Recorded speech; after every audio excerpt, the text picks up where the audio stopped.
Welcome to the Polytechnic University of the Philippines.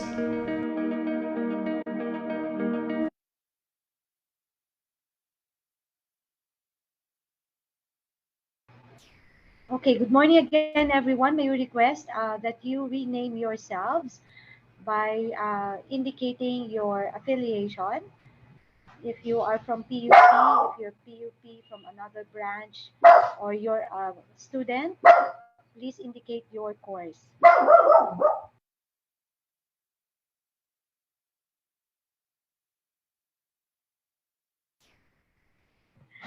As well as our friends who are joining us from a different organization. Thank you very much for joining us. May we request that you put your affiliation in front of your name to be recognized.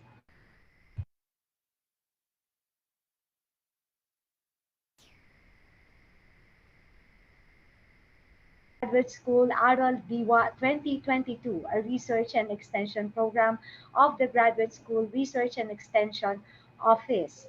This is a series of webinar focused on the thesis and dissertation writing and publication. We started yesterday, and then we have our second day today.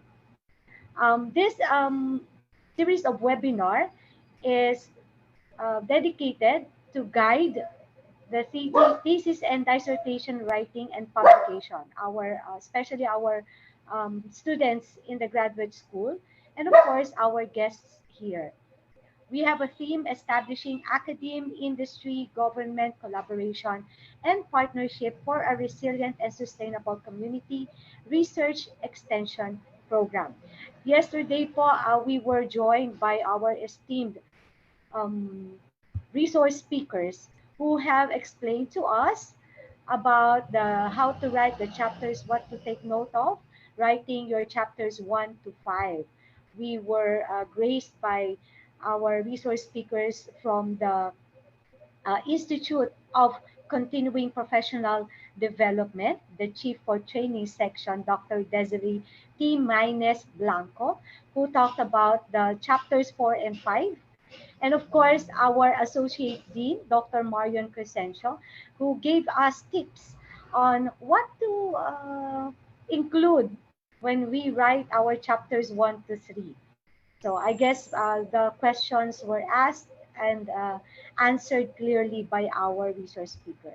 In the afternoon, we were also um, graced by our director from the Intellectual Property Management Office, Dr. Gino L. Andres, who talked about intellectual property, yung pong copyright natin, no? What to do, what is expected when we file for it. And of course, our Chief for Research and Extension Office, Dr. Arvin A. De La Cruz, highlighted the ethics as well. So for today, we will be joined by different resource speakers again, highlighting on our ethics. Kasi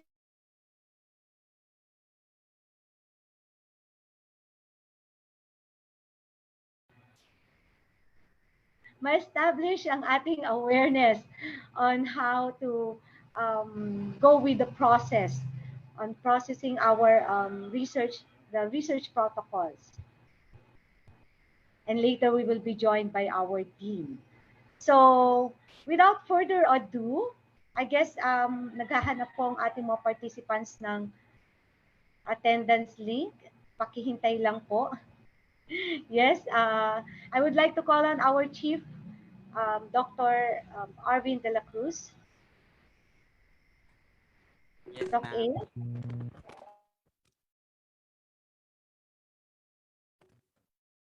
Yes po. The attendance link would be shared later by our GS Rayo staff for the attendance link for day 2 of this event.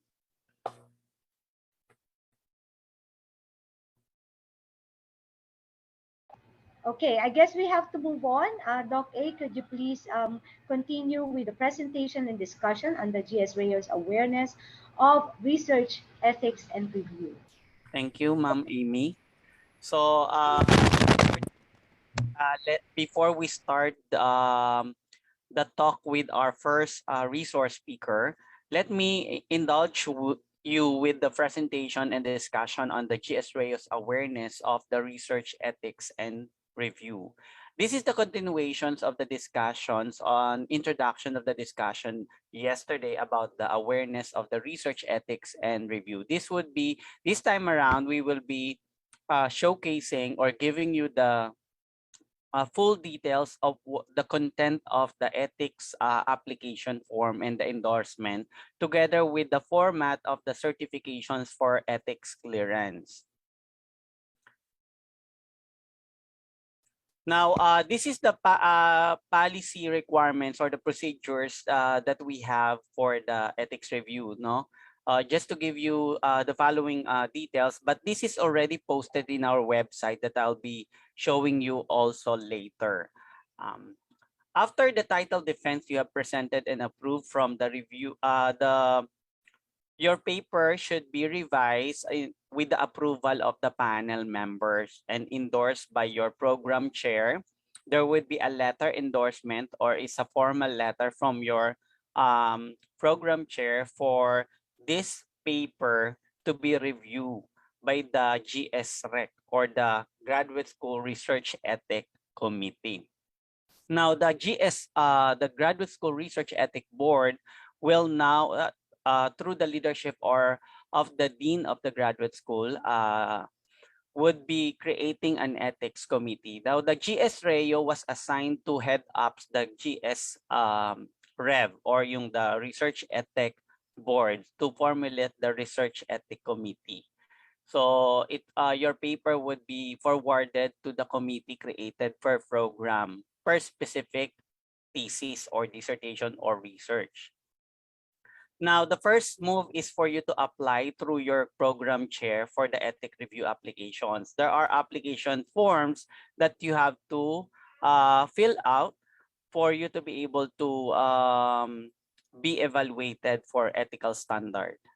So you have to submit your research, your revise after your proposal defense, your chapter 1 to 3, together with the GSREC form 1 and 2.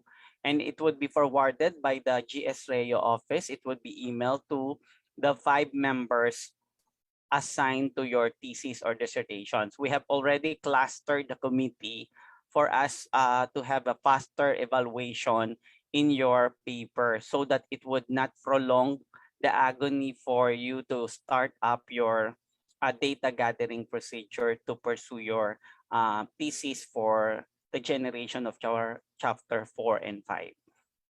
Once approved by the GSREC, the GSREC signs the approval forms and forwarded to the endorsement of the program chair, and then the approval and endorsement form will be forwarded to the GS Reo for the issuance of the ethics review clearance certifications.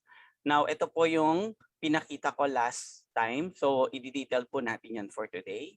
And then these are the GSREC Form 2 and the Ethics Review Clearance Form. So, let me just share with you again the site. So, let me just check the site. So, this is the website, no? Of the GS Reo. We have the gsreo.net. You could visit this one.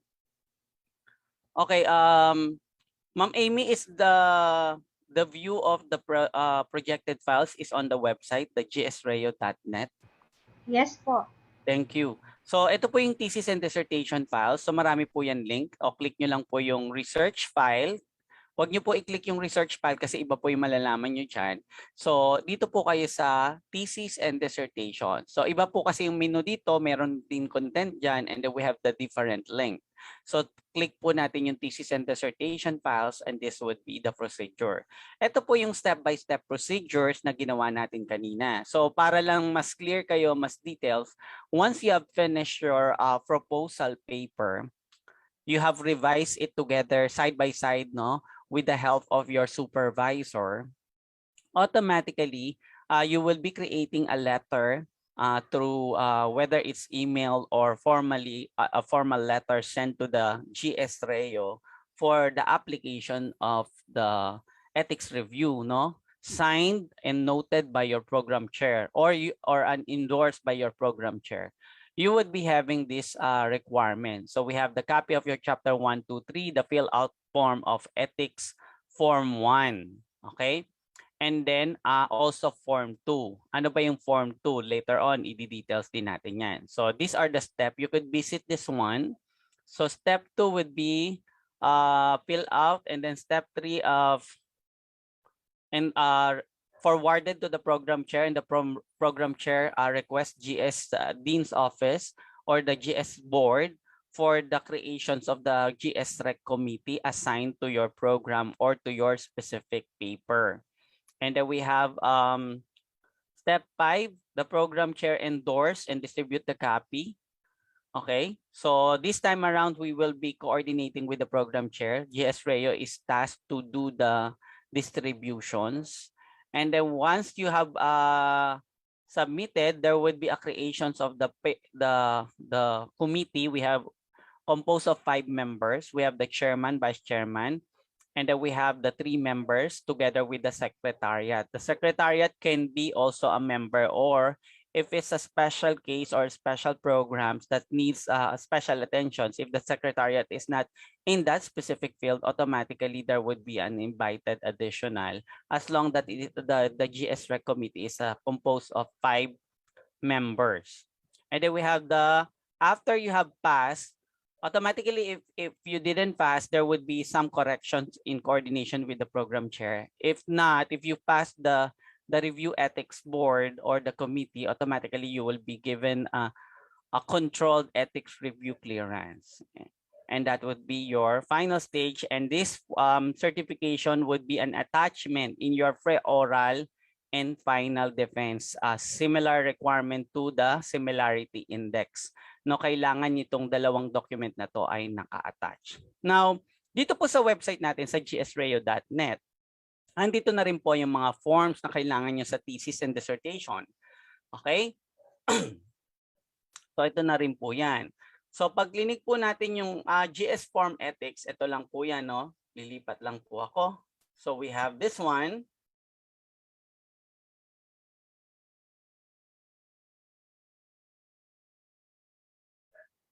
Ayan. So nakikita po ba? Ma'am Amy, nakikita po ba yung application form na po ako? Yes po. Thank you.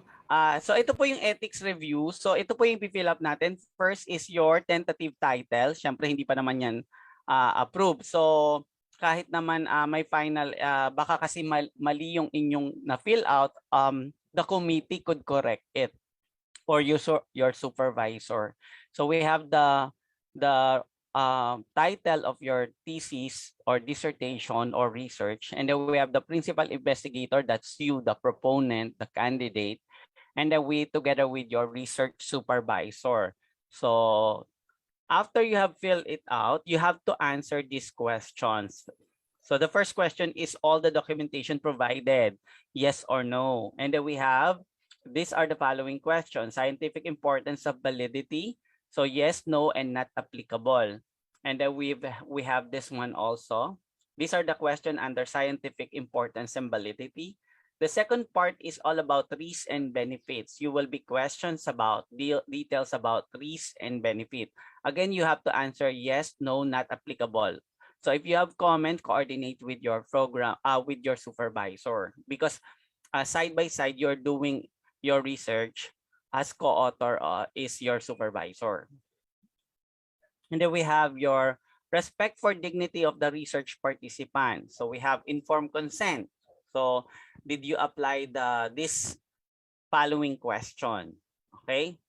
So these are consideration for ethical standard. Then confidentiality clause. And then we have the rights of the participants. Okay. And these are the questions for the rights of the participants. Pair participation selection. Okay, this is also question. Then we have responsibilities of the researchers. Vulnerable group. External sponsor research, no? Again, you have to answer it yes, no, not applicable. And then we have community-based research. And then we have the clinical trials.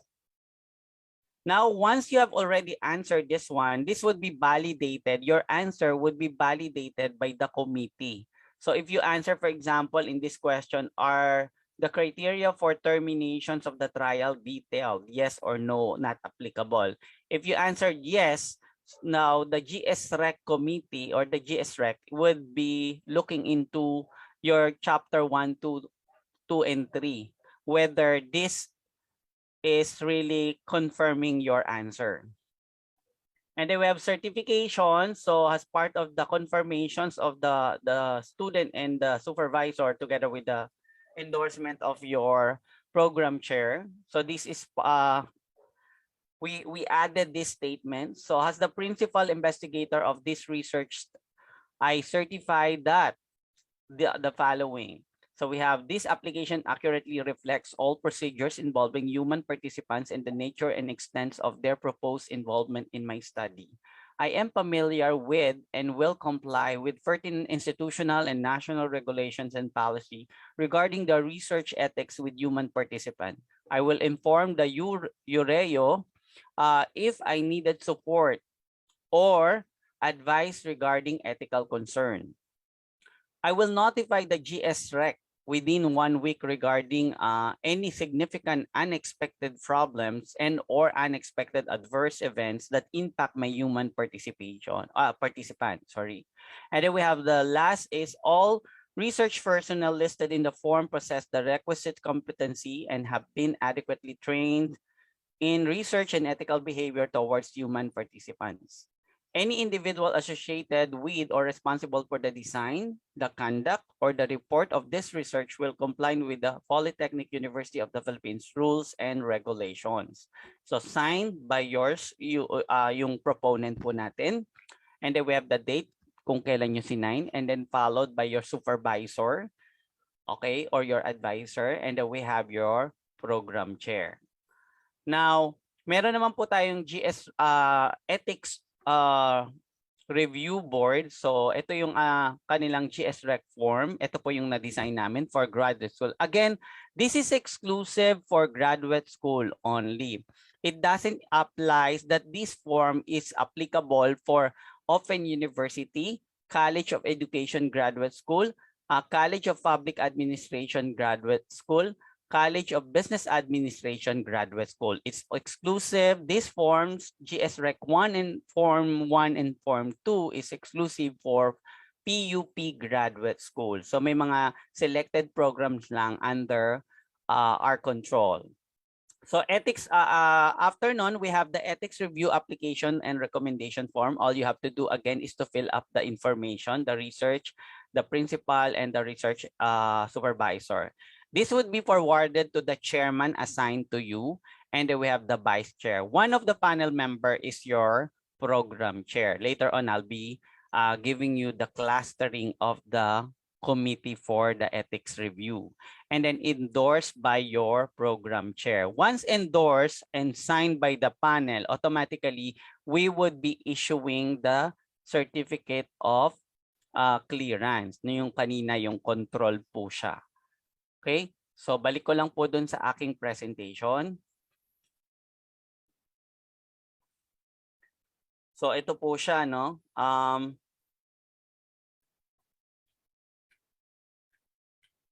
Ito po, no? This ethics certification. Now again po, itong QR code is security po namin para ma-monitor po namin sino po yung mga na-issuance namin para po hindi po madaling madaya. Now, one in-scan po yan, makikita po yung inyong data.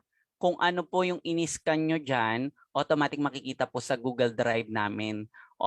So, ibig sabihin kung fake po yung inyong certifications, pag in-scan po siya, wala pong lalabas. O kaya, ang lalabas kung ano man yung original na copy na yan, no? So kahit makakuha kayo ng original ng soft copy niyan at inedit nyo, makikita po sa pag-scan ng QR code whether you are officially certified by the Ethics Review Committee of the graduate school.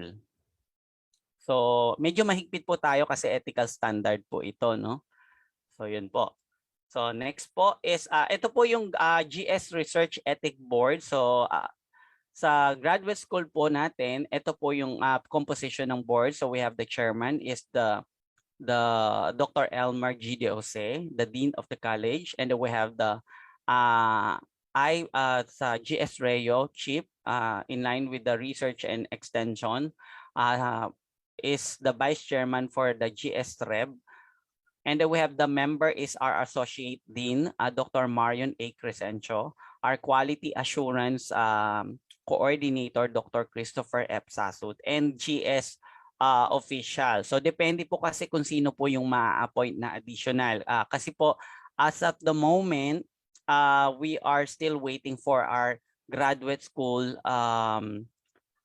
secretary. So maaaring siya po ang ma-appoint or pwede rin po si Ma'am Amy, ang ating graduate school faculty extensionist as representing the IMO. So depende po yan kung may relationship sa research nyo sa extension. So pwede pong siyang maging member ng GS Reb. Now, ito po yung cluster na ginawa namin para mapadali po ang proseso ng ating research ethic paper review sa mga paper nyo. Kasi syempre sabay-sabay po kayo magtitesis, no, magproposal. So ginawa po namin, dinefine po namin yung clustering according din also dun sa populations, no. So yung cluster 1 natin, yung Doctor of Philosophy in Psychology and Master of Arts in Psychology. So especially sa Master of Arts in Psychology, there are a lot of enrollees, no. Kaya considered na big program na siya. And then we have the cluster 2 is we have the Master in Communications, Master of Arts in Filipino, Master in Applied Science, and Master of Science in Economics. No, madadagdagan po yan kasi meron pa po tayong 14 programs na i-offer sa graduate school, no. Hindi I think on the process na sila ma-open. So kung ma-open po siya, madadagdagan po yung cluster 1 at saka yung cluster 2. Pero for the cluster 3 is all about technology and engineering. Kaya po pinagsama-sama natin yung lahat ng engineering program, the MS Civil Engineering, the MS Computer Engineering, the MS Electronics Engineering, the MS Industrial Engineering, and then we have the MS Information Technology. Now, sino po yung ilalagay yung mga pangalan dun sa Form 2? Ito po siya. Pag cluster 1 po, ang chairman ay si Dr. Elmer G. De Jose. Ako po yung vice chair kasi nga GS Reo is managing the GS Rev and the GS Rec. So, and then sino naman yung possible panel member ng GS Rec nyo? So, number 1 is your program chair. And then we have 2 faculty member na i-endorse po ni program chair. That would be the composition of the GS Rec for your program. Okay? Sa cluster 2 po, if your program is under cluster 2, ang chairman po lagi ay si Dr. Marion A. Crescencio, followed by your vice chair. Again, ako po siya. And then we have the final member, and then we have the program chair and the faculty members. No, again, don't I forgot in cluster 1, no. Laging nandiyan si secretariat, no. Kung si secretariat is in the field of your expertise, maaaring maging member din siya ng committee, no. Tapos may magno-notes na lang in the office of the GS secretariat. And then we have sa cluster 3, I would be the chairman for the cluster 3. Vice chairman po si Dr. Christopher F. Sasut. And then we have ang panel member po niya, again, program chair, per program po siya. And then faculty members na i-endorse niya po. Okay? So paalala ko lang po, ang GS Rec po ay wala pong bayad. No? Hindi po yan parang thesis panel na may bayad po yung mga mga panelists or yung mga board members ng inyong committee. So far, wala pa po siya kasi bago pong implementation ang ethical standard. Medyo hindi na po nahuhuli na nga po ang PUP, pero hindi namang huling-huli, no? Isa tayo sa mga parang second batch na nag-implement ng ethics standard sa research, no? Yung mga iba kasing university na meron na sila, no, na research ethical standard on research. So kung sakali po, no, kaya po may asterisk diyan, may note po ako diyan. Replacement of the committee members is subject to conflict of interest If the conflict of interest arises on the chairman or vice chair, automatic the GS Reo, GS Rep will recommend changes to the Dean's Office for approval kasi po si Dean po ang mag-a-approve kung sino po yung recommended na ipalit kung may conflict of interest. Siyempre, pag faculty po, pwede pong i-recommend ni program chair kung sinong pwedeng ipalit. Kung wala po, automatic po yan. Si Dean po ang may position, has the chairman of the GS Rev to change kung sino man yung ilalagay na kapalit. No? Sa GS, sa faculty members po or sa program chair, halimbawa po, ang mga possible issues and concern ng conflict of interest ay siya ay advisor. So ibig sabihin kung advisor po si program chair, hindi po siya pwedeng mag-panel as the member of the ethical committee. So dapat po mapalitan siya ng ibang faculty members.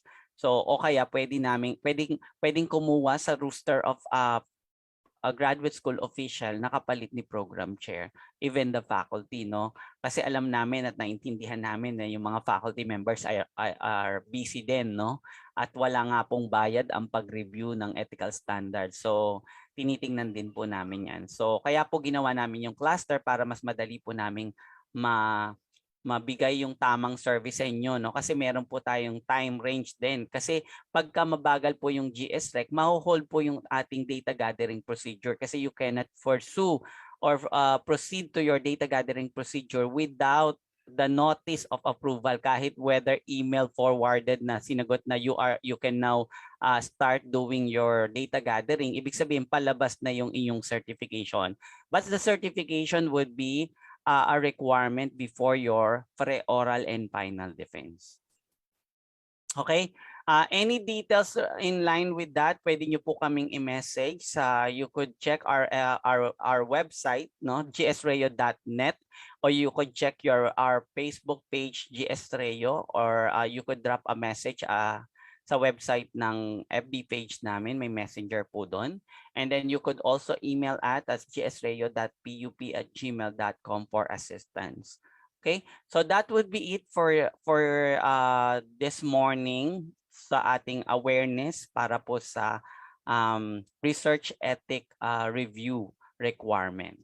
Thank you, Ma'am Amy. Back to you.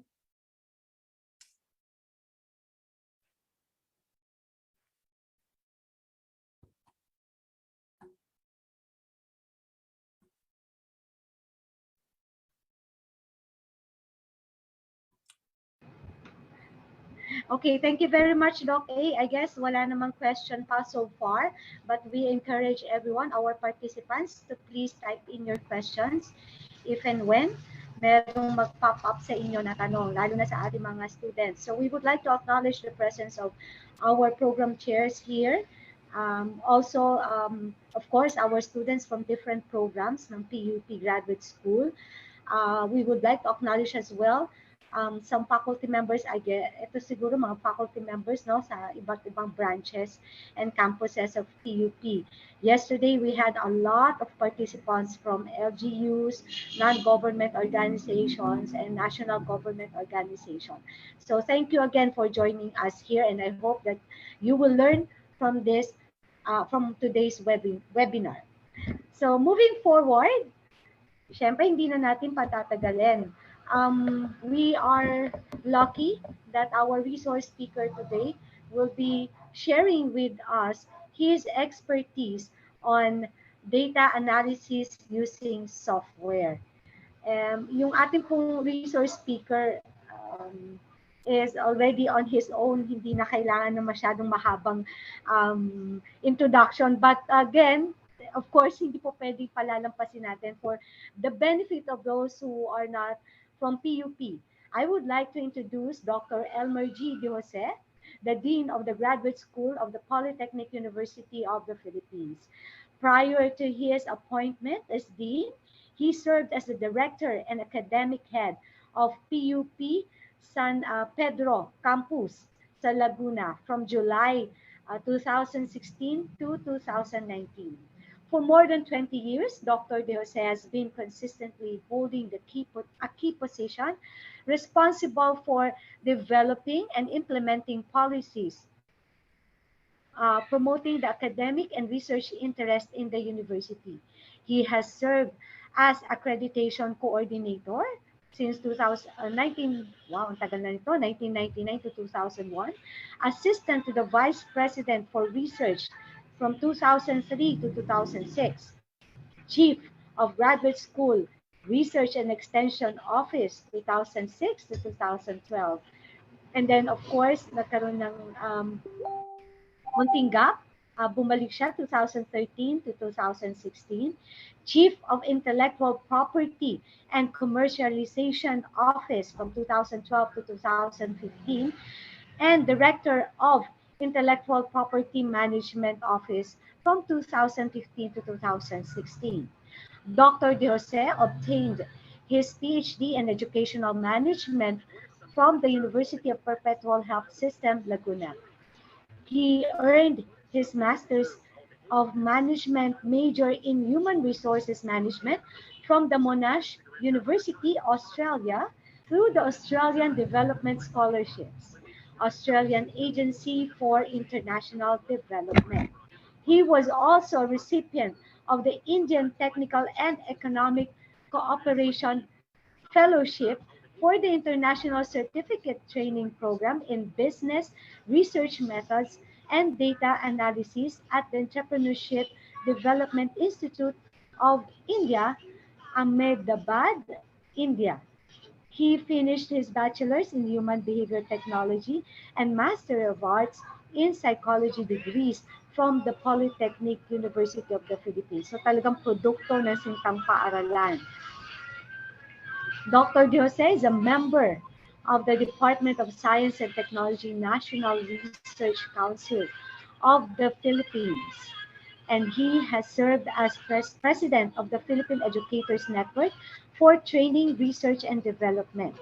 He was a recipient of the 2016 Author Impact Award from the Philippine Association International Conference held at Association of Institutions for Research Incorporated, or PAIR, during the international conference held in Taipei, Taiwan.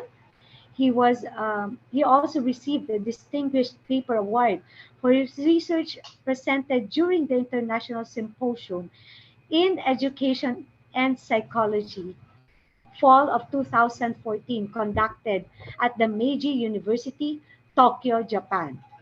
Dr. De Jose is a registered psychometrician and a registered psychologist. At present, he holds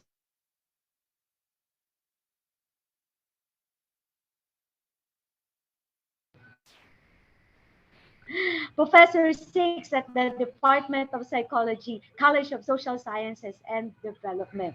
So, I guess, na-establish na natin talaga ang expertise ng ating speaker. Without further ado, let us all welcome, give a virtual clap to Dr. Elmer G. De Jose. Maraming salamat, Ma'am Amy. Thank you very much. Can you hear me? Am I heard? Yes, sir. Am I clear? Yes po. Okay. Sige, magandang umaga sa ating lahat. I see familiar faces, colleagues in the university, and of course, I see some of you, no, who have been my students in the past, and some are currently enrolled in my classes in statistics also. Okay, so this morning we're going to discuss data analysis using software, and I would presume that you already have a basic knowledge on statistics. Kasi this time we're going to have a demonstration on how to work on the data analysis, how to process data, specifically using SPSS and Geomov. So these are the two software that I'm going to introduce to you, of course, in the interest of time, because statistics is a 3-unit course in the graduate school, and normally hindi pa natin natatapos, no, yung mga mga importanteng, no, mga importanteng topics. Okay, so am I allowed to share my screen? Yes, Can go you allow ahead. me to share my screen? Okay.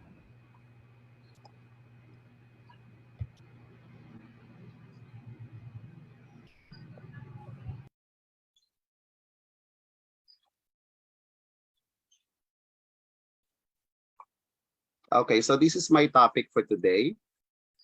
This is quantitative data analysis using software, particularly SPSS and Jamovi. For my lecture objectives, as mentioned, I would like to introduce SPSS and Jamovi as powerful tools in instruction and research. And you will be provided a basic orientation on these two important software. And this later on, we're going to demonstrate, or if you can join me, this is some sort of a workshop also. I could send you a link to the Jamovi, because Jamovi is a free software, so that you can join me in applying this statistical software in conducting basic descriptive and inferential statistics.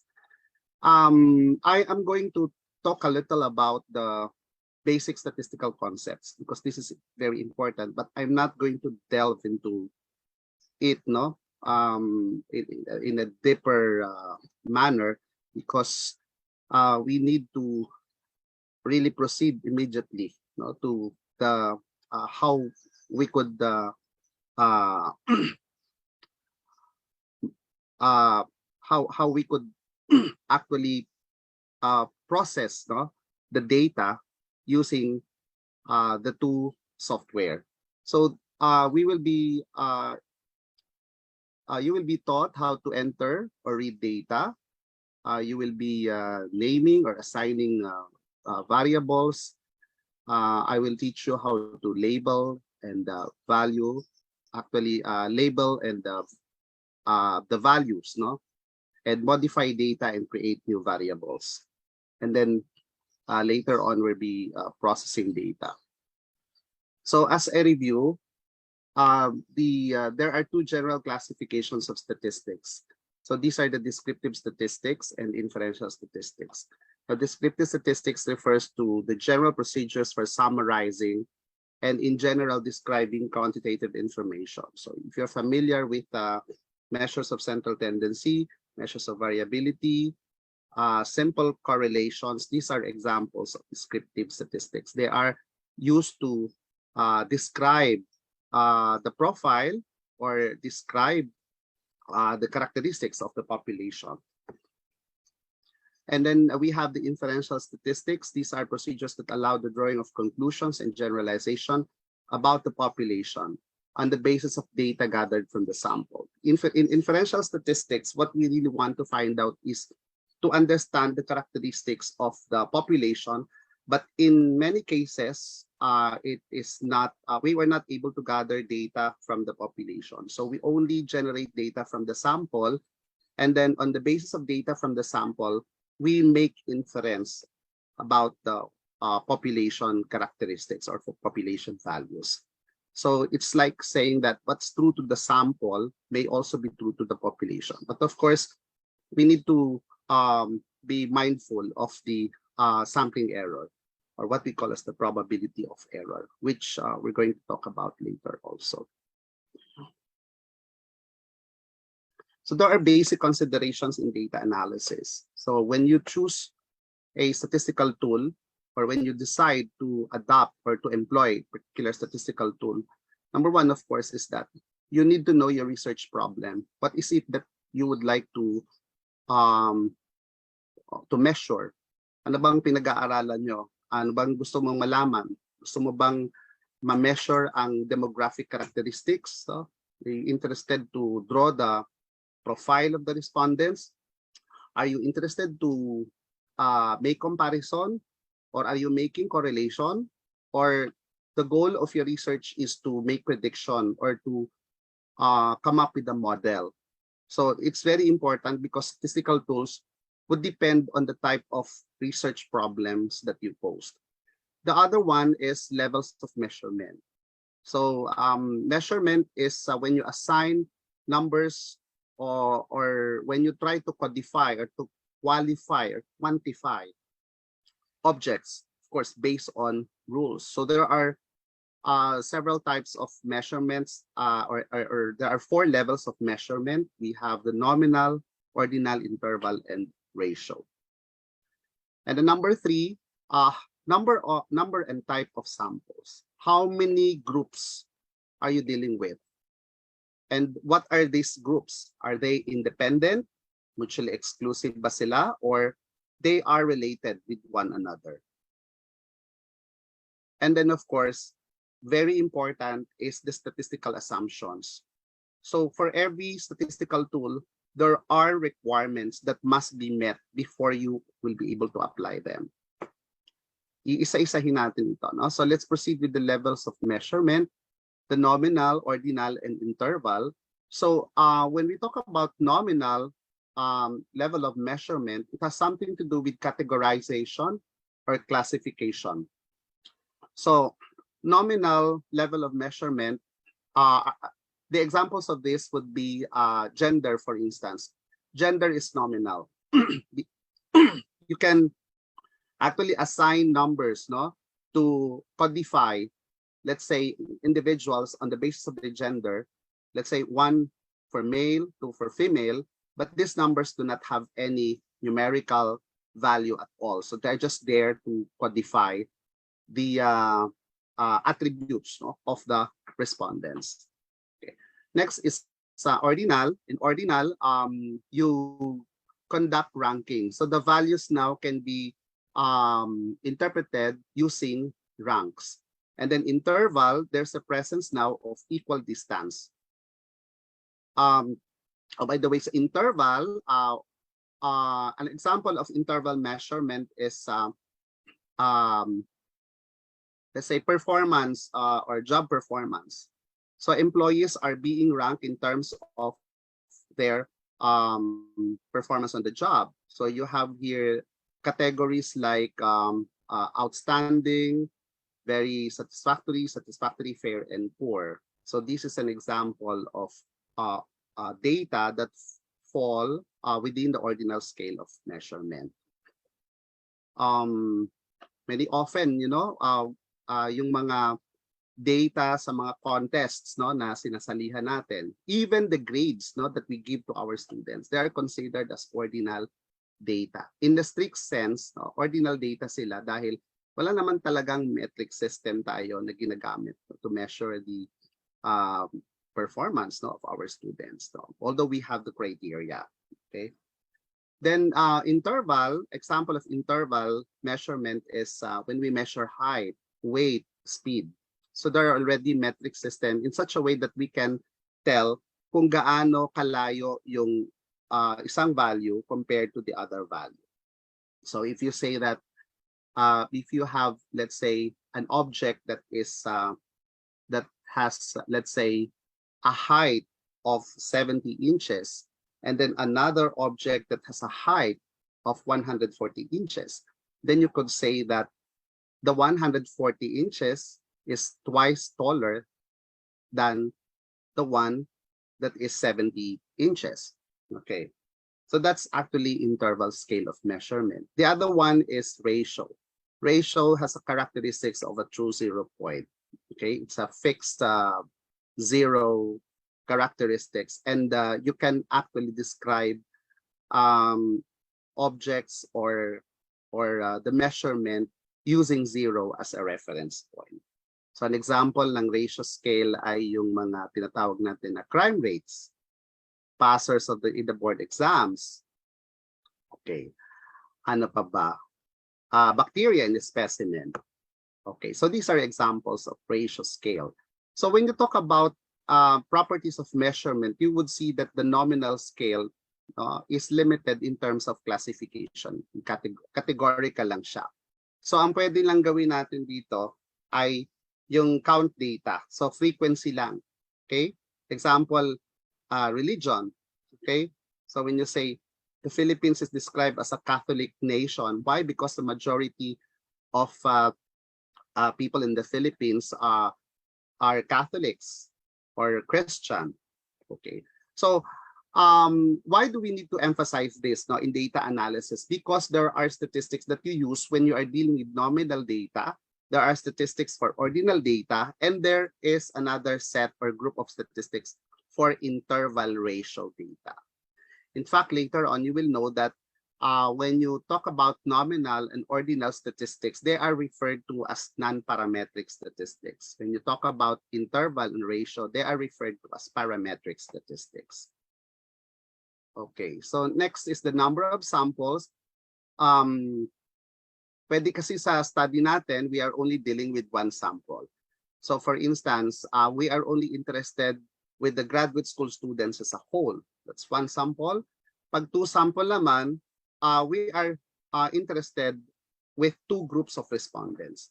For instance, male students, female students, or master students, doctoral students. Okay, so palaging dalawahan lamang. Okay, but when we talk about case sample, we mean statistical tools used for more than two samples. Okay, example, students across master's program. So we have a group of students who are enrolled in the psychology program, another group of students in economics, another group of students in IT, and so on. Okay, so remember this, one sample, two sample, and then K sample. Again, the other thing is that it's important to understand the type of samples. There is what we call as independent samples and dependent samples. When we say independent samples, the samples are mutually exclusive. So between subjects ito. For instance, you would like to know the difference in the academic achievement between the male and the female students. So again, you are comparing male and female students in terms of their academic achievement. Another example, the difference in the marital satisfaction among married young adults, another group of middle-aged adults, and another older adults. So you have three groups here. This is a case of K sample. And then quality of graduate education in PUP as perceived, let's say, by the DEM, DPA, and the DPA students. So this is another case of K sample. Bakit sila independent sample? Kasi hindi pwede na ang isang tao ay makabilang sa mahigit sa isang grupo.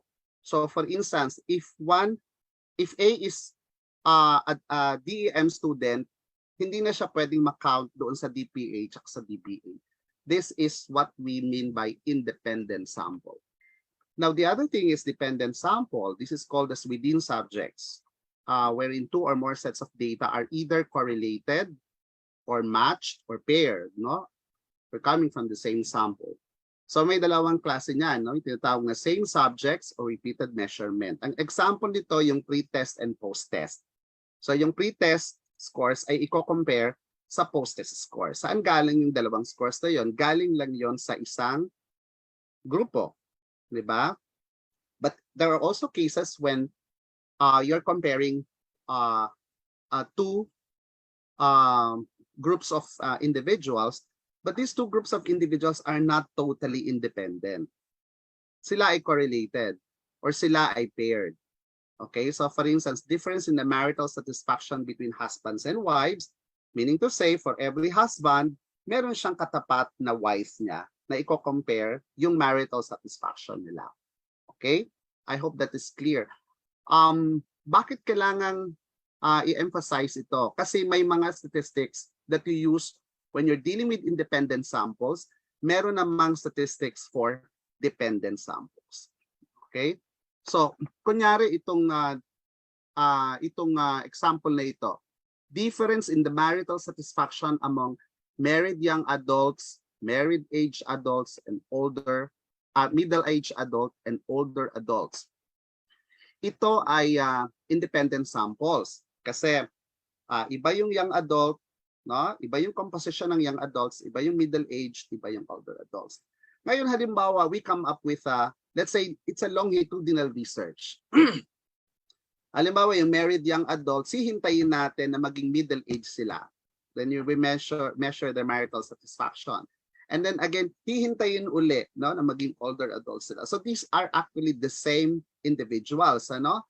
So pagka ganon, ang tawag na sa kanila ay dependent samples or related samples. So in this case, you have a case of K-related sample. Okay.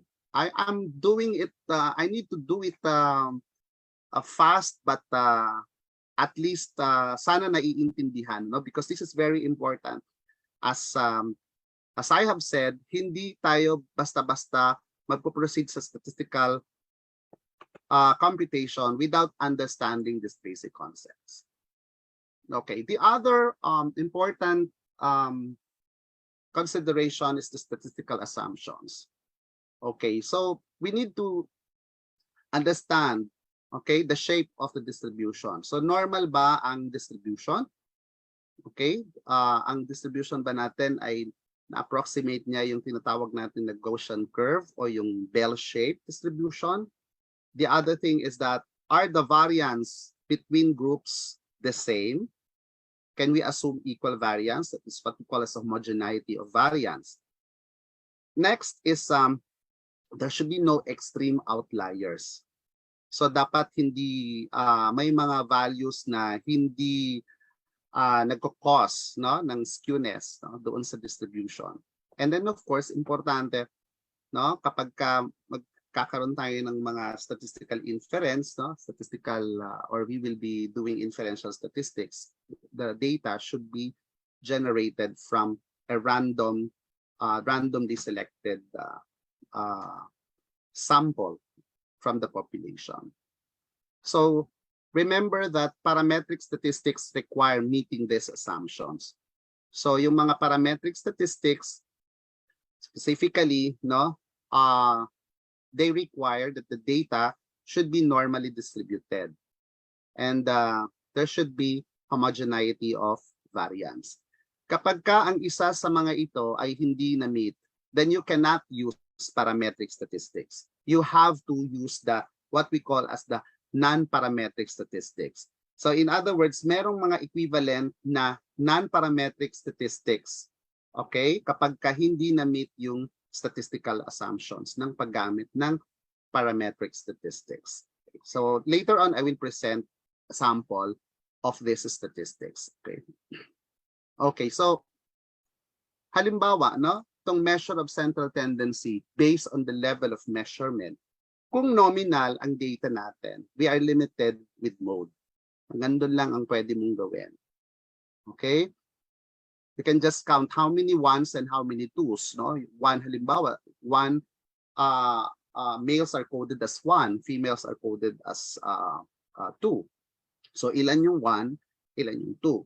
And then you come up with the percentage. Okay? Kung sino yung mas malaking percentage, then yun yung measure of central tendency. Okay? Using mode. The other one is ordinal. When you are dealing with ordinal measurement, you will be using median as a measure of central tendency, especially kapag may mga extreme values na, no? Okay, then when the data are normally distributed and it is appropriate to you, no, to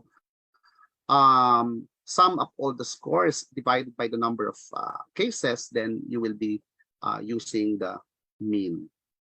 Okay.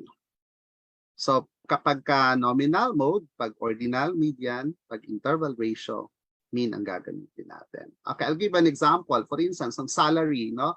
Ang salary can be sa salary ang measure of central tendency ay pwede natin gamitan ng mean, di ba? Kasi actual values yan continuous data yan. Okay?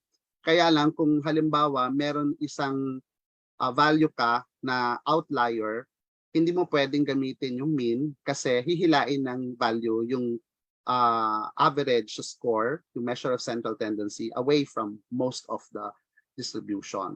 So in that case, gagamitan mo ng median. Okay.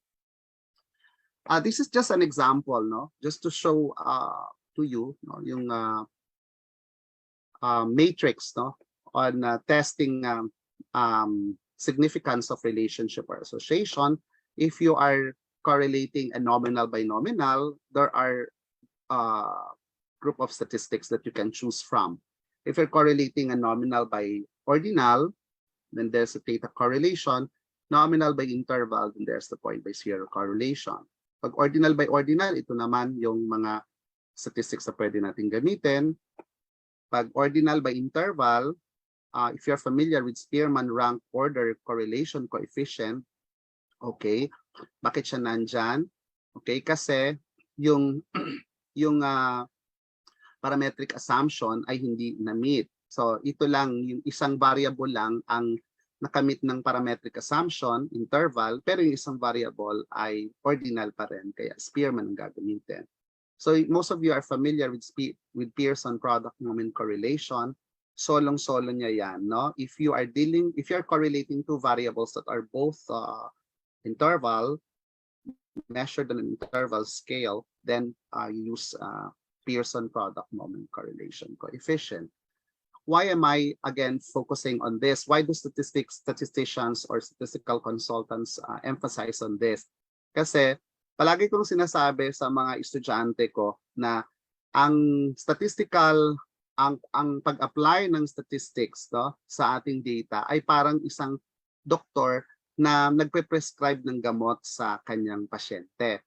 Pag nagkamali ng prescription, okay, hindi makakatulong para sa paggaling ng pasyente. And worse, baka lumala ang sakit. Hindi ba? Ano bang ginagawa ng doktor bago siya mag-prescribe ng gamot? Hindi ba kailangan alamin niya yung mga sintomas? Alamin niya kung ano yung mga information relevant to the illness of the patient. Ngayon, kapag meron na siyang mga sapat na informasyon, saka siya ngayon magpe-prescribe ng gamot. So sabi ko nga, bakit carbocysteine? Bakit hindi yung ibang klase ng gamot? Or baka naman yung ubo niya ay hindi naman dahil sa bacteria. Okay? Ito ay dahil sa, let's say, allergy. So dahil allergy, dapat anong gamot sa allergy? No? Dapat yung mga cetirizine, dapat yun ang ibibigay sa kanya na gamot. Okay? So, kasi kapag nagkamali ng gamot, na pagbigay ng gamot, hindi gagaling ang pasyente. So, ganun din sa statistics.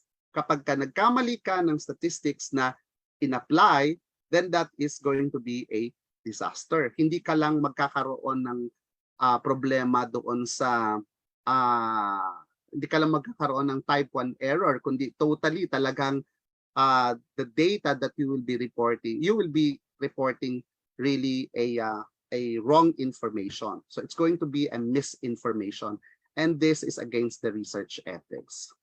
Another is this matrix, no? Dito naman for testing significance of difference.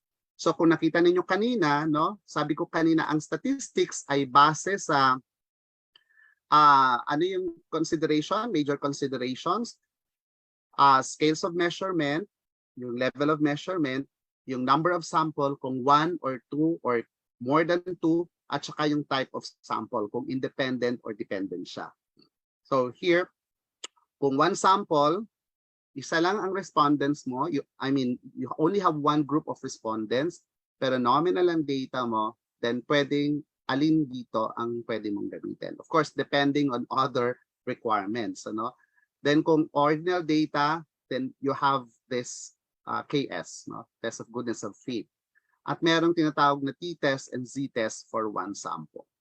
Ngayon, kung two independent sample, nominal, ordinal, interval, ito yung mga statistics na pwede mo gamitin. Hindi ito exhaustive, ha. Ito yung mga examples lamang. No? These are actually basic inferential statistical tools that we teach our students. Okay?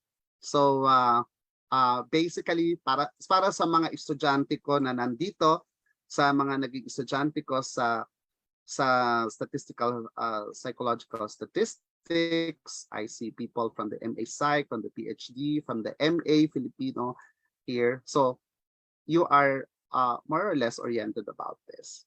Okay. So, what is the statistical hypothesis testing? Okay. This is a method of making decision from data.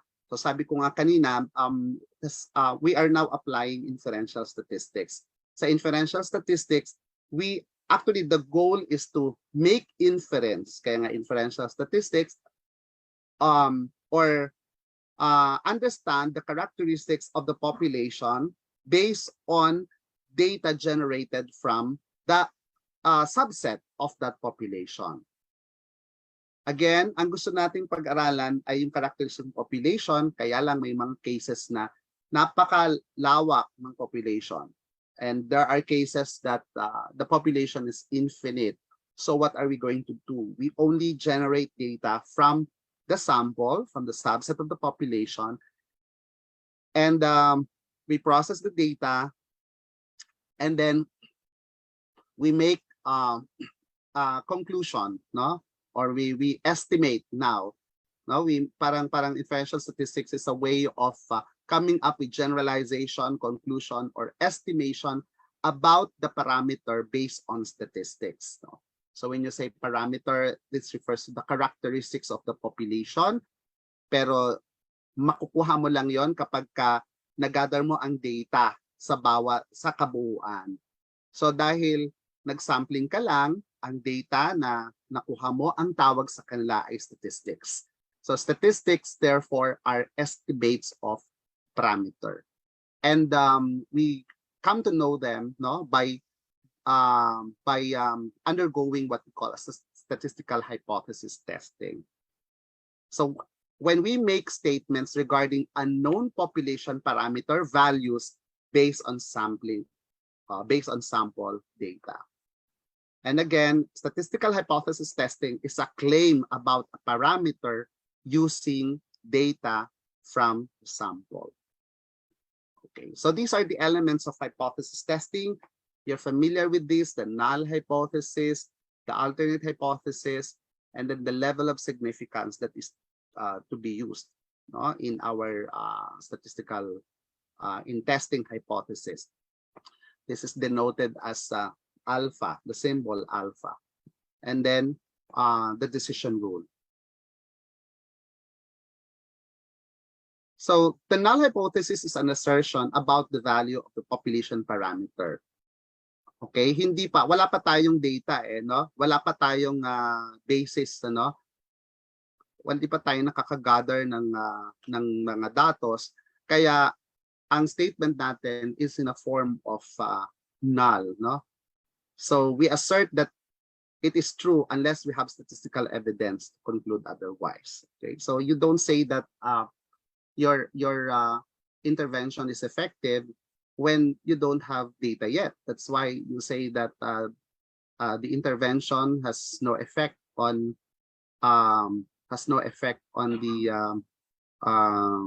the performance, or has no effect on the prognosis of the patient. Okay, then what is the goal? So the goal is to generate information, to generate data that will allow us or lead us to reject the null hypothesis. So when you reject the null hypothesis, you support the alternate hypothesis or the alternative hypothesis. So it's a negation, of course, of the null hypothesis, and only one of them can be true. Okay. So this is the decision rule. Reject the null hypothesis if, so there are two ways. No? Number one, if you refer to the critical values table, kasi ang bawat statistics ay meron silang tinatawag na critical values. So yung na-compute na value mo, i-compare mo siya doon sa critical value. Minsan ang tawag dito ay tabular value. Okay? Para ma-reject mo ang null hypothesis, kailangan yung computed value mo ay mas malaki kesa sa tabular value. So reject the null hypothesis if the observed value is greater than or equal to the critical value. Ano ba yung critical value? Kaya nga, nakita nyo dyan, merong sign na equal, greater than or equal. Ang critical value is yung value na dapat na makuha mo para ma-reject ang null hypothesis. Okay. Or pwedeng you don't refer anymore to the tabular value, to the critical values table. Tingnan mo na lang yung probability of error. Reject the null hypothesis if the probability of error of the computed statistic is less than 0.05. So this is the basically, no, ito yung ating pinaka acceptable, no, error term natin or values, no, or margin of error natin, no. So P should be less than 0.05 to reject the null hypothesis. Tandaan ninyo ito kasi later on kapag tayo ay nag-process na ng data, ito yung ating magiging basis for making decision about the null hypothesis. Okay, now let's proceed to the statistical software. Mayroon dalawang klase, no, na statistical software. Yung isa yung tinatawag na proprietary, okay, at yung iba ay tinatawag na open source.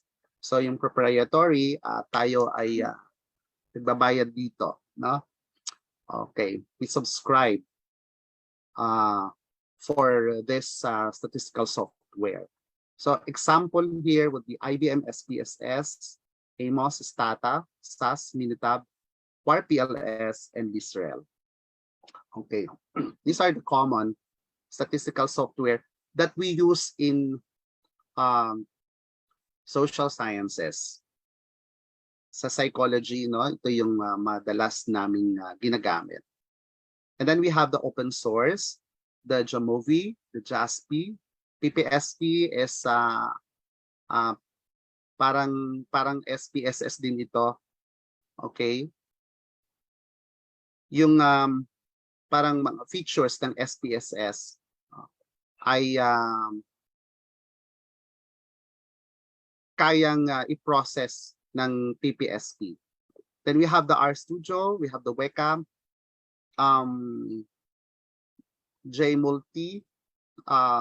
The Weka is very applicable for the IT and for the engineering. Okay, kasi it can do data mining, no? It can also do modeling. For the JMulti, this is applicable for the economics kasi may mga features siya ng time series, multivariate statistics, and then the ADMB, the AD model builder. Okay, so right now we have this available statistical software in the PUP GSIT laboratories. So we have 15 authorized subscription for the IBM SPSS version 24. And then we were able to acquire additional 2 IBM SPSS Amos. And another license that we acquired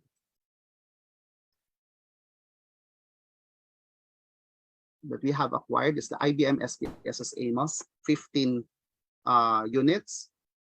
And we have NVivo. We have 3 license, perpetual license for NVivo. Actually, lahat ng ito ay perpetual license. Okay, and you can actually find this, or you can use this for free. Okay, but you have to go, of course, to PUP graduate school, no? Kasi doon sila lahat naka-install. Hopefully, when we are allowed to go back to or to resume our face-to-face classes, so we will be able to have this utilized, okay, by our students. Okay. So let us proceed now to the SPSS. The SPSS is widely used program in social sciences, but this is also used by many other disciplines like in health, business, education, even in natural sciences and engineering sciences. And perhaps this is considered as the most user-friendly statistical software.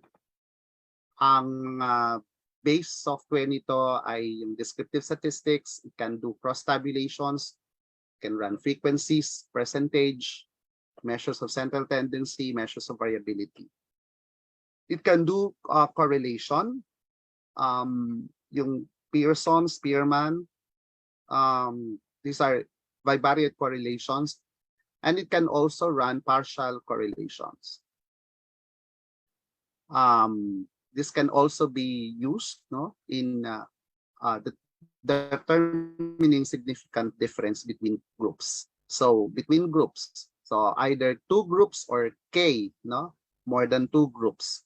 So it can process t-tests or analysis of variance. It can also do generalized linear model, yung tinatawag ng two-way analysis of variance. So kung gusto mong malaman yung effect ng dalawang independent variables sa isang dependent variable, then you do two-way ANOVA. Of course, there are non-parametric equivalent, no, like the chi-square, the Mann-Whitney-U test, the Kruskal-Wallace H test, and the Friedman ANOVA. So all of these are actually discussed, no, in our statistical class. And then it can run reliability analysis, like it can do split half analysis and Cronbach's alpha. And then it is also best for conducting predictive analysis, no? Prediction for numerical outcome, specifically example nito, linear regression. Ang daming mga regression analysis tools, no, under the SPSS. So it can also do prediction for identifying groups, like if you're familiar with factor analysis, cluster analysis, discriminant function analysis, and logistic regression. But of course, I cannot demonstrate all of this, no, today. Yeah, this is equivalent to a 54-hour class. Okay. The other one is the Jamovi. The Jamovi provides a full range of analysis, including t-tests, ANOVAs, correlations, and regression. Non-parametric statistical tools are also available in Jamovi. You can run contingency table, you can do reliability analysis, also factor analysis. And this is used not only for the social sciences, but this can also be applicable for all the discipline. As long as yung mga statistics na kailanganin ninyo, of course, ay nasa Jamovi. So you can download actually Jamovi using this this link. Okay, I can give this link later. Okay, but you can already have a screenshot and then try to download it. No, pwede naman ngayon, no, para sabi ko nga, pwedeng makasabay kayo doon sa gagawin natin. Okay, because I can send to you, no, yung workshop sheet, no, na nasa Jamovi, so that later on when we for those of you who are joining us, no, with the laptop, no, with the desktop, you can actually join later, no, in the data processing using Jamovi. Ang SPSS kasi is license, so we cannot, of course, share to you the license. Okay. So let us now proceed with the data analysis using SPSS. We'll have the actual. Oh, what about po sa SPSS? Yun, no? Yun nga, kakasabi ko lang, we cannot provide the link to the SPSS because it's actually licensed. Okay? Yung pwede naman po kayong download ng trial versions. Ang trial version kasi sa SPSS will last for, yung iba 30 days, pero yung iba ay 14 days lamang. Pero pagkatapos nun, hindi nyo na syempre magagamit. Okay. So if you have an SPSS, then I can share, sure, I can share with you the software, sorry, not software, the sorry, the workshop sheet natin. Okay. Sige. So let me now share.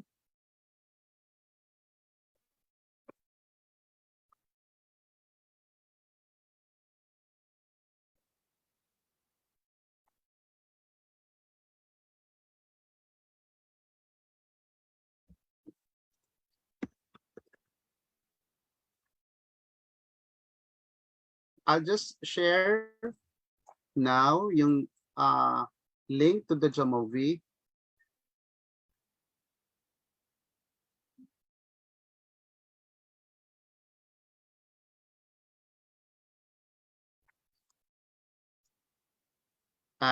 Pwede kayong mamili ng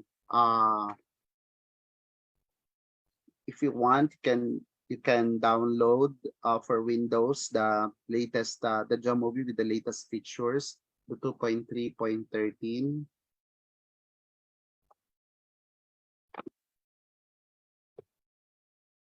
So it's there already in the chat box. Now I'm going to share with you the sample data.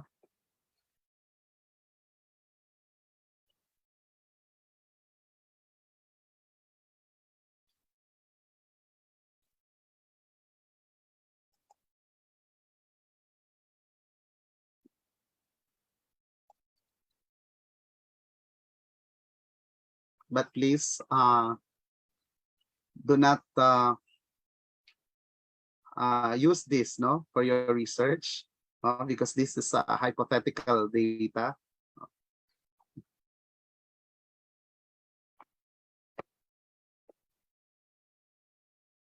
Okay, I just sent it to you, and for those who have a SPSS, and then let me share the Jamovi.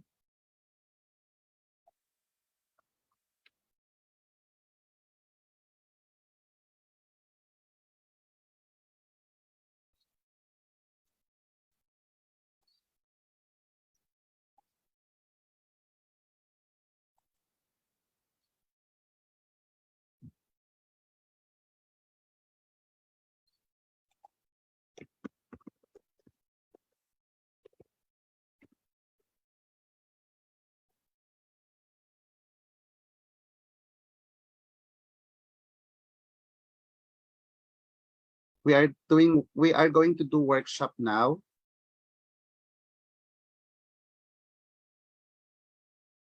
Okay.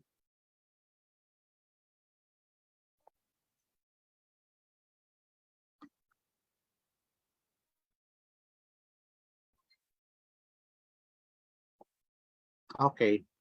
So pareho lang yan, yung data doon sa SPSS saka sa Jamovi. I sent the same data set.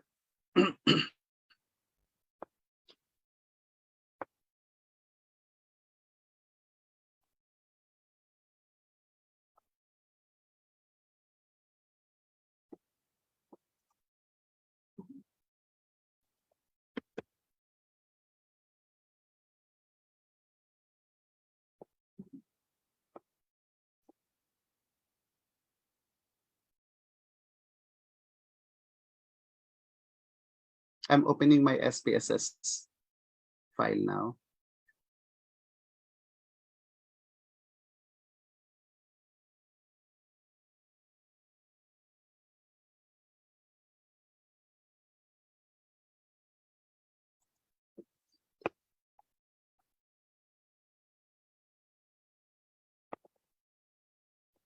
Okay.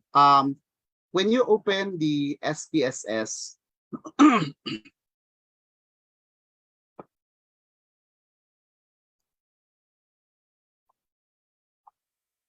oh,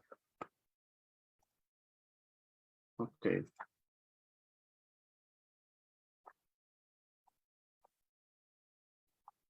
When you open the SPSS, this is what you will find, no, this is how it looks like. Okay, this is the SPSS spreadsheet. Ang SPSS ay merong dalawang there are two views actually. One is the data view and the other one is the variable view. In the data view, this is where you will enter the data. In the variable view, you just click. This is where you will code the variables. So this is where you will enter the variable name and normally the variable type, okay, whether string or numerical, and then you enter the variable values. Minsan, hindi na natin nilalagay yung labels, okay? Kaya lang mas magandang ilagay ang labels para mas maganda, mas madaling ma-interpret yung output ninyo later on. So you will know what are the outputs, no, were generated. Anong variable ang na-process, okay? Kapag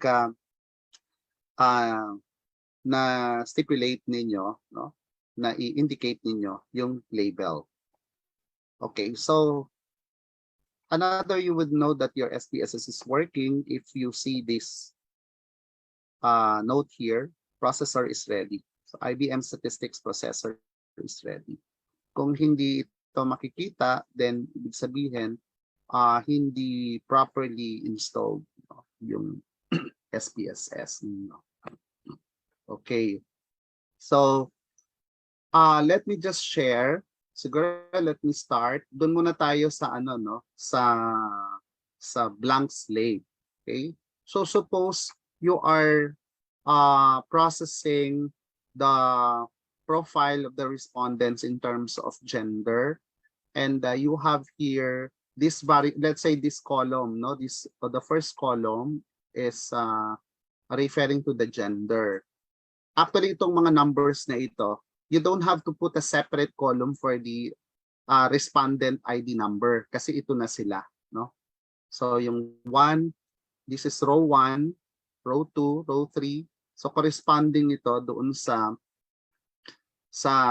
respondent ninyo. Okay. Hindi kagaya sa Excel. Sa Excel kasi hindi kasunod yung numbers doon sa Excel spreadsheet. Kailangan mo pang gumawa ng separate coding, no, for the respondent's identification. So dito, ito na yon, no? Whatever data or value you put here in the data view, okay, they will be a part of the data that you have generated already, no? So lahat ng ilalagay niyo dito ay base doon sa nakuha ninyo, no, from the survey instrument that you have used. So for instance, we have here this data.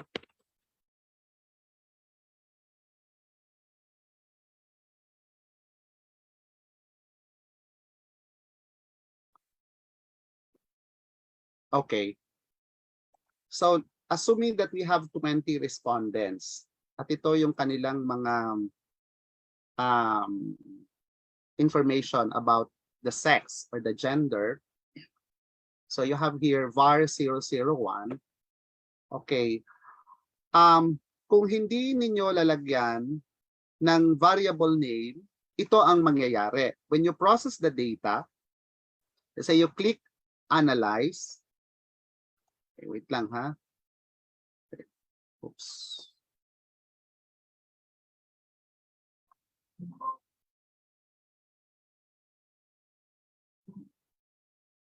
May mga nagpa-pop out.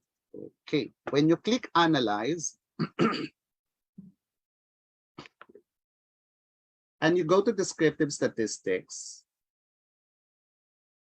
and you go to frequencies,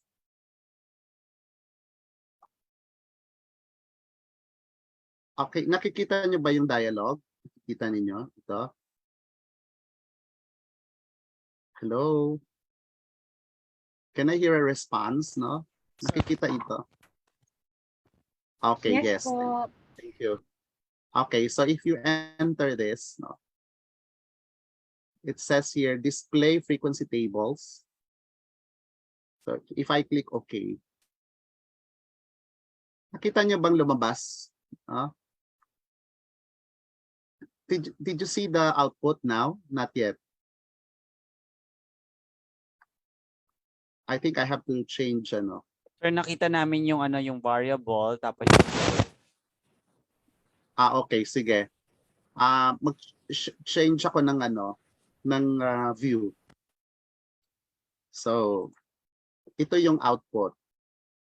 Yan. So, makita ninyo, no? var 001. Okay, then you have here valid. Okay, 1. Ilan yung 1? 9. That is equivalent to 45%. Ilan yung 2? 11. That's equivalent to 55%.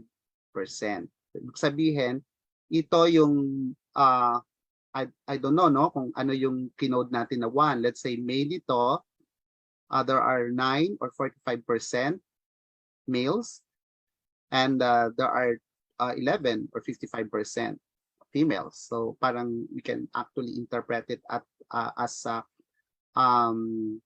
there are approximately an equal distribution of male and female respondents in the study.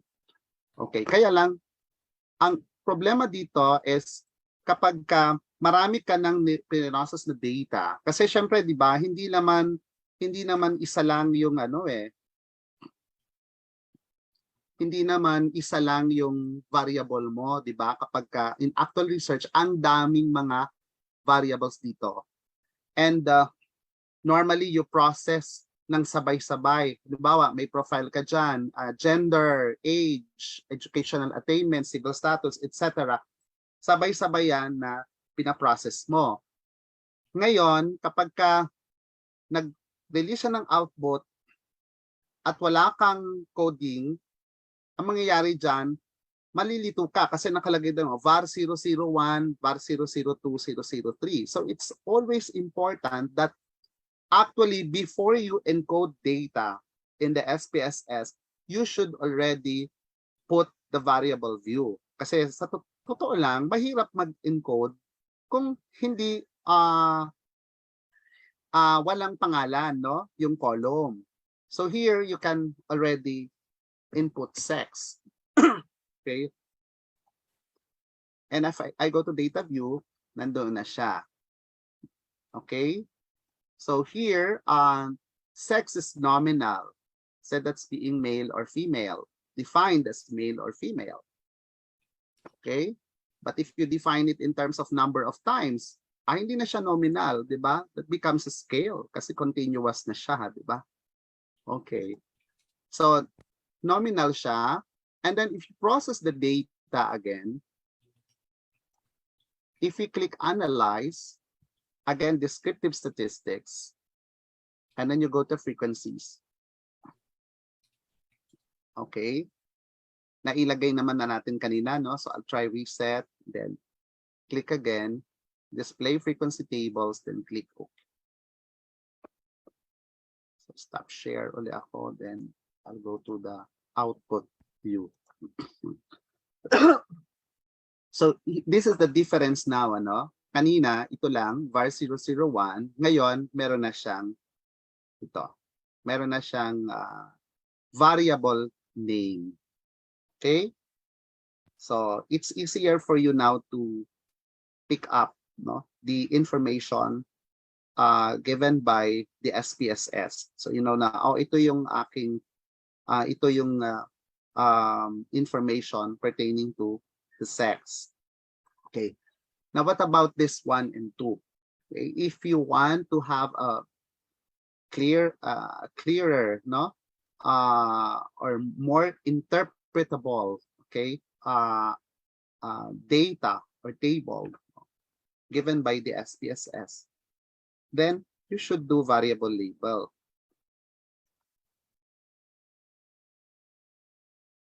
Okay. So ito yung data natin, ano? Kung gusto mo makita yung mamaya na lang, no? Let's do variable view muna. So variable view, sex. So ipasok natin itong values. We have here value labels. No? So value 1, siya ay male. Then you add. Sabi natin, yung binigyan natin ng code na 2, siya ay female. Then you add. Then you click OK. So nandiyan na siya. Okay? So sa data view, kung gusto niyo makita, no? If you click view and then you click these value labels, ayan, no? Nandito naman na sila. Okay, so again, let's do analyze. I-unclick ko lang ito. Okay. Descriptive statistics, frequencies. Click OK.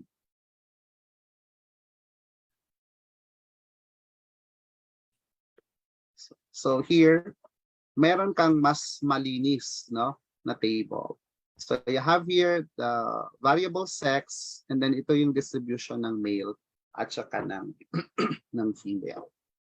You can actually have this copy-paste and then just remove this valid percent. Ano itong valid percent? Saka yung cumulative, ano bang kukunin mo dito? Yung percent o yung valid percent?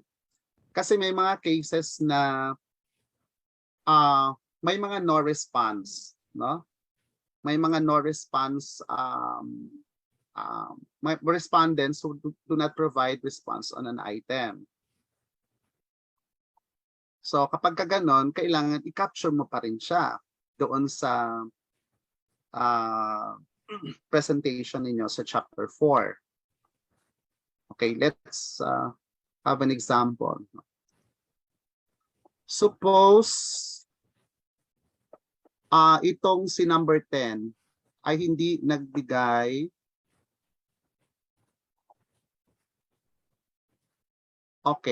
hindi naglagay kung ano yung gender niya. So hindi mo alam kung lalaki siya o babae. Okay, when you click analyze descriptive statistics, frequencies,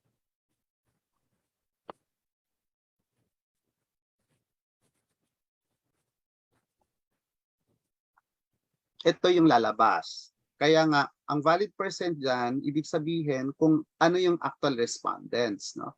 Ano yung actual responses. So you have here a missing system. But you have to report this. Kasi kung halimbawa, naka-report sa chapter 3 mo na ang total number of respondents po ay 20, tapos ang na-report mo lang ay 19, hahanapin nyo ng panel. O nasaan yung isa? Okay? So yung isa pala ay hindi nag-respond. So you have to report this. Okay? So how do you do it? Okay. Just click. Ako, i-copy-paste ko na lang. Ano? Okay.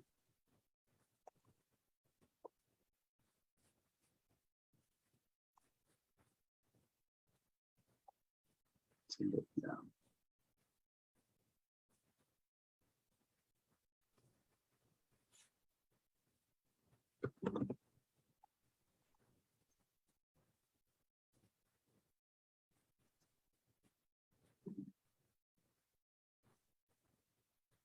Okay, open tayo ng parang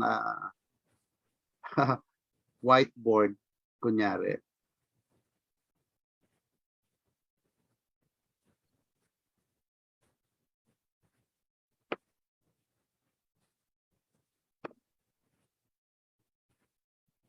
Okay, so here, you can just paste, no, yung output.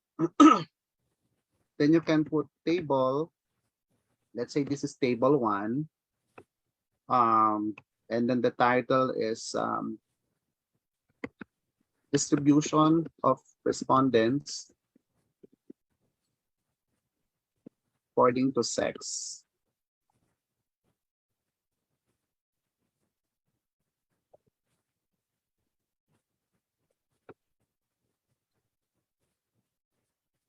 I will insert a new table. So you have 1, 2, 3. Okay. So ito lang ang kukopihin ko muna ito. Ilagay ko dito. Kukopihin ko rin ito. Ilagay ko dito. Okay. This one, this is no response. This is total. So this is the sex. So ayusin nyo na lang yung table ninyo. Depende doon sa requirement ng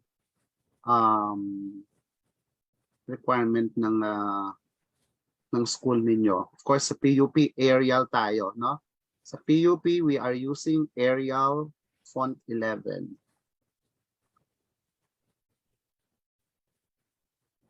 Oh, ayan na. I-interpret nyo na lang. Table 1 describes the distribution of respondents according to sex. Shown in the table, the majority of the respondents are female with 11 or 55%. There are 8 or 40% males. One did not provide response. Then how do you interpret it now? It depends on you. So kung ito ay part ng ng statement of the problem ninyo, then you need to make sense of this information. So how do you connect this now with the variables of your study? Ano ngayon ang masasabi ninyo, no? Na mas marami ang female. So kung ito ay halimbawa ay you are describing, let's say ISO 1, no, from the DBA, no? You're describing, let's say the profile of the employees in terms of sex. At karamihan, sinasabi karamihan ay mga babae. So anong ibig sabihin nun, no? Ano ang how do you make sense of this information considering that the majority of the employees in your company are female? And you have to interpret that. Okay.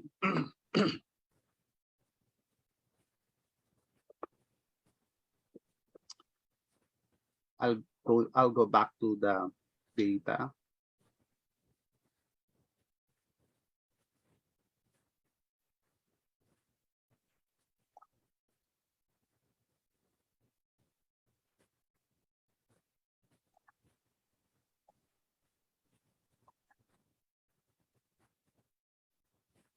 Now let's try to run doon sa yung sample data na provide ko sa inyo.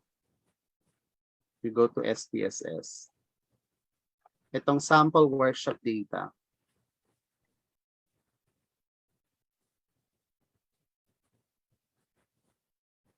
Ilan ba sila?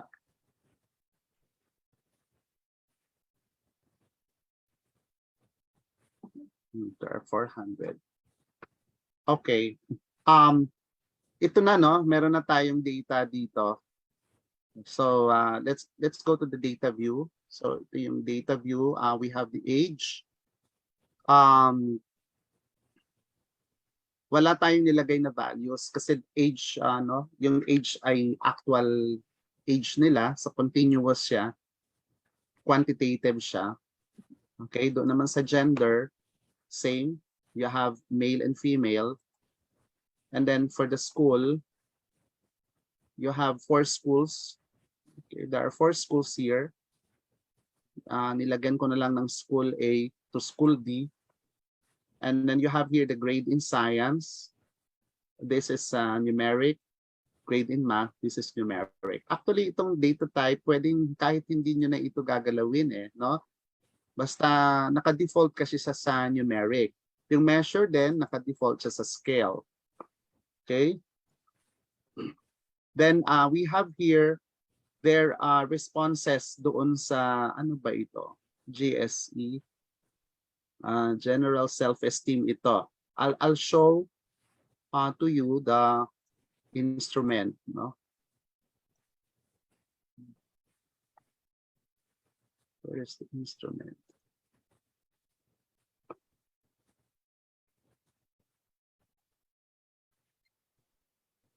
General self-efficacy scale.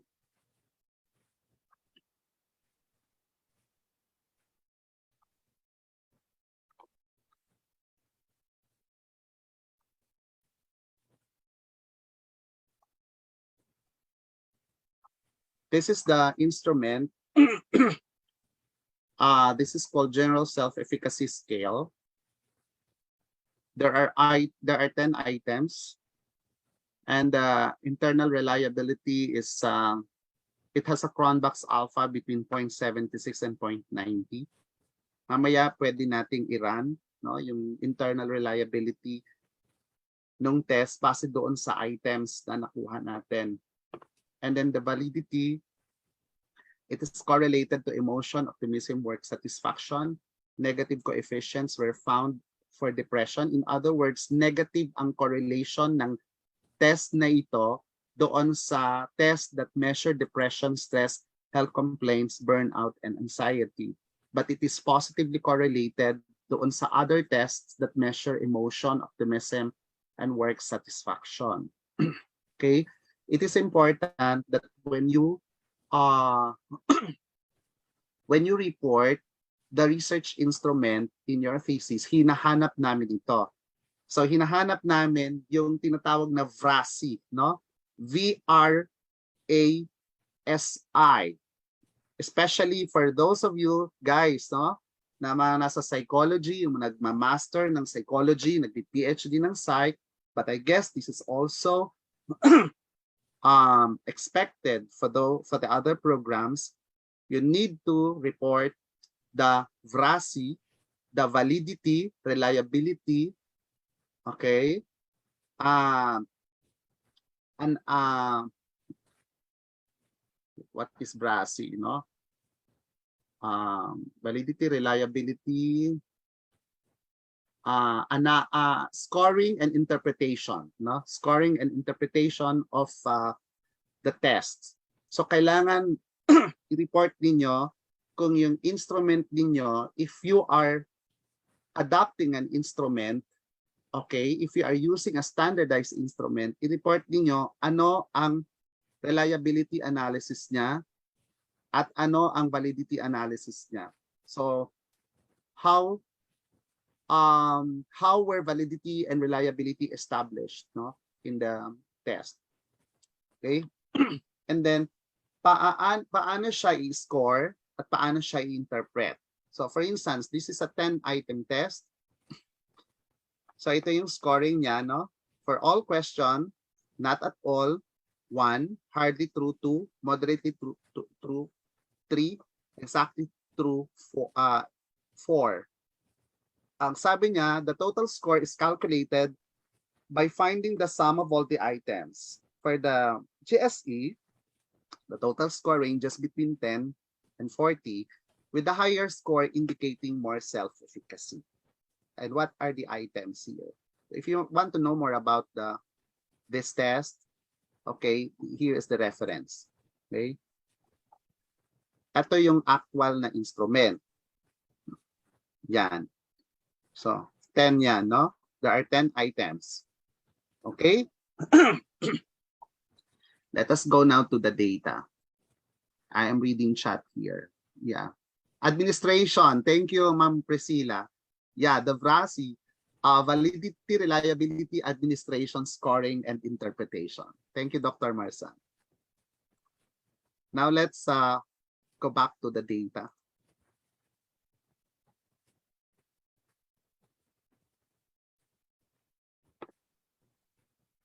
Okay. So here nakita ninyo, no, na pinasok yung yung label. Ito yung mga actual na items, no, questions in the test. So ito yung mga yung scoring. Okay? So tingnan natin how do we put this? Okay.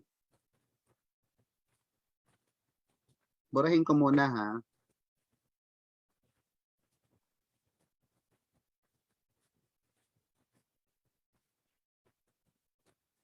None.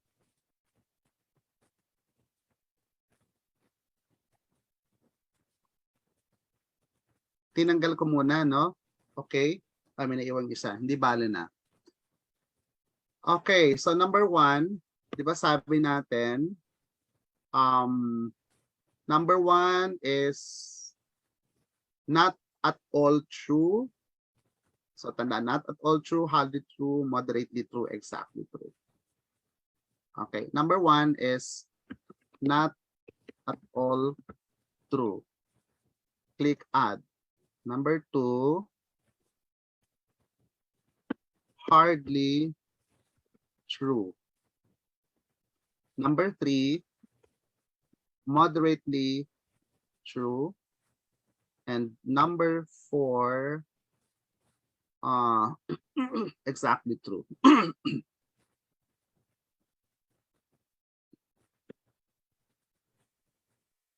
Yan ang nakalagay sa test. So hindi natin yan pwedeng baguhin. Ngayon, hindi mo na kailangan isa-isahin yan. You just have to go to copy and then highlight, then paste. Okay? So nandyan na lahat yung values ninyo.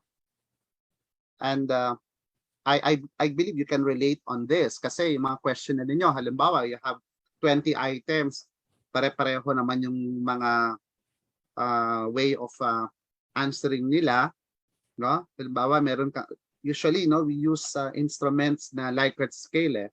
So merong never, rarely, sometimes, often, always. O kung maipasok mo na yung isang yung description ng value sa isang item, then you can just copy and paste. Okay. Now, let's try to process the data. Ano ang profile ng mga respondents in terms of age and gender? Age and gender muna. Those of you who have this data set, pwede nyo nang sabay tayo na mag-run. Okay? So again, if you click Analyze, Descriptive Statistics, and then you go to Frequencies. So age and gender. Then click OK.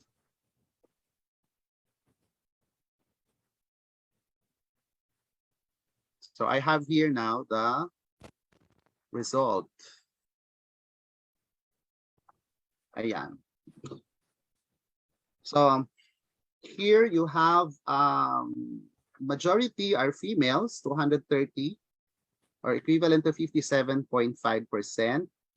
and males 170, equivalent to 42.5%. In terms of age, 83 are okay, majority are 16 years old, 265 or 66.3. May 15 years old, okay, followed by the 15 years old with 83 or 20.8%, and then the rest are distributed into 17 to 20 years old. Yan, ito ang age distribution nila.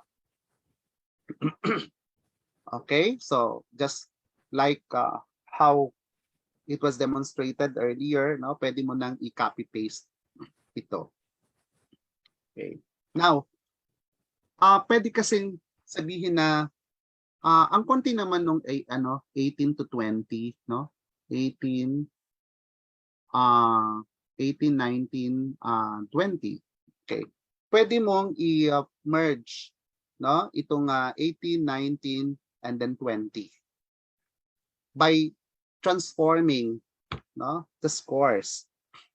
So pwedeng gawin mo, transform, let's say, into the same variable, pero pagka into the same variable, mawawala, no, yung mga values na pinalitan mo na. Pero kung gusto mong i-retain yung the same, yung actual distribution, okay, pwede kang mag-transform into different variables. Okay. But we will do that later, no? This time na different variables na lang kakailanganin natin. So decode into different variables. Click. Ano yung i-transform natin? Yung age. Ngayon, ano ang magiging bagong variable name niya? Kapag ka age change, ayaw niya. Because the variable name duplicates an existing variable name. Okay. So, lagay mo na lang na you can just put age dot new or underscore new. Ayaw niya ng may space ha. O, halimbawa, age new. New age. Change. Variable name contains an illegal character. Bakit illegal? Kasi ayaw niya na may mga space at other characters, no? So, either age dot or age underscore new. So, change. Okay. So, you go to old and new values. Okay, dahil ito ay gagawa ka ng isang parang new variable, kailangan makapture mo lahat ng mga data. So, halimbawa, yung value ng 15, hindi mo naman papalitan yan. So, ilagay mo pa rin siya 15. Okay? Then you click add. Yung value na 16, 16 pa rin. Okay? Yung value na 17, 17 pa rin. Yung value na 18, ay 18 pa rin. But this time, yung value na 19 ay gagawin ko munang 18. At yung value na 20 ay gagawin ko muna na 18. Kasi I have to merge. No? We have to merge all these three para hindi masyadong mahaba yung table mo. Okay? Then click continue. Then click OK. So, nasaan na siya? Hanapin natin ngayon doon sa dulo. Okay, nandito na siya sa age new. Okay? But we go to the variable view. Okay. Yung age, kasi ano rin ito no? Quantitative din ito. So, in other words, pag nag-table ka, pag gumawa ka ng table,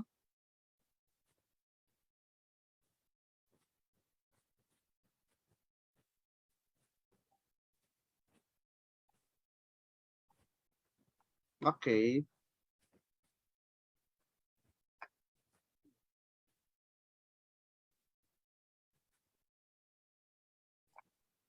Oh, okay, sorry.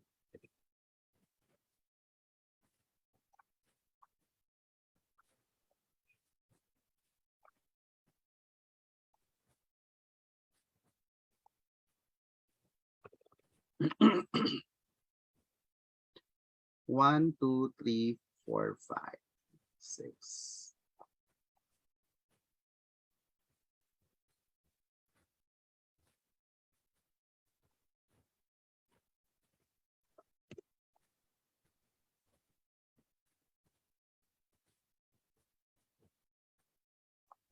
Okay, so pasok ko lang itong mga data na ito.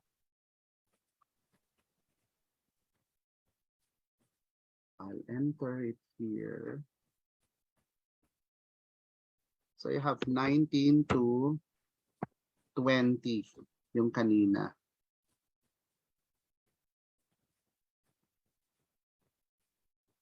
Okay, hindi ko pa pala na ipaprocess ng bago. No? Sige. Ito yung kokopihin natin.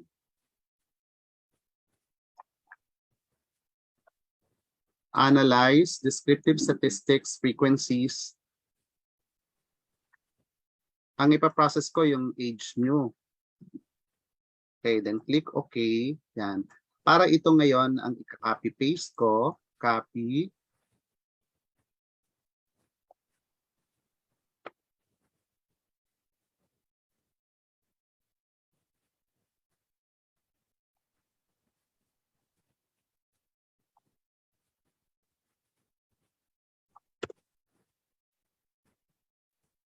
So ito yung copy paste ko.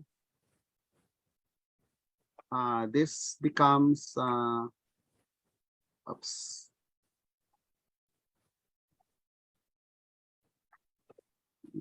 Total ko ay ito pa rin.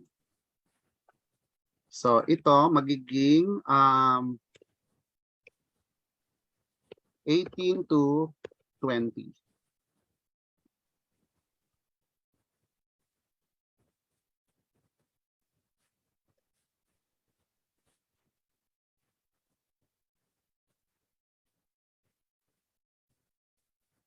Lagyan ko ng, lalagyan natin ito ng years old lahat. Years old, years old. And we remove the decimals.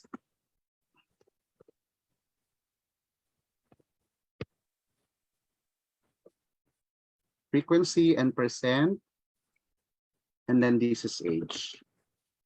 Again, format based on the prescribed format of the department of the college.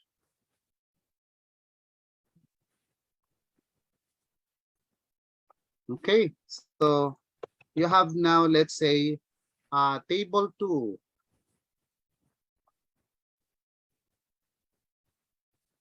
Table 2 according to age. Okay?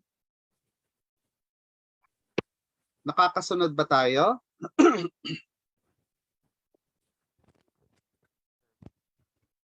Nakakasunod ba?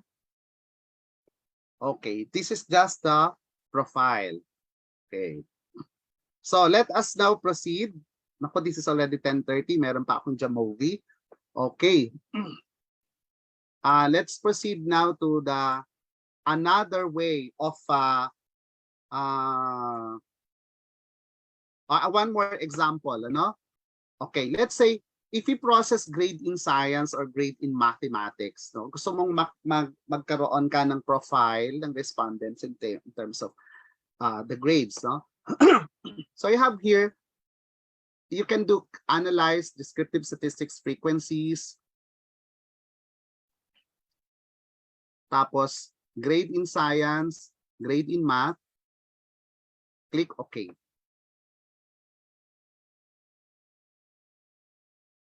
Ito yung binigay niya na result. Grade in science from 76 to 95. Grade in math, oh, there is an error here. Okay? 9, okay? Wala namang grade na 9, di ba? So, ang gagawin ninyo dito, no, is that either hahanapin ninyo kung sino itong respondent na ito na may grade in math na 9. Okay. So, bakit kaya nagkaroon ng no? Sino siya?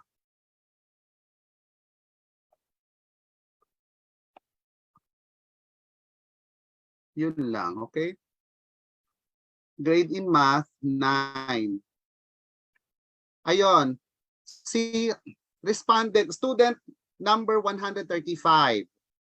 Okay? So si student number 135, tingnan mo, balikan mo yung questionnaire niya. Okay? Balikan mo yung yung pinanggalingan ng data, tapos i-verify mo kung ano ba yung grade ni student 135. Kaya nga importante when you tabulate the data, no, lalo sa mga questionnaire, lalagyan nyo ng number yung questionnaire, no? 01, 02, 03 para pag nagkaroon ng mga problems. Teka, na-present ko ba? Ay, sorry. Ito pala. Sorry guys, yan. So can you see? No?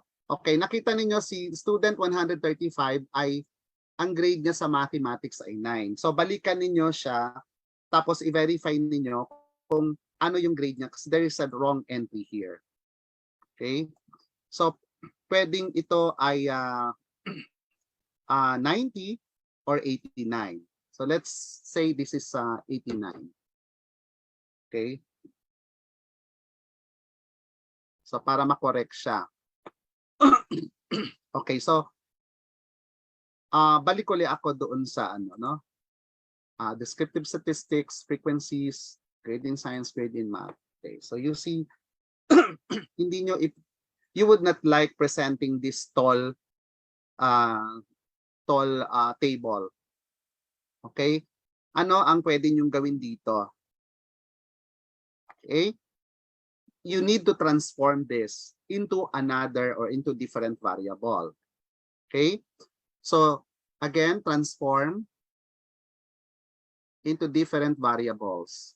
Tandaan niyo ha, ang highest grade is 95, ang lowest grade is 76. Okay? This is for the grade in science. Okay? So, the name here would be science grade. Change. Okay. I-remove ko yung data. So here, we can use this one, no? Ito naman, range. So sabi natin,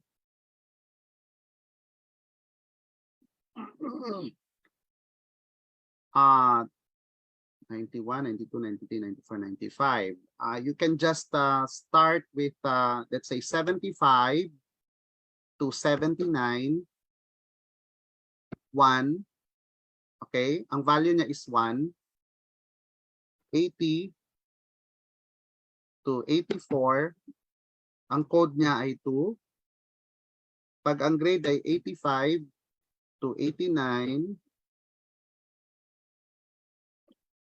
or palitan ko ha, 76. Dean, nandoon pa po sa variable view ang screen. Oh, sorry. Thank you for reminding.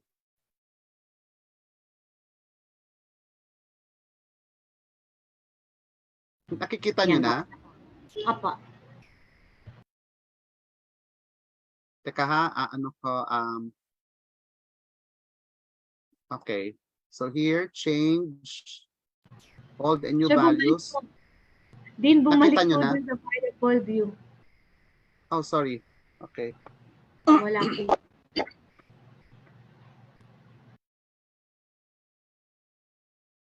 Okay. So analyze, I transform into different variables. Science, di ba? Sabi natin ang lowest grade sa science ay 76. Ang highest ay 95. Ang new output variable niya is science grade. Nakikita ninyo? Change. Can you see? Yes po. Okay. Ma'am Amy, please feedback ha anytime. This time, ang gagamitin natin range. So, sabi natin, 76, ikaw ang bahalang mag-determine kung ano yung interval. So, this time, ang interval ko ay 5. So, 76, 77, 78, 79, 80. So, 76 to 80, they belong to group 1. Yung mga grades ay 81 to 80, 81, 82, 83, 84, 85, they belong to group 2. So yung 86 to 90, group 3, 91 to 95, so sila ay group 4. Then continue, then click OK. So if I process the data again, pero teka, babalik ako doon sa, ayan, grade in science. Okay? Nandoon na siya sa dulo. But I'll go back to the variable view, lalagyan ko ng label. So sabi ko yung group 1, sila yung 76 to 80. Yung group 2, sila yung 81 to 85. Yung group 3 ay 86 to 90. Yung group 4 ay 91 to 95. So na-capture naman lahat yan. Then I'll click Analyze again, Descriptive Statistics, Frequencies. This time, hindi ito ang gagamitin ko. Ang gagamitin ko ay yung nasa dulo, Grade in Science. Click OK. So ito na ngayon yung bagong data. No? Okay? So ito na ngayon siya. Rather than presenting this two-tall table, no? Kung ganito, present mo na lang yung mean nila. Okay? So ito ngayon ang magiging presentation. No? Ito ang ipe-present niyo sa chapter 4 ninyo. Frequency and percent, ha? Tanggalin itong dalawang column sa huli. If you want, you do analyze descriptive frequencies. Ang format ko ay descending values. Kasi gusto ko yung mauna yung sa mataas. Okay. So yan. Okay? You can do the same for grade in mathematics. Okay. Now, how do you sum up all the scores, no, in the SPSS spreadsheet? Kasi 'di ba, sabi natin kanina, I'll go back to the questionnaire.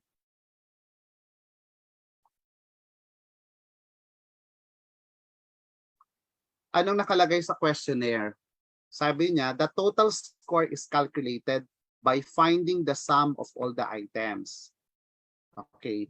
Nung nag-encode ka, pasensya na kayo pabalik-balik kasi ganyan ng SPSS. Nung nag-encode ka nito, ang in-encode mo yung actual scores nila eh.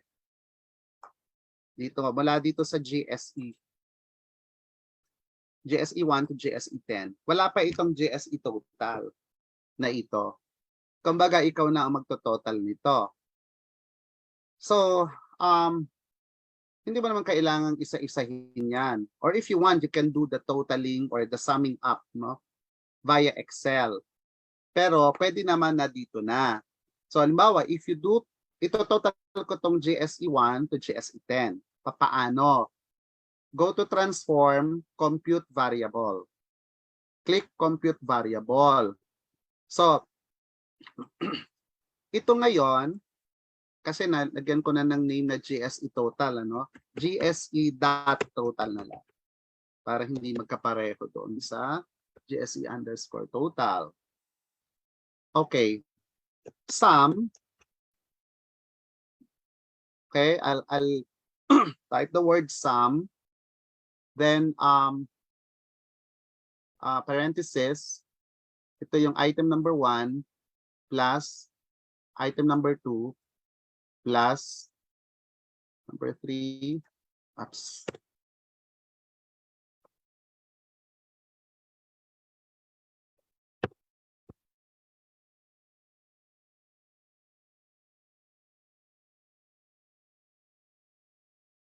You're following, guys?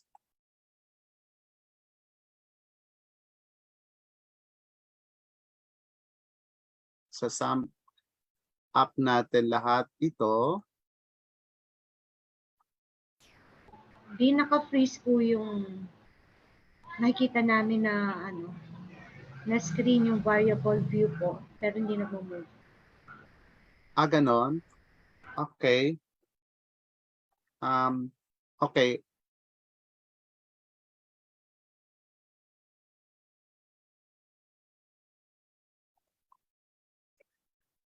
Ito nakikita ninyo?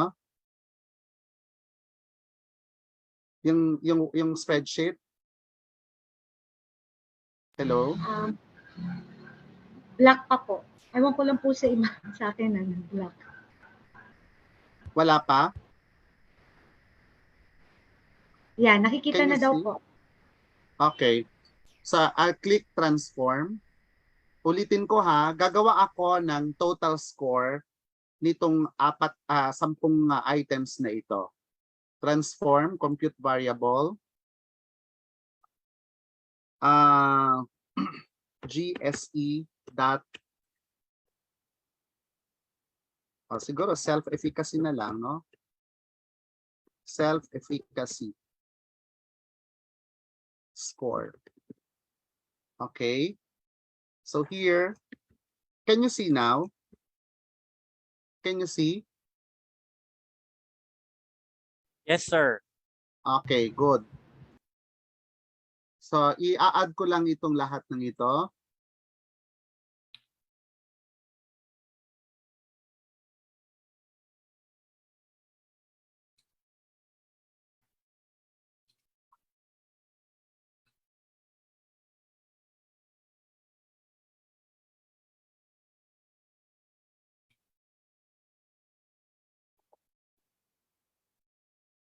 Okay, 10 sila.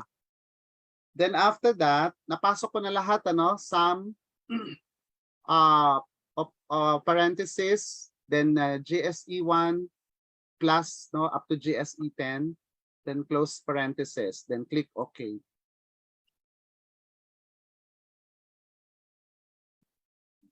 Dami nagpa-pop up.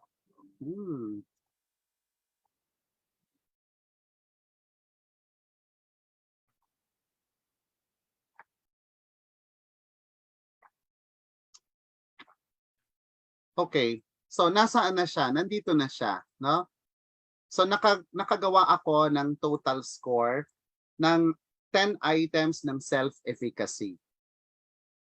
And I can use this total score now to do some correlation, to test significant difference. Okay.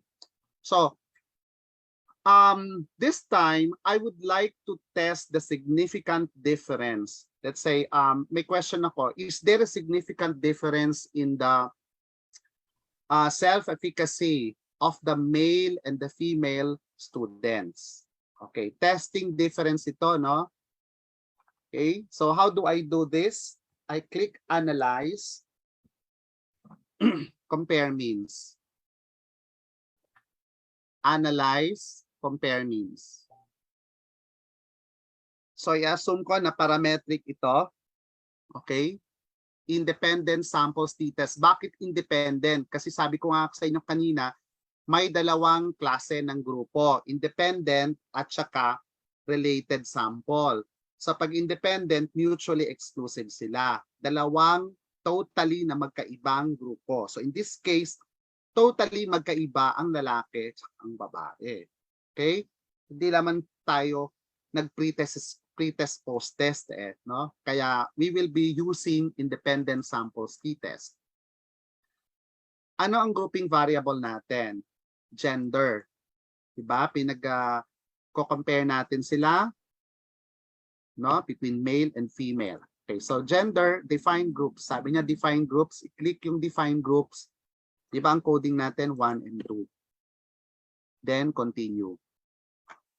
Ano ang dependent variable natin? Test variable. So sabi natin yung self-efficacy score. Okay? Pag lumabas na ito, itong okay, you can click this already.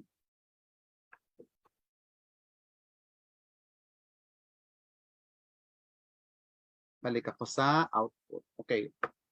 Can you see the output? This is the t-test result. Ito yung dependent variable self-efficacy score. Again, nag-provide naman siya ng mean. The mean of the males is equal to 26.83.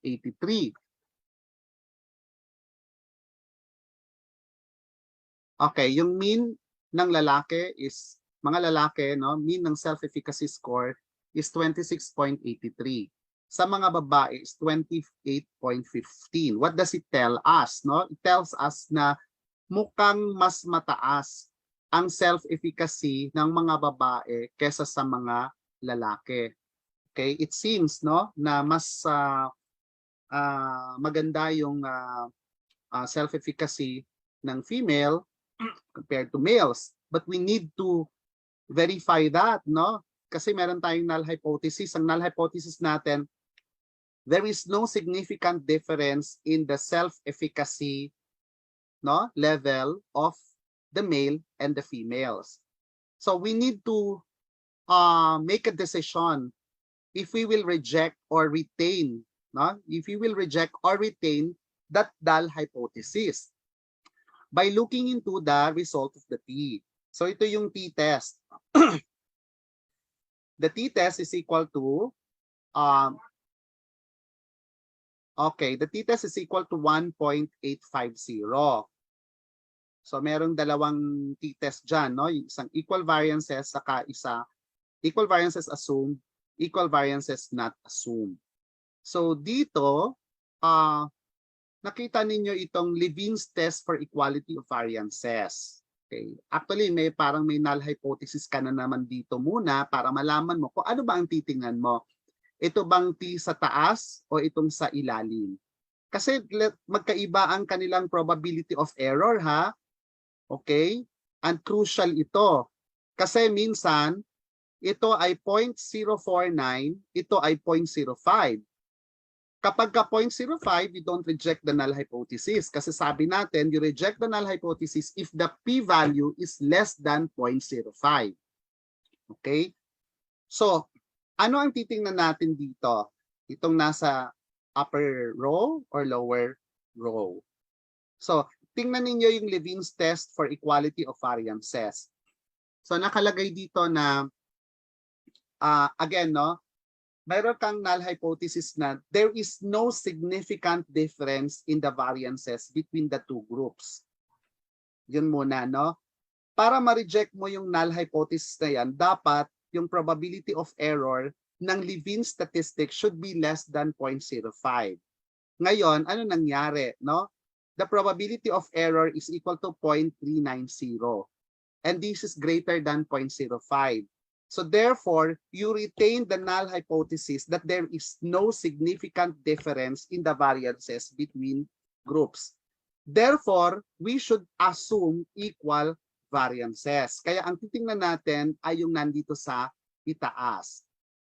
This is very crucial kasi when we sit in the panel, we would ask na ano ba yung t-test value mo? No? Ang t-test value mo ba ay base sa equal variance or unequal variance? And you need to provide evidence. No? I don't know if that is being done in the other programs, no? But we are doing this in the particularly in the psychology programs.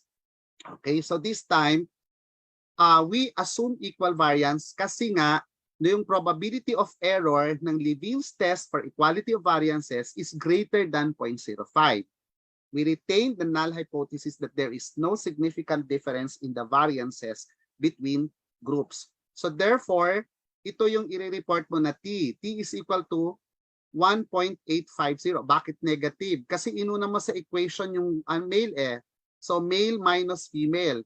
So naturally, magiging negative yan dahil ang mean difference nila ay negative. But anyway, kung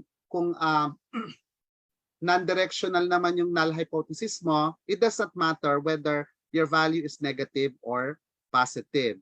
Kailangan titingnan natin yung probability of error. In this case, the T statistic has a probability of error equals 0.065. And again, sabi natin, what is the decision for rejecting the null hypothesis? Reject the null hypothesis if the p-value is less than 0.05. 0.065 is not less than, no? Greater than ito. So therefore, the null hypothesis is retained. Pareho lang yung self-efficacy ng mga babae at ng lalaki. Whatever difference you have observed here, ang mean difference is 1.32. So this mean difference is not statistically significant. The difference is actually equal to 0. So no difference in the self-efficacy between gender. That's the t-test. Okay. Now,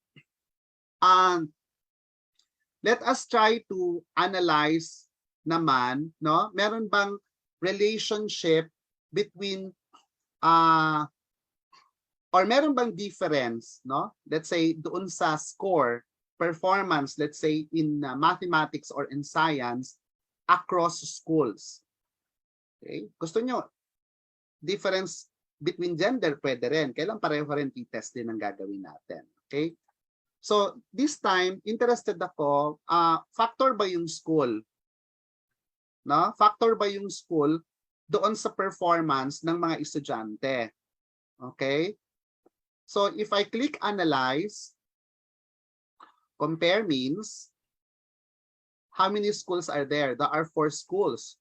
So dahil 4 schools, hindi na kaya ng t-test kasi ang t-test ay pang 2 lamang. So I'll click one-way ANOVA. Okay? So school will be the factor. Wala nang hihingin dyan kasi omnibus null hypothesis ang tin-test natin. Grade in science, grade in math. Okay, ang tanong ko na naman dito, is there a significant difference in the achievement in science and achievement in mathematics, okay, across schools? Null hypothesis, there is no significant difference in the performance or in the achievement in science and in mathematics across of students across schools.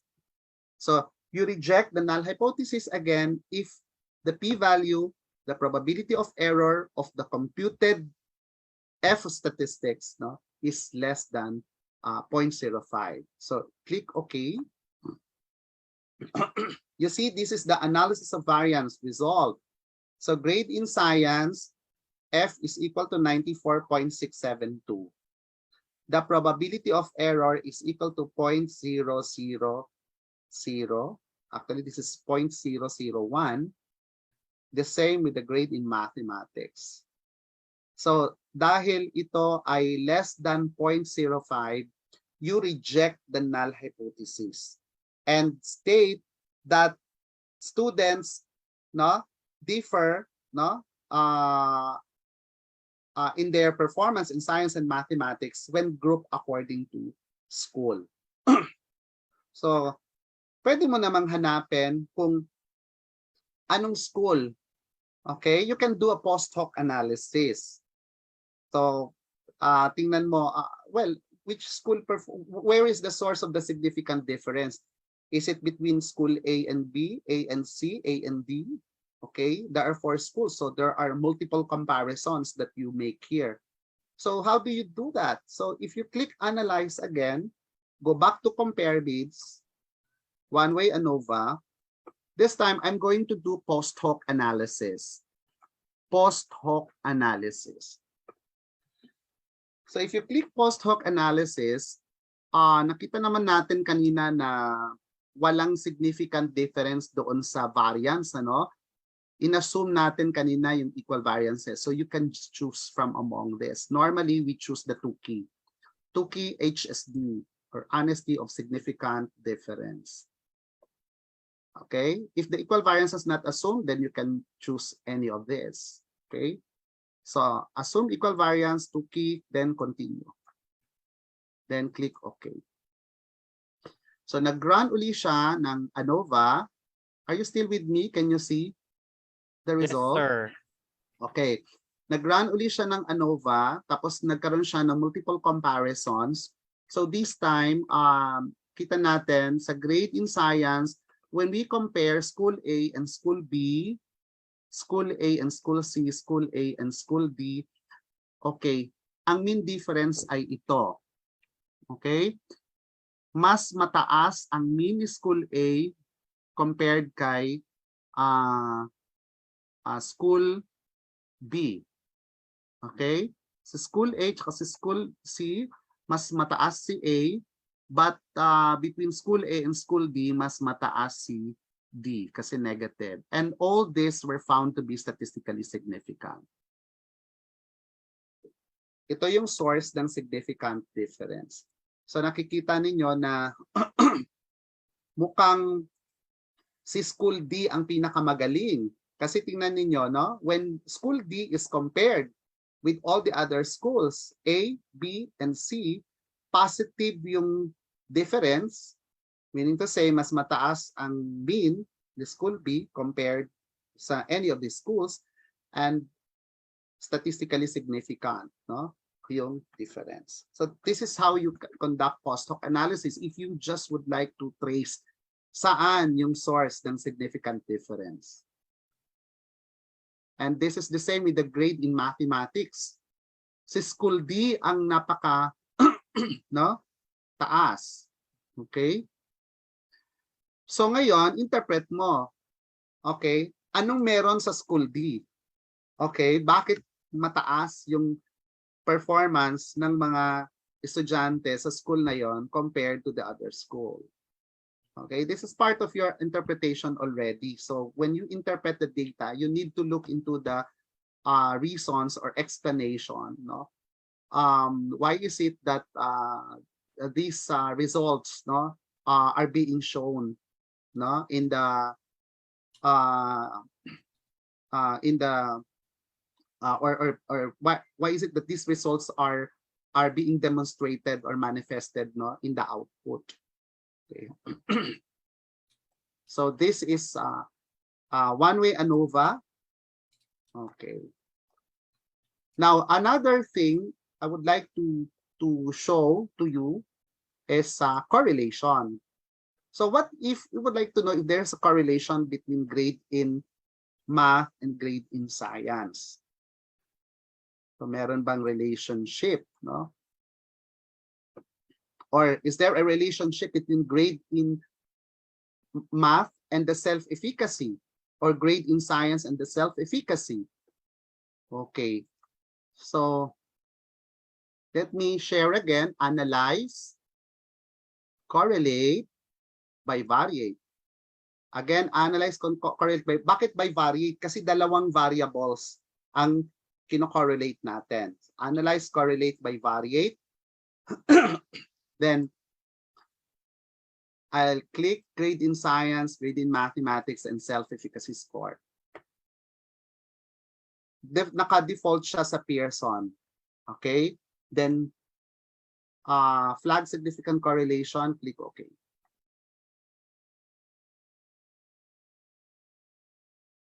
Ito ang result. Do you see? Grade in science and grade in mathematics, no, have very high correlation, 0.89. And there are two asterisks here. Sabi dito, correlation is significant at the 0.01 level. Ang hinihingi lang natin is that correlation should be significant at the 0.05 level. Okay? So anong binigay niya na probability of error? Less than 0.05. So 0.00. So again, if the problem is, kung ang statement of the problem mo, is there a significant relationship between grade in science and mathematics? Tapos null hypothesis, there is no significant difference in the grade in science and grade in mathematics. Now, based on the result, the Pearson correlation equals 0.89, has a probability of error equals 0.0001. Okay? Or the probability of error is less than 0.05. So what again is the decision on the null hypothesis? You will reject the null hypothesis that there is no significant difference in the that there is no significant relationship between the two variables. So therefore, merong relationship yung grade sa science at grade in mathematics. Kung tingnan natin, meron din ba relationship yung grade sa science at saka yung self-efficacy nila? Meron din, ano? It denotes a substantial correlation, 0.67. So pareho yan, grade in science, no, and grade in mathematics are correlated with self-efficacy. Paano mo i-explain yan? Eh di punta ka sa literature, okay? Maghanap ka sa literatura. Okay. Sir Arvin, can I be given an extension? Okay lang ba? Okay lang sir, hanggang 11:55 naman po yung naka-schedule sa inyo. Thank you Mapapawasan very lang tayo much. ng Q&A lang po. Apo. Sige, sasagutin na lang natin yung Q&A nila mamaya, no? We'll do our best to Apo. answer. Pwede po sa the Q&A. afternoon sir masagot. Apo. Yes, thank you. Okay lang ba mga kapatid na we'll continue the lecture, our participants? Yes daw po, Okay, sir. sige. Thank you, thank you. Sige. Paano nyo i-interpret yung result? Okay, di punta kayo sa literature. Okay? Actually,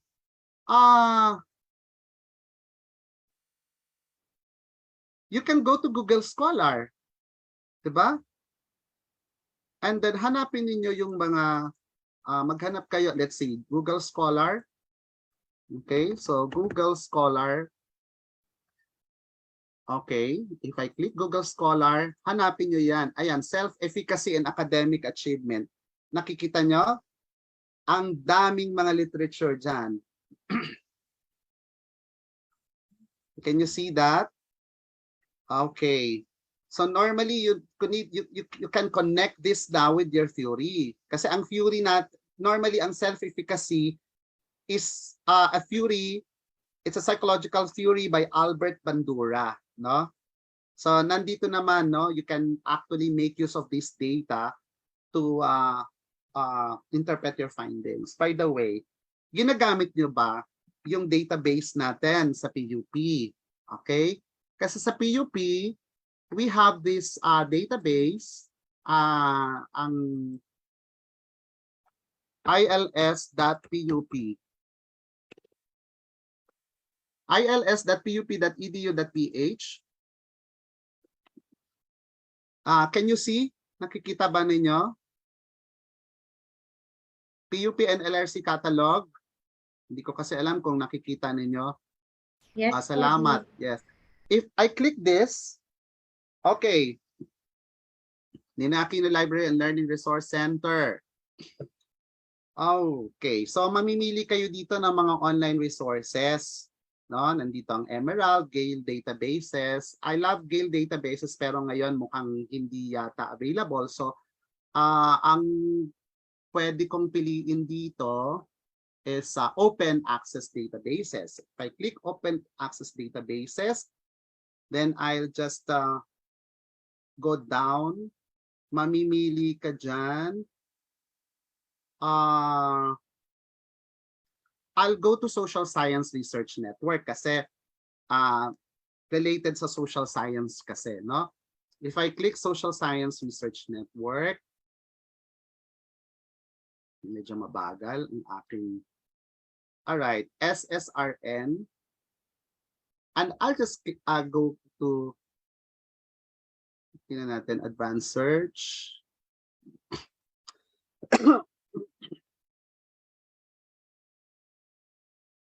Naku, medyo mabagal. Here are the journals, ano? You have your social science and humanities open.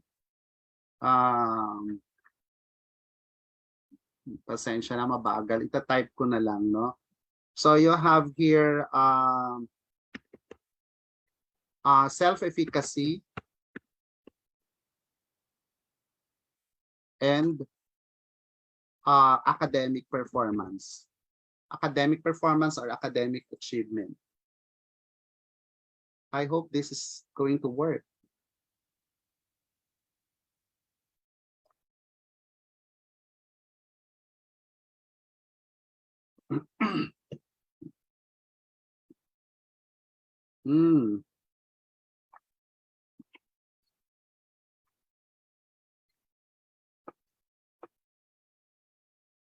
Ulitin natin.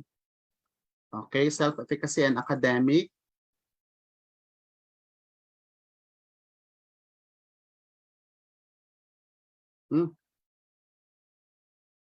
Sige, iwanan natin ito. Babalikan ko ito mamaya, no? Hayaan muna natin siya mag-load. Okay. But just the same, no? You can go to different site like Google Scholar, you can go to ResearchGate, no?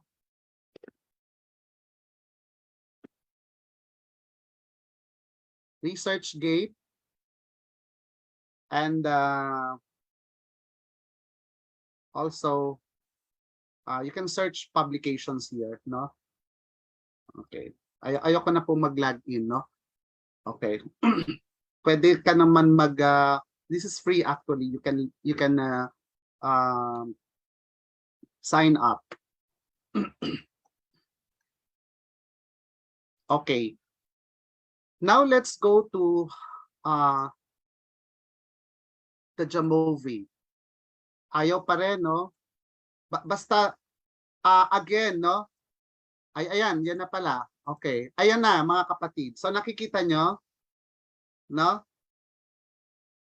At least, there are 126 papers, no? At least, di ba? Meron tayong makikita. So for instance, we have here a paper on academic performance and self-efficacy of Filipino science high school students on mathematics and English subjects. This is a very good related literature kasi I'm doing a research on self-efficacy of high school students and their relationship on academic performance in science and in mathematics. So perceived stress and self-efficacy, mamili na lang kayo dito. No? Okay. So ang daming mga journals na pwede niyong pagpilian. Okay.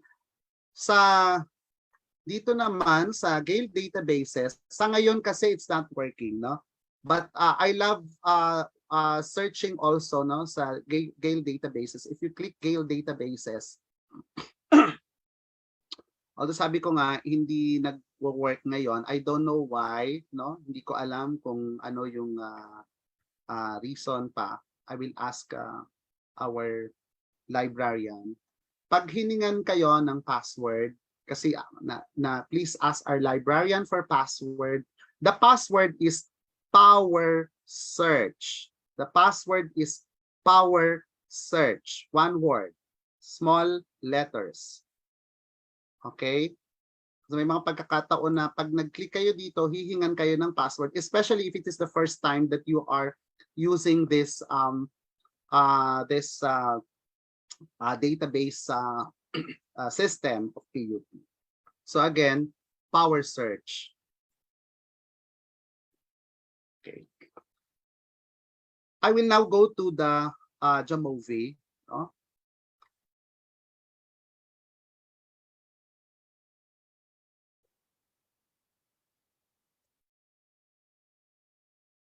Unless you have other questions sa SPSS, but just a disclaimer, I may not have the answer to all of the questions, no? Kasi just like everyone here, no, we are constantly learning, no? Okay. So we go to Jamovi. When you open Jamovi,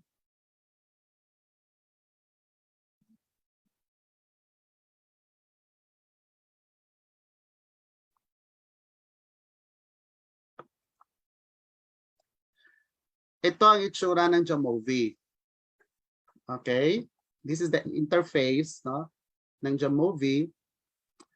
I will open my file, yung sample works. Okay, ano nangyari? Okay.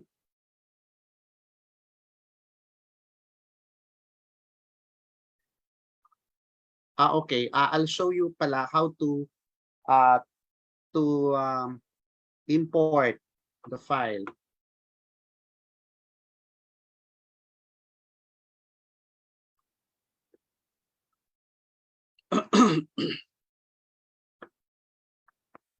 So ito yung Jamovi. Now, although I have already my files, my file ready, pwede ko namang i-import na lang. Okay. So I'll click this icon here. Okay. Then special import. Pero bago ko mag-import, tanggalin ko muna yung mga variables na ito. Kasi hindi siya malalagyan, no? Iiwanan ko tong A, tingnan natin kung ano mangyayari. Okay? So if I click this, special import, then I already have here my data, no? So browse. Nasaan yung data ko? Okay, sample data. I'm getting it from the SPSS. So click, then open. Okay, it's already here. Ganun lang kadali mga kapatid, no? Ngayon, hindi nalagyan itong first column kasi nga naka-default sa Jamovi na meron kang ABC, no? Na columns A, B, and C. So, tanggalin ko na lang ito. Delete the variable. Okay. So, I have it now. Okay.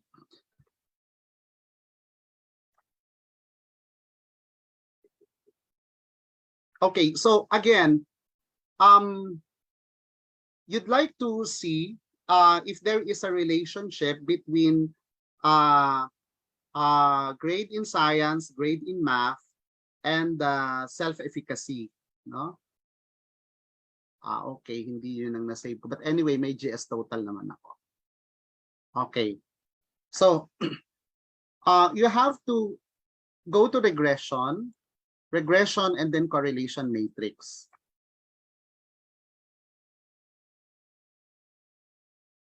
Ang maganda sa Jamovi, sa interface niya, habang ikaw ay nagpo-process ng data, lumalabas na kaagad, no, doon sa right part, no? So if I click grade in science, grade in math, and then if I click the general self-efficacy, okay, naka-default siya sa Pearson. Malalaman mo kung significant ba, pero obviously significant siya, no? Kasi nakita nyo, less than 0.001. The same naman sa binigay ng SPSS kanina. So if you click this flag significant correlation, so makikita nyo, magbibigay siya ng mga asterisks. 1 asterisk, P less than. Note, less than, not equal. Okay? You reject the null hypothesis if the probability of error is less than 0.05. So there's double asterisk here for 0.01 and triple asterisk for 0.00. Okay. Now,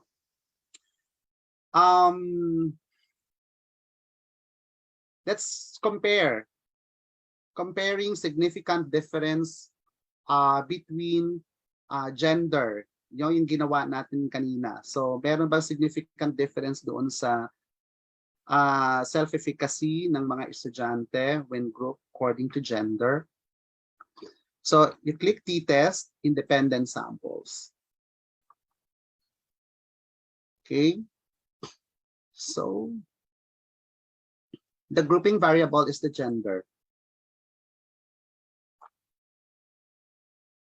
And then we are comparing them in terms of self-efficacy. So nakita ninyo na lumabas na, no? This is the same as the result that we have obtained sa SPSS. Okay, 0.065. Hindi siya statistically significant. But again, remember I told you in the first part of my lecture that one of the basic considerations or important consideration, no, is the statistical assumptions. So here sa Jamovi, although sa SPSS meron din, pero hindi ko na pinakita kasi you have to go to the other parts, no. May mga ibang mga selections ka pa, no, na gagawin para matingnan mo para makita mo kung na-meet ba yung assumptions ng normal distribution at saka yung homogeneity. Sa t-test kasi, ang t-test nagbigay na kung equal variance or not equal variance, okay? But for the SPSS, later on I can show, no, you need to go to explore and then meron dong option para makita mo kung normal ba ang distribution o hindi. But the good thing about the Jamovi is that it's already here, no? nandito na siya. I will answer the questions later. I see that there are questions in the chat box. Okay. You see, no, there is what you call as the assumptions check. So if you click the homogeneity test, okay, yung assumption na ito based on Levin's test, nakita ninyo kanina, no? So GSE total, okay, this is the F Levin's, the probability of error is equal to 0.390. So anong sabi ni Jamovi? Note, a low p-value suggests a violation of the assumption of equal variances. Now this is not low, 0.39. Sabi natin, what is considered as low p-value is less than 0.05. So, ibig sabihin, no? Because this is not low, this is high, this is greater than 0.05, okay, there is no violation on the assumption of equal variances. Kaya kagaya ng sa t-test kanina, we assume equal variance. Normality test. Click. Click normality test. Okay. Anong sinasabi niya sa normality test? No, normally, inuuna ito no, ni Jamovi. Usually, no?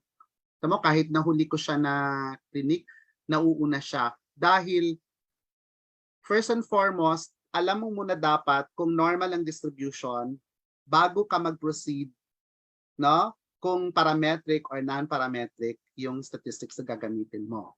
Okay. So in this case, sa normality test using the Shapiro-Wilk, ang p-value is less than 0.001. The p-value is less than 0.001. Note, a low p-value suggests a violation of the assumption of normality. What does it mean? Ibig sabihin, hindi normal ang distribution nitong nitong data mo. Kasi 'di ba may null hypothesis ka na naman sa Shapiro-Wilks. The null hypothesis is that the data did not deviate from the normal distribution.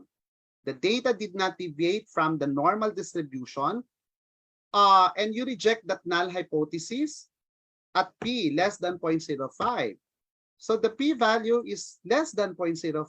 Therefore, rejected ang null hypothesis. It is not true that the data did not deviate from the normal distribution. At ang sinasabi niya, a low p-value suggests a violation of the assumption of normality. So this is low. Therefore, hindi normal ang distribution. Hindi ka dapat gumamit ng t-test. Hindi ka dapat gumamit ng t-test. Ano ang dapat mong ginamit? Ang dapat mong ginamit is yung non-parametric equivalent ng t-test, which is the Mann-Whitney-U test. Okay? Ang daming mga nagpa-pop out, no? Okay. Okay. Since the data are not normally distributed, the data set is not normally distributed, ito ang gagamitin natin, Mann-Whitney-U. Click ko na ha. Yan. Okay? So the Mann-Whitney-U gives us 17388 statistics. This is the U statistic. The p-value is equal to 0.058. Greater than 0.05 pa rin. Which means that sustained pa rin ang null hypothesis. The null hypothesis that there is no significant difference in the self-efficacy of the male and female students, no, is retained. Okay? Pero kung makikita ninyo, mayroong pagkakaiba sa p-value nila. Kaya ito ay critical. Kasi minsan rejected sa T, no? Retained sa U. Or rejected sa U, retained sa T. Okay, so alin dito ang gagamitin nyo? Alin ang i-report ninyo? Yung T statistic ba o yung U statistic? Depende. kung na-meet nga yung assumption ng parametric statistics, then you use the t-test. Pero kung hindi na-meet yung assumption ng parametric statistic, gamit ka ng non-parametric. Okay. Ano itong Welsh na to? Ano itong Welsh? Meron kasing dalawang t-test, yung student's t at saka yung Welsh t. Very specific tayo dito, no? Again, for the psychology majors, you are listening now and I hope you are listening well. Okay. Importante na malaman natin kung anong gagamitin natin na T, no? Yung student's T or the Welsh T. The Welsh T is used, no? If at yung student's T muna. The student's T is used when the assumptions of normality and equal variances, no? Equal variance are met. Yung dalawang assumptions, no? Normal distribution at saka equal variance. Okay. Yung Welsh T is used kapag normal ang distribution pero hindi equal ang variance. Ito yung katumbas nung di ba kung nakita ninyo kanina sa SPSS, merong dalawang T na binibigay. Yung first row tsaka yung second row. Yung first row, yun yung T for equal variance, that's the student's T. Yung second row, yun yung T for unequal variance, no? That's the Welsh T. In other words, the Welsh T is used when the data are normally distributed, but the variances are not equal. Okay. Kailan naman ginagamit itong Man-Whitney-U test? The Man-Whitney-U is, ito na nga yung non-parametric. So, kung dito pa lang nakita nyo na hindi normal ang distribution, ay outrightly, okay, you do not use the t-test anymore. You use the Man-Whitney-U test. Okay. Now, what about in analysis of variance? Paano naman sa ANOVA? Comparing more than 3 groups, no? Or more than 2 groups. So here sa Jamovi, you click ANOVA, then one-way ANOVA.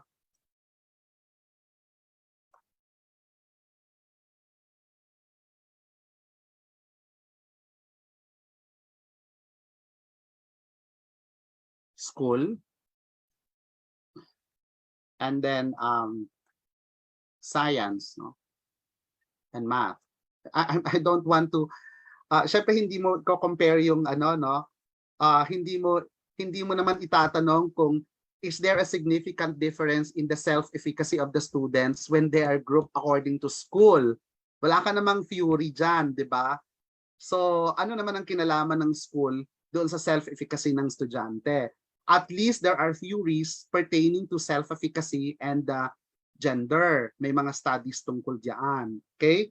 So this time, what we are going to process is the significant difference in the grade in science and grade in mathematics, no? Across the school. Nagawa na natin ito sa SPSS kanina. So gagawin natin sa Jamovi. So ito na nga, no? Pinigay na niya. Okay? But again, check assumption, homogeneity, and normality. So anong sinasabi niya? Okay, in terms of normality check, hindi rin normal ang distribution. So for the grade in science, P is less than 0.01. Okay? For the grade in math, the P is less than 0.001. Okay? So ang sinasabi niya, hindi ka dapat nag-F test. And what is the counterpart? Kasi dito ang binibigay lang niya yung Welsh test, no? Dalawa ito, no? Fisher's, no, ANOVA. Fisher's ANOVA is used if you are if you both assume normal distribution and equal variance. Okay? The Welsh ANOVA is used if the distribution is normal, but you don't assume equal variance. Okay? And since hindi normal ang distribution, hindi mo pwedeng gamitin ito. Okay? Ano ang gagamitin natin? The non-parametric equivalent. And what is the non-parametric equivalent of F-test ANOVA? This is the Kruskal-Wallis. You see here, non-parametric. So this is one-way ANOVA Kruskal-Wallis. So if you click Kruskal-Wallis, again, school, then science, and mathematics. Yeah. Statistically significant. Kagaya ng nakita natin kanina, no? Ito naman, pareho naman sila ng result. But it's always a must that you use the correct statistics and you report the correct findings. Okay? Now, what is this effect size? May nakikita akong effect size.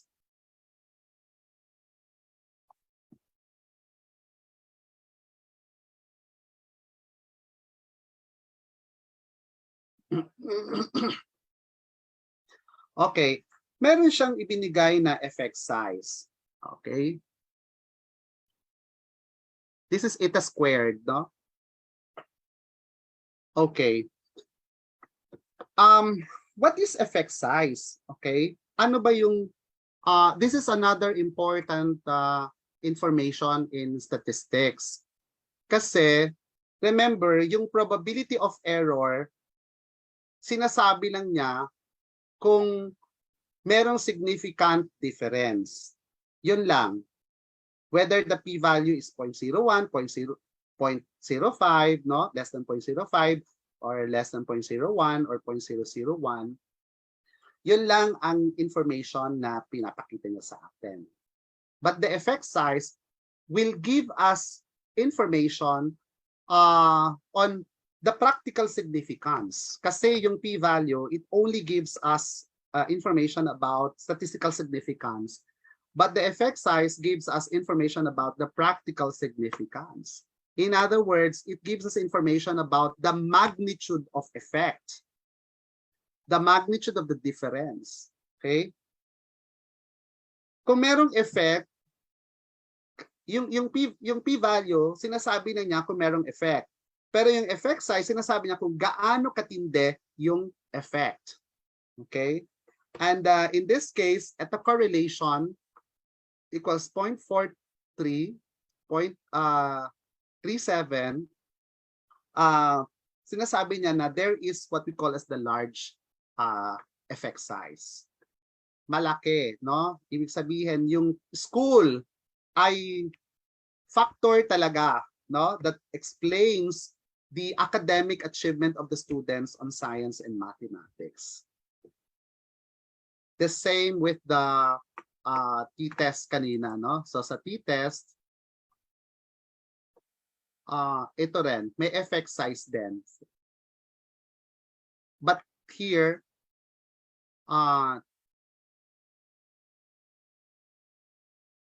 teka, tingnan natin, ulitin natin. GS total, dependent variable, gender, grouping variable, anong result niya?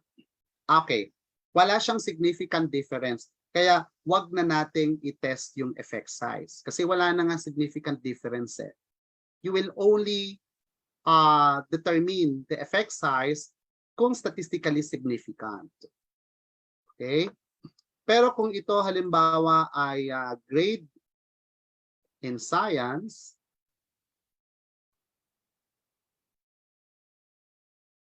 let's say grade in science, o merong significant difference, no? Yung grade in science between gender. And effect size, hence D is equal to 0.36. 0.36 is somehow moderate, no? There is a moderate size effect. It's actually between low and no? Because hence D, small size effect is 0.2, moderate size effect is 0.5, and large size effect is 0.8 and above. Okay, so there is a fairly moderate effect size. This is according to Cohen's-d. So, ibig sabihin, yung gender is a factor. Kung titingnan natin ito, halimbawa, you are testing the effectiveness of an intervention on the prognosis of the patient, okay? Usually, sa mga experimental research, ano?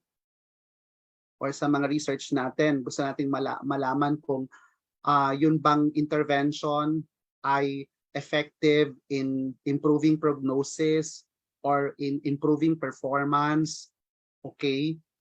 And let us say that you found that there is that the intervention has an effect based on the p-value. Tingnan nyo rin yung effect size. Merong effect yung intervention, pero gaano katindi yung effect niya? Because effect size gives us the magnitude, no, of the effect of the independent variable on the dependent variable. So kung halimbawa 0.8, sinabi na 0.8 and above, ibig sabihin ang laki ng ng practical significance siya. So sabihin natin, gamitin natin yung intervention.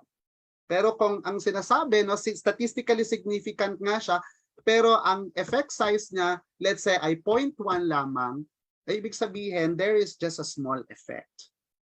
Merong effect pero hindi ganoon katindi. Hindi ganoon kumbaga ka-importante, no? Okay, hindi ganoon ka-meaningful. Okay. So that is what we mean by effect size, and we are actually requiring our psychology students to not just report the probability of error, but they have to report the effect size also. It's important that when you publish your research, you need to report the effect size para yung research ninyo ay pwedeng magamit ng ibang mga researchers when conducting meta-analysis. When they are comparing the results of the different studies or publications, no, pertaining to similar topic, measuring the same variables.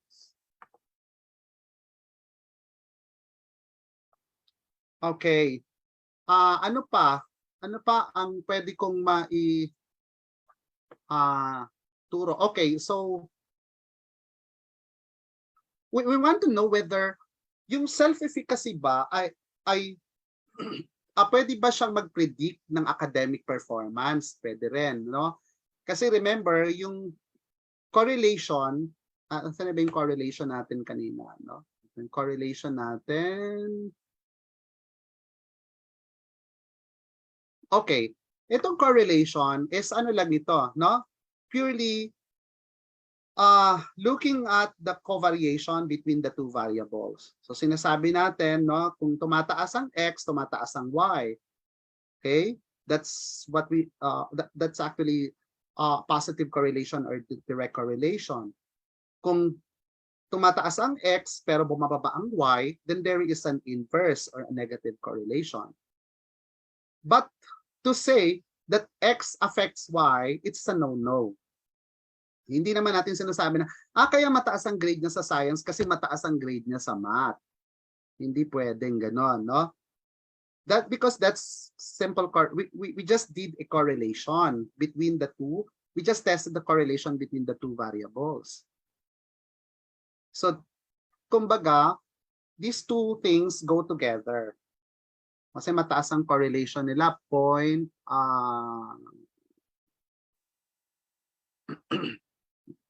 Asan yung grade and math, no?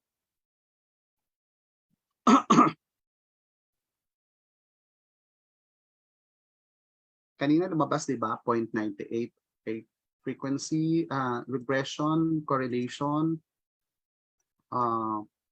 science, and math. Oh. Ito nga pala. Yun na nga, 0.64. Okay. So there is a strong, no, it's not actually strong, but there is a substantial correlation between grade in mathematics and grade in science. But not one is the core, but we don't state any causal relationship here. If you want, you can run a regression. So in regression, linear regression, the dependent variable is mathematics, okay? And let's see that this is the factor. The factor is the GS. Okay, covariate now. Okay. So here, R is equal to 0.516. Look at this, no? This is the R squared. This is the coefficient of determination. The R squared is equal to 0.27.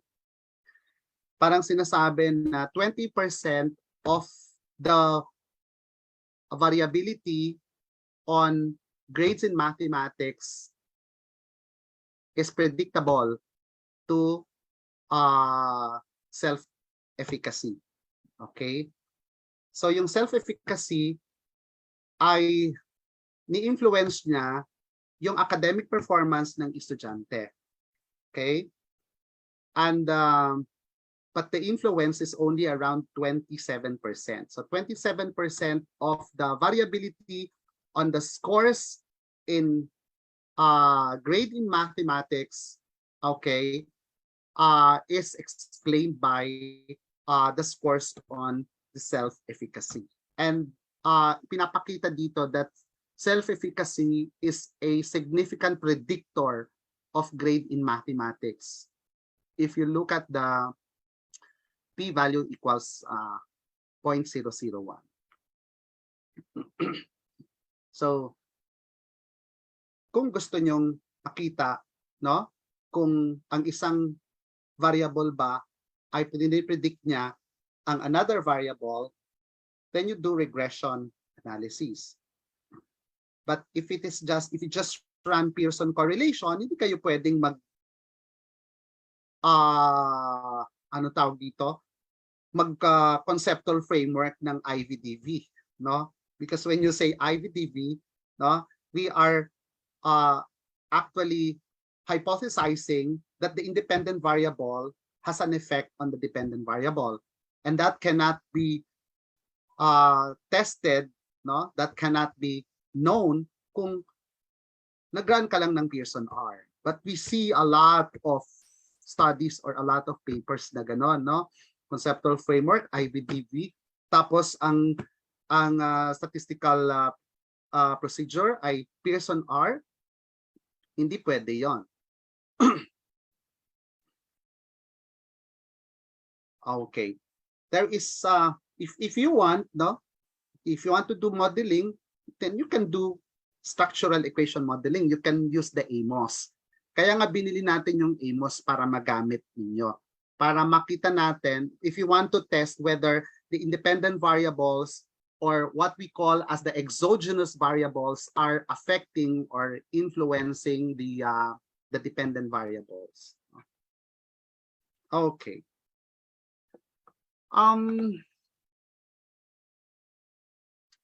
I guess I'm done, no, with my presentation, Sir Arvin. Unless they have questions. Thank you very much, Dean.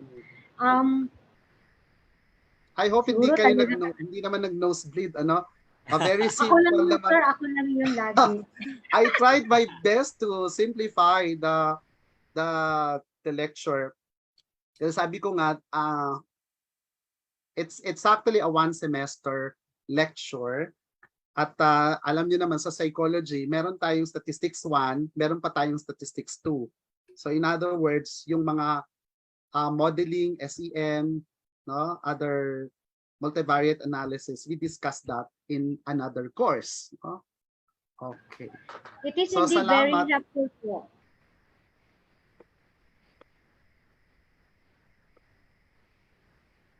Yan. Din, siguro kung kahit medyo yung iba sumakit ang ulo or baka yung iba talagang very intently, they really observe and listen to how you demonstrate the use of SPSS at Jamovi. And kahit siguro medyo masakit sa ulo ay talagang natuto sila. Right now, we open the chat for any comments or questions. But so far, we have from Alona, ganun pala talaga kahalaga ang statistics and research study. Siyempre, mas mahalaga din ang application na makakabuti sa community. Pero siyempre, importante ang statistics as subject, as a tool for the research. Kasi pag magaling ka, hahabulin ka ng pera. May kailangan pala natin master to para habulin tayo ng pera. Pag sa clinical ka magaling, hahabulin ka ng mga pasyente. Okay, that's a comment from Alona. I guess this is from the MAP or PhD program ng psychology.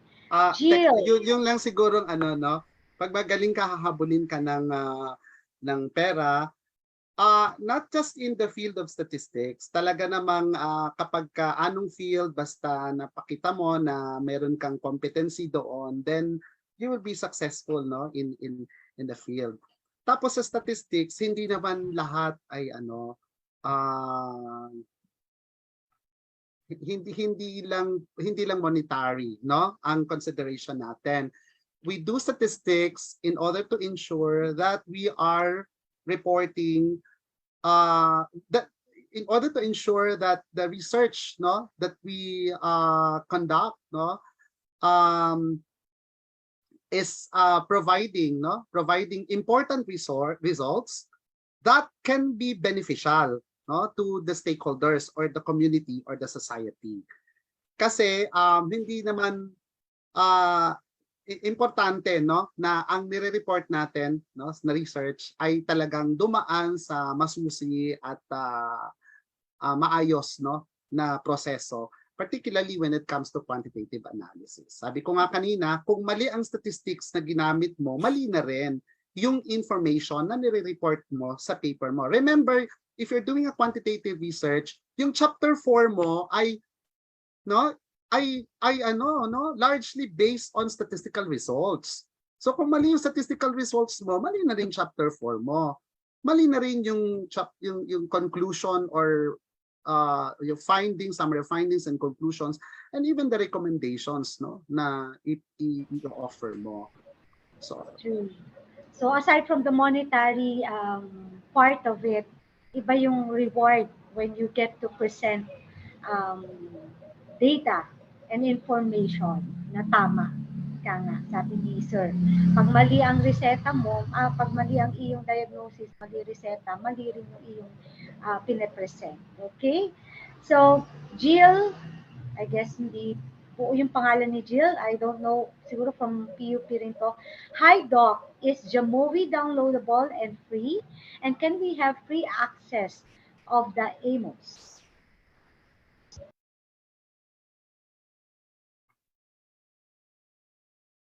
yeah, Jamovi is free. Actually, I gave Dr. Arvin shared again no the link to the Jamovi. You can download it no. And ano pa yun sabi niya? Can we have a free access of AMOS? Access in AMOS, yes. Ang AMOS ay proprietary. So talagang magbabayad tayo. In fact, we paid 350,000 for the 15 units of AMOS. No? The same with the SPSS. We paid 350,000 for the 15 units of SPSS version 24 or 25. At yan ay nasa PUP Graduate School laboratory. Yeah, ang AMOS po ay hindi libre. Ang Jamovi ay libre. Okay, ang dami pong nagbibigay ng ng appreciation sa inyo din simula nung kanina pa actually while you are presenting, and right now marami pa rin nagte-thank you po. But Desiree from the psychology PhD program. Doc, can you show the assumption check for regression in the movie? Okay. The regression has actually four assumptions. No, there are four assumptions associated with the linear regression model. So, number one, dapat linear yung relationship between x and y. No, yung dalawang dalawang variables ay unang-una dapat correlated sila. No, so you don't run regression analysis between x and y kung at the very beginning hindi sila correlated. Okay, then homozygosity is also important. So yung variance no ng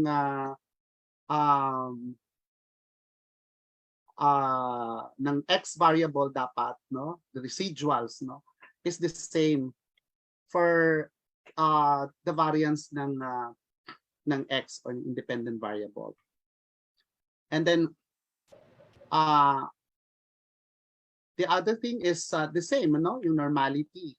Okay, dapat yung both the values of x and y ay normally distributed. Tapos if you are running multiple regression analysis, dapat yung mga x variables mo, yung mga independent variables mo ay hindi dapat sila correlated. So wala dapat tinatawag na multicollinearity. Kasi kung from the very beginning yung x1 mo at yung x2 mo ay highly correlated sila, tapos ira-run mo sila no ng sabay, hindi mo malalaman kung ano ba talaga ang sino talaga ang nagkaroon ng effect sa y, x1 ba yung x2. Okay, thank you.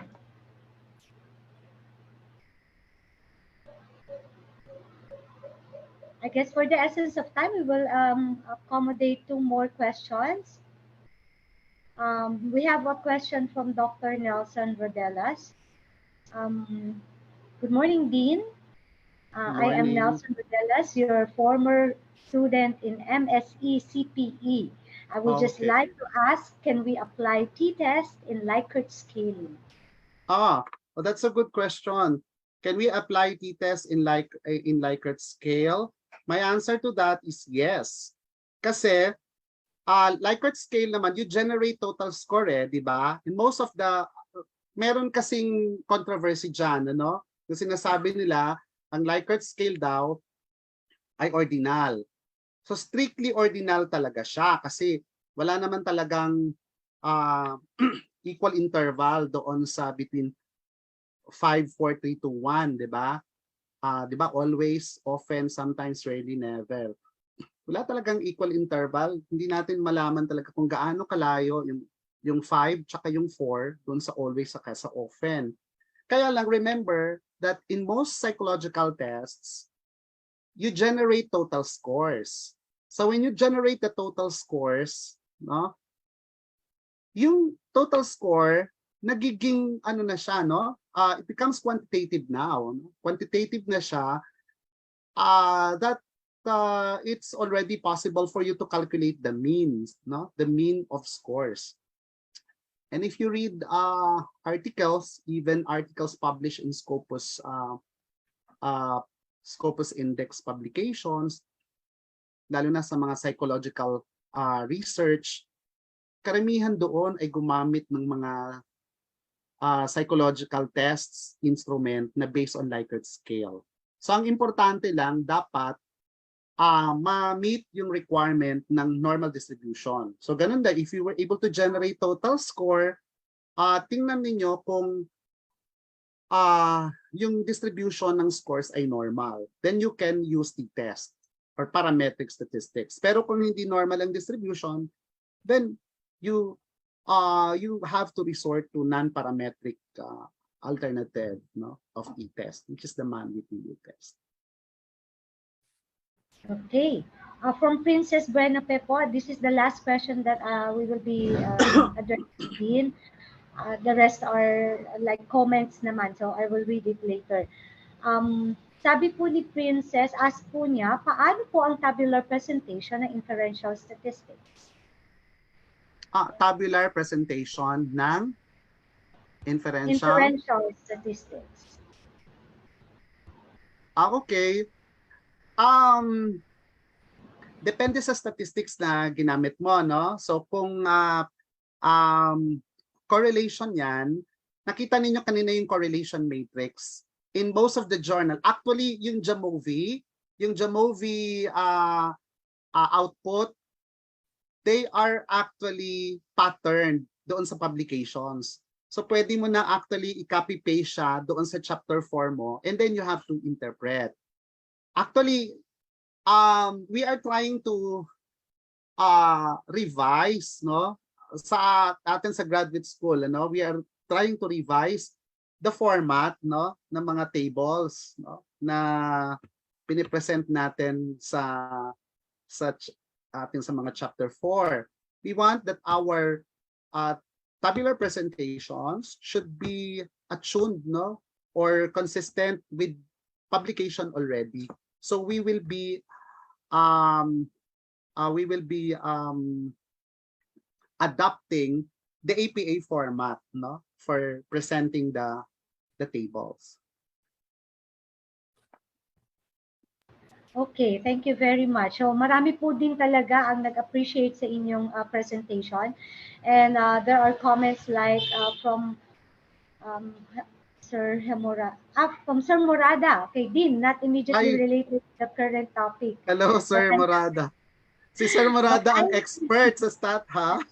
Oo nga Si po, Sir sinashare Hector ba niya po yan? yung kanyang I have witnessed cases where members of the panel or of the thesis and dissertation are the ones who are not in agreement as to statistic methods and modeling to the detriment of the students.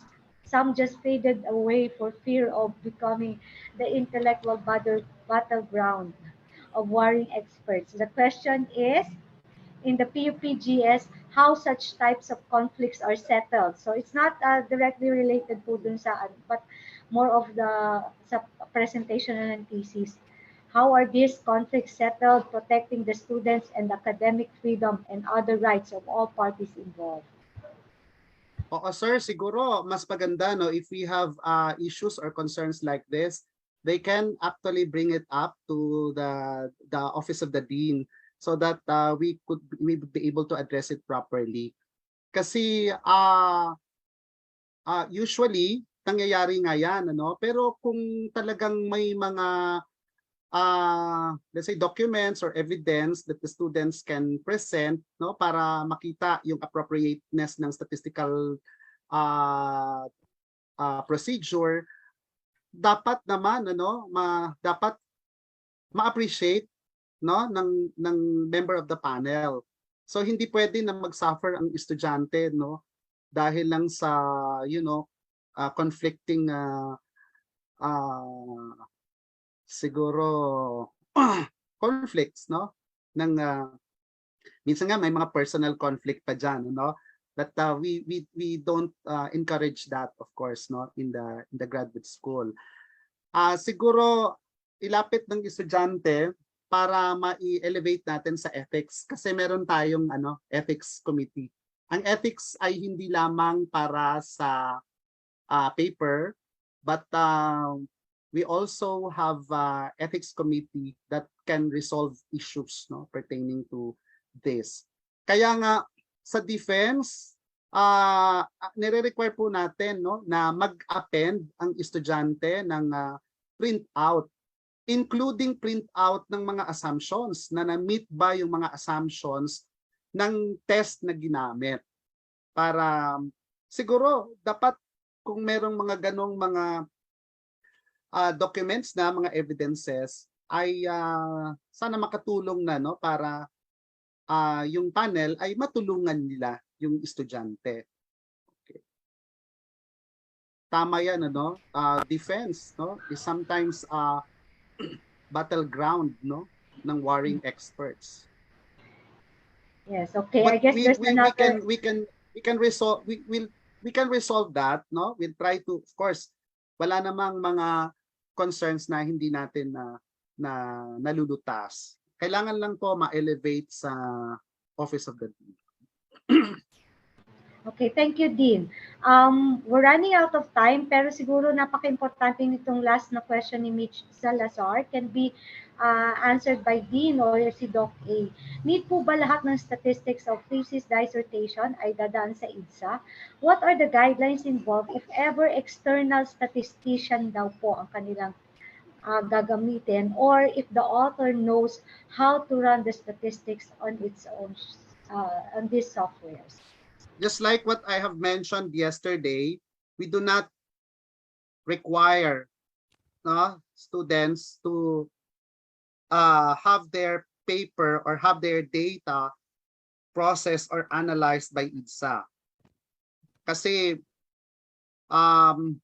sabi ko nga, we teach statistics.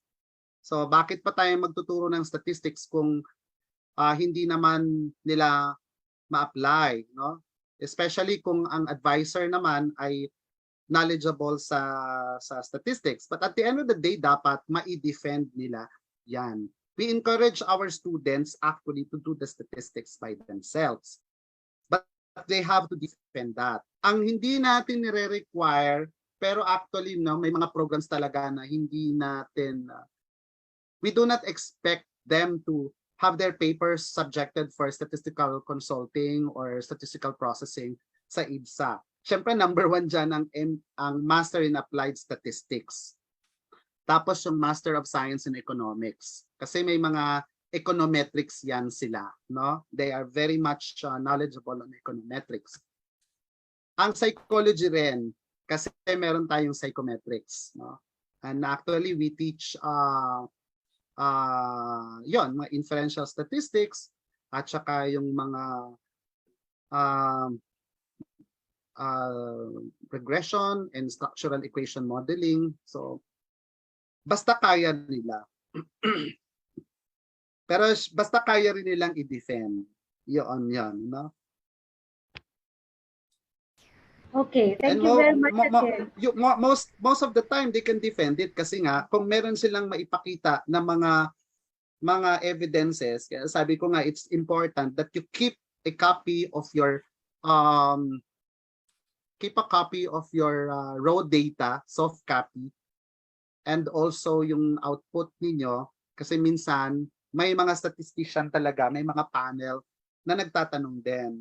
Saan galing itong value na ito? Do you have kasi kung sasabihin niya na ikaw ang gumawa ng statistics, can you present to us yung raw data? So, minsan, you will be asked by the panel na, sige, ipakita mo nga yung SPSS or the Jamovi data mo, tapos tingnan natin kung tama, no, yung statistical treatment of data mo. But hindi naman madalas yan. So minsan lang nangyayari kapag talaga may mga disagreement, no, between the statistical tools, no, used by the researcher and as appreciated or as critic, no, by the panel. Alright, so masyado talagang rich ng information, and we have learned a lot from our Dean, Dr. Elmer G. De Jose. And of course, we have run out of time. So we will now proceed to the next part of our program, which is the awarding of certificate, to be presented by our Chief for Research and Extension Office. So I will read the citation.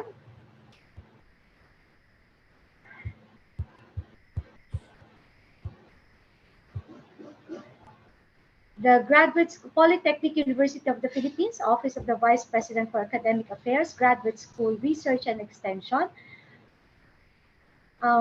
awards this certificate of recognition to Elmer G. De Jose for having served, or Dr. Elmer G. De Jose, for having served as resource speaker of the webinar workshop series on the thesis and dissertation writing held on July 2 and 3 via Zoom and FB Live. This certificate is signed by the Chief of GS Research and Extension, Dr. Arvin B. de la Cruz, and of course, the Vice President for Academic Affairs, Dr. Emmanuel C. G. de Guzman, our Vice President. Okay, so Doc A. Thank you, ma'am. So this is awarded to Dr.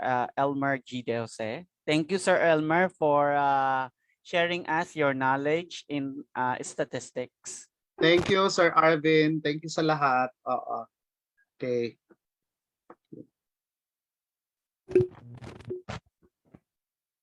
Amy? Okay, siguro information overload. Tapos nagutom tayo. Syempre na-overwork ang ating brain. We will pause for a break, for our lunch break, and we will resume by 1:30, Doc A. 1 p.m. 1 p.m. po. The next part would be, there will be another resource speaker, another continuation, para po sa mga nagpe-prepare na dyan sa thesis. Napaka-helpful po nito.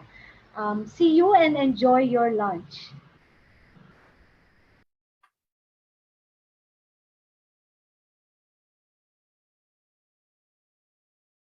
The Polytechnic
Welcome to the Polytechnic University of the Philippines.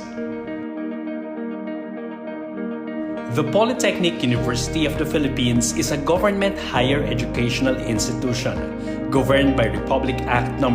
8292, known as the Higher Education Modernization Act of 1997, and its implementing rules and regulations contained in the Commission on Higher Education Memorandum Circular No. 4, Series of 1997. PUP was established in 1904 as Manila Business School. In 1908, it was renamed as Philippine School of Commerce or PSC and merged with Philippine Normal School from 1936 to 1946. Through the virtue of Republic Act 778, PSC was renamed to Philippine College of Commerce or PCC in 1952. On April 1, 1978, PCC was converted into the Chartered State University, now known as the Polytechnic University of the Philippines, by virtue of Presidential Decree No. 1341, issued by the President of the Republic of the Philippines.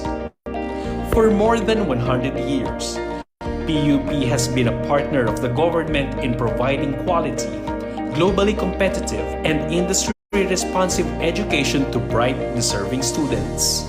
Pinakamura ang matrikula sa PUP. Pinakamababang tuition sa buong bansa, 12 pesos kada unit. With the lowest tuition for tertiary education, qualified faculty members, efficient administrative staff, goal-oriented leaders, and industry-responsive curricula that is at par with international standards, PUP has earned a reputation of one of the country's top higher education institutions. As an epistemic community, PUP is consistent with its commitment to produce quality graduates in various fields of specialization, working toward its goal of becoming the first national polytechnic university in the country. With 22 branches and campuses spread across Luzon, serving more than 70,000 students, the Polytechnic University of the Philippines offers more than 80 programs in the graduate and undergraduate levels. It also offers distance learning through the Open University system, technical and professional programs in the area of business and distributive arts, education and the social sciences related to the fields of commerce, business administration, and other polytechnic areas. The commitment of its leadership, faculty, staff, students, alumni, and partners has formed the cornerstone of this university that has exceeded expectations with every generation of the graduates it has produced since its establishment. Today, PUP has gone far from what it was more than a century ago, but what remains is PUP's mission to continue to be the government's partner in nation building and in poverty alleviation of the marginalized sector of society. With quality, responsive, and relevant education as a tool. PUP, the first polytechnic university.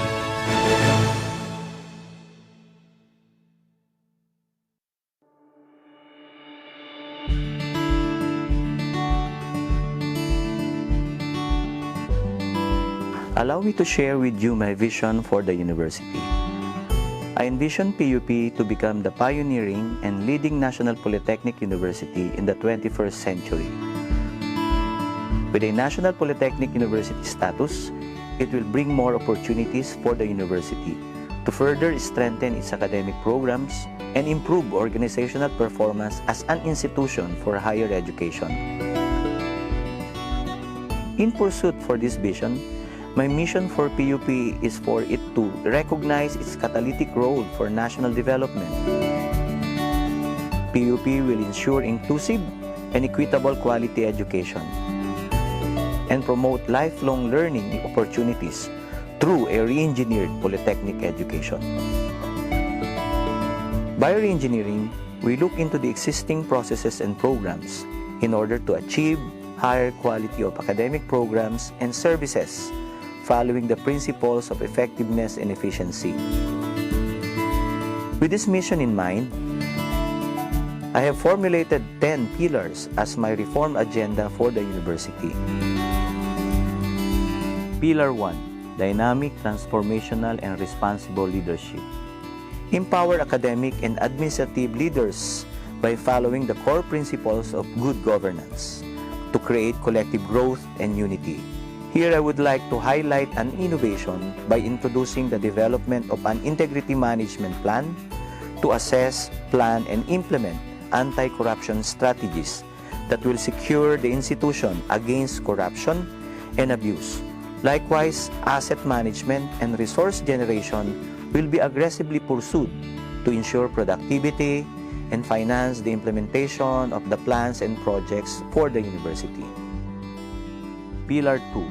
Responsive and innovative curricula and instruction. We aim to provide world-class polytechnic education that responds to national and global needs by developing intellectually challenging curricula and design academic programs that are based on industry demands to provide the learners with adequate and relevant competencies and skills and prepare them for a successful and rewarding careers. In a rapidly changing world, we recognize the paradigm shift in curriculum to outcome-based education with lifelong learning approach.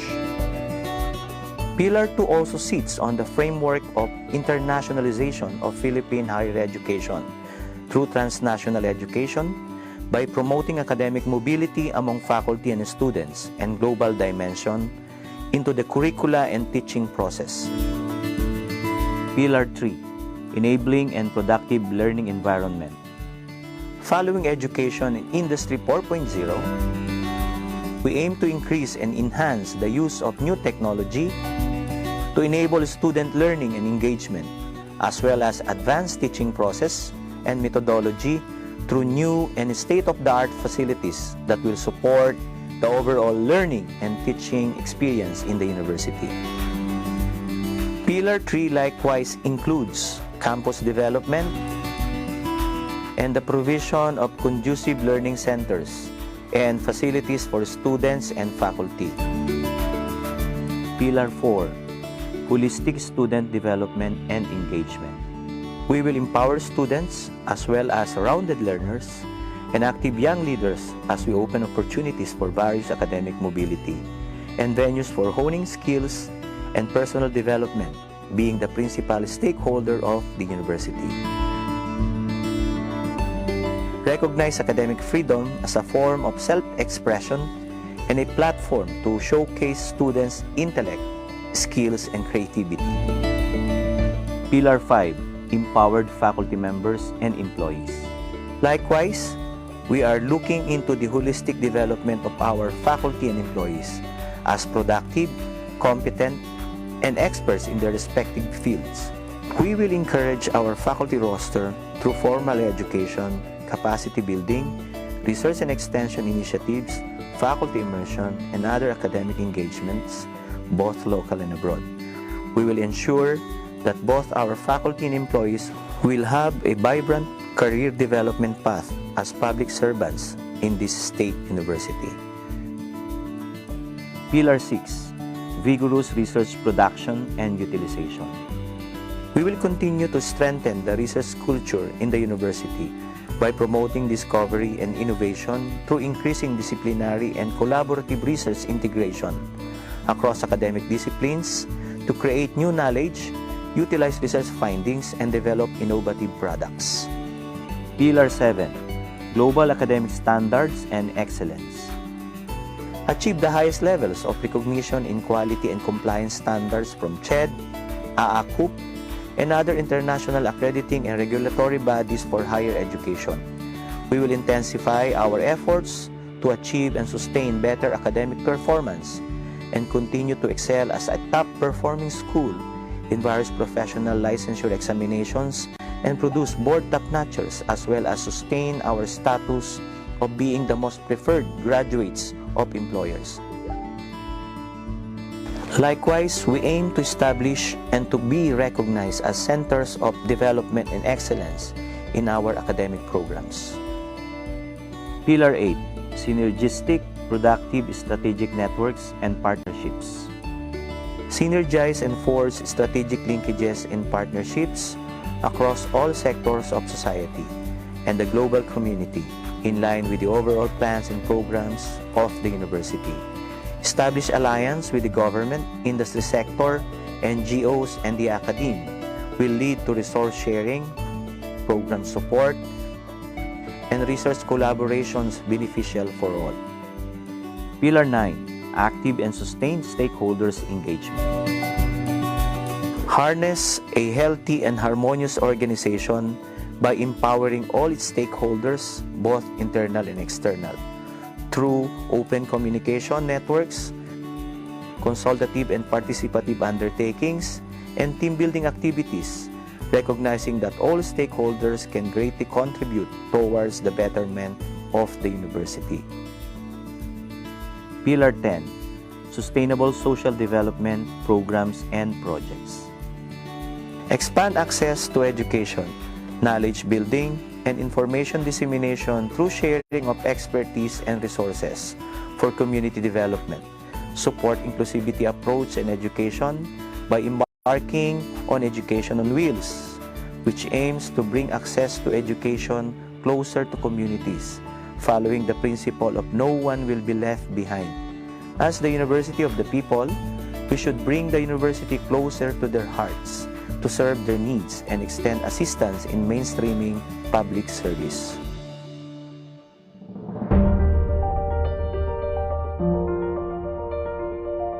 Our institution must continue to stand as one for the values that we have inculcated. For the past 115 years, we have exemplified our quest for truth, excellence, equity, relevance, effectiveness, integrity, and academic freedom. Lastly, I call upon each and everyone to join me in this journey. Together we stand as one para sa sintang paaralan para sa ating bayan.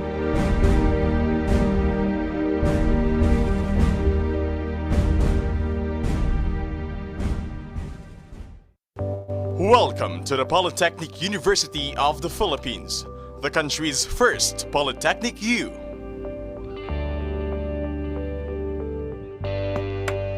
PUP is a state-run university governed by the Republic Act 8292, known as the Higher Education Modernization Act of 1997, and its implementing rules and regulations contained in the Commission on Higher Education Memorandum Circular No. 4, Series of 1997.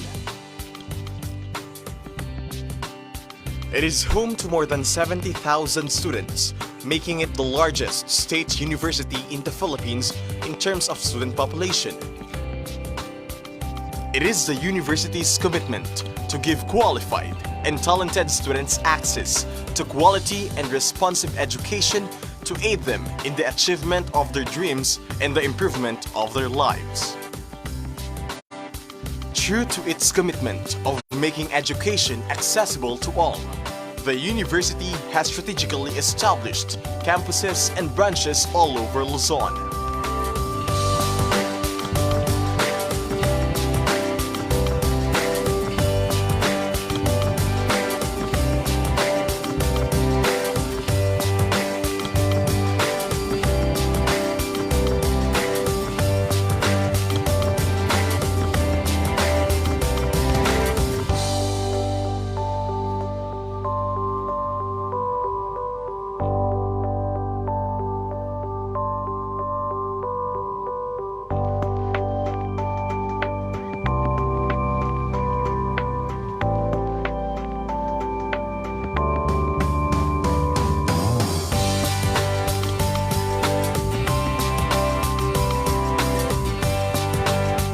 Boasts of its roster of 1,483 full-time and part-time faculty members and 707 administrative employees. The faculty members and employees perform the collective goal of training, servicing, and supporting the university's stakeholders.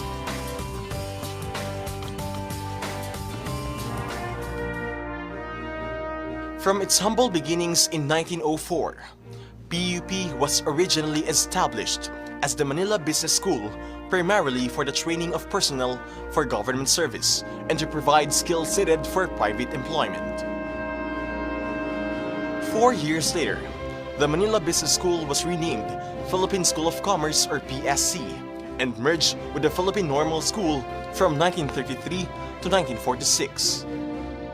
Through the virtue of Republic Act 778, PSC was renamed to Philippine College of Commerce or PCC in 1952. In April 1, 1978, PCC was converted into a chartered state university now known as the Polytechnic University of the Philippines by virtue of Presidential Decree Number 1341.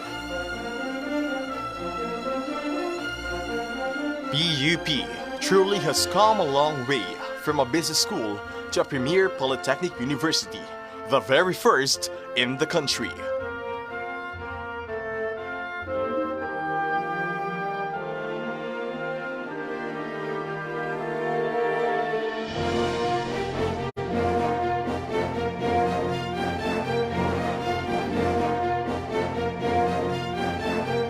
Every year, around 50,000 graduating high school students, mostly from economically challenged families, take the Polytechnic University of the Philippines College Entrance Test or PUPSET and hope to become one of the 10,000 who will be given a chance to be new PUPians.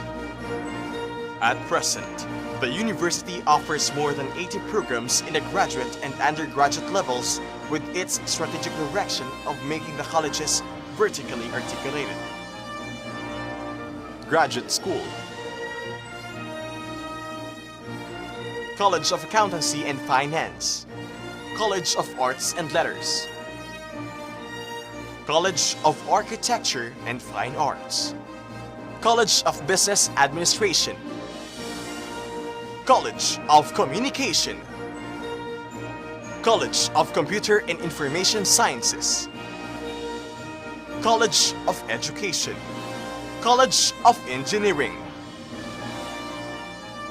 College of Law, College of Political Science and Public Administration, College of Social Sciences and Development, College of Science,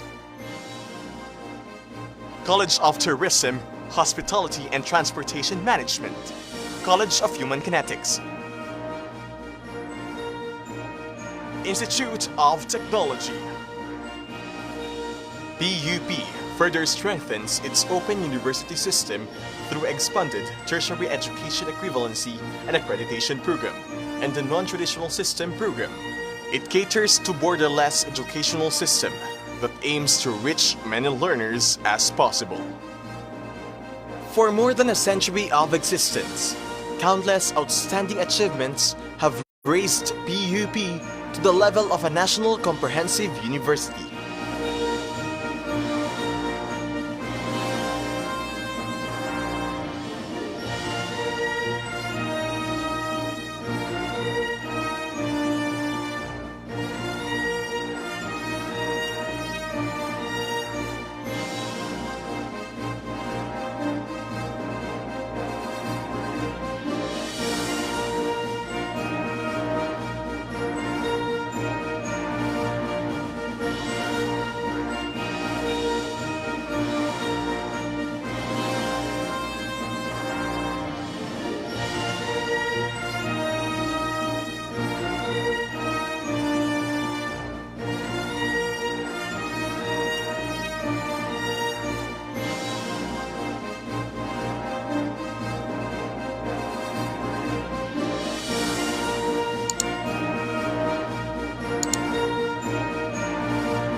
With a vision to transform the university into an epistemic community, PUP subscribes to the idea that a university should have an extensive research and extension development culture.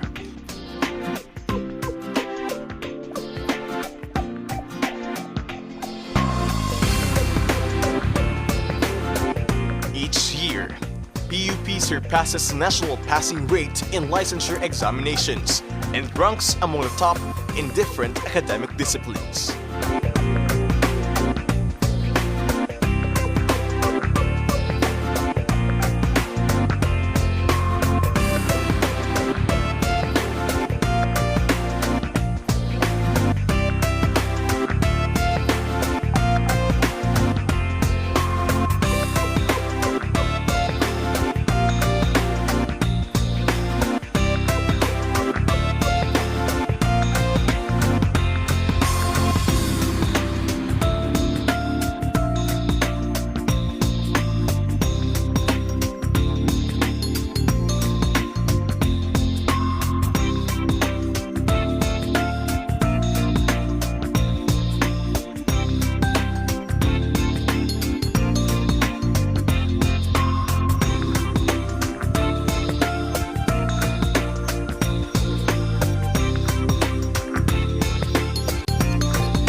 PUP has also institutionalized academic exchange and international cooperation with various countries all over the world through its Office of International Affairs.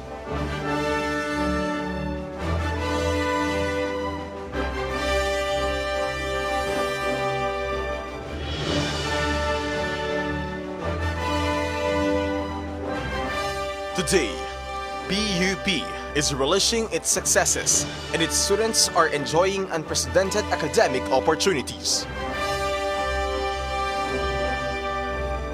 An enhanced campus environment,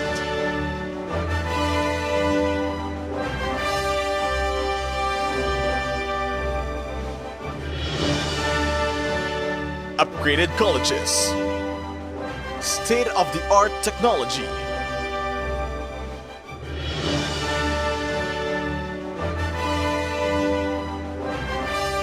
and nationally and internationally recognized programs. It has gone far from what it was more than a century ago. This is mainly due to the support given by the government, the PUP community, and its benefactors.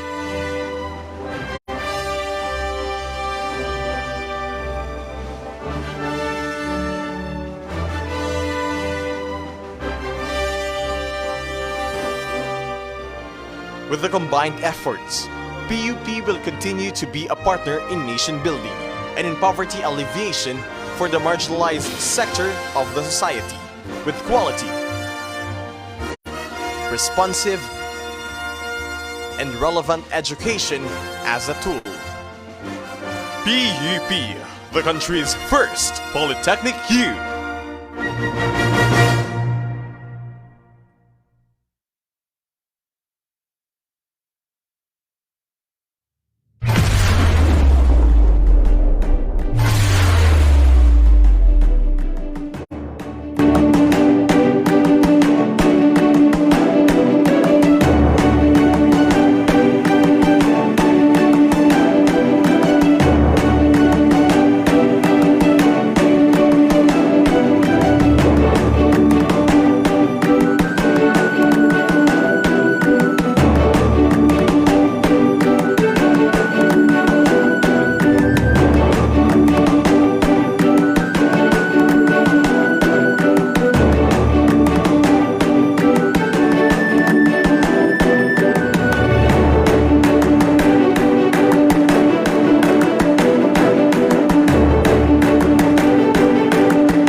Welcome to the Polytechnic University of the Philippines. The Polytechnic University of the Philippines is a government higher educational institution governed by Republic Act No.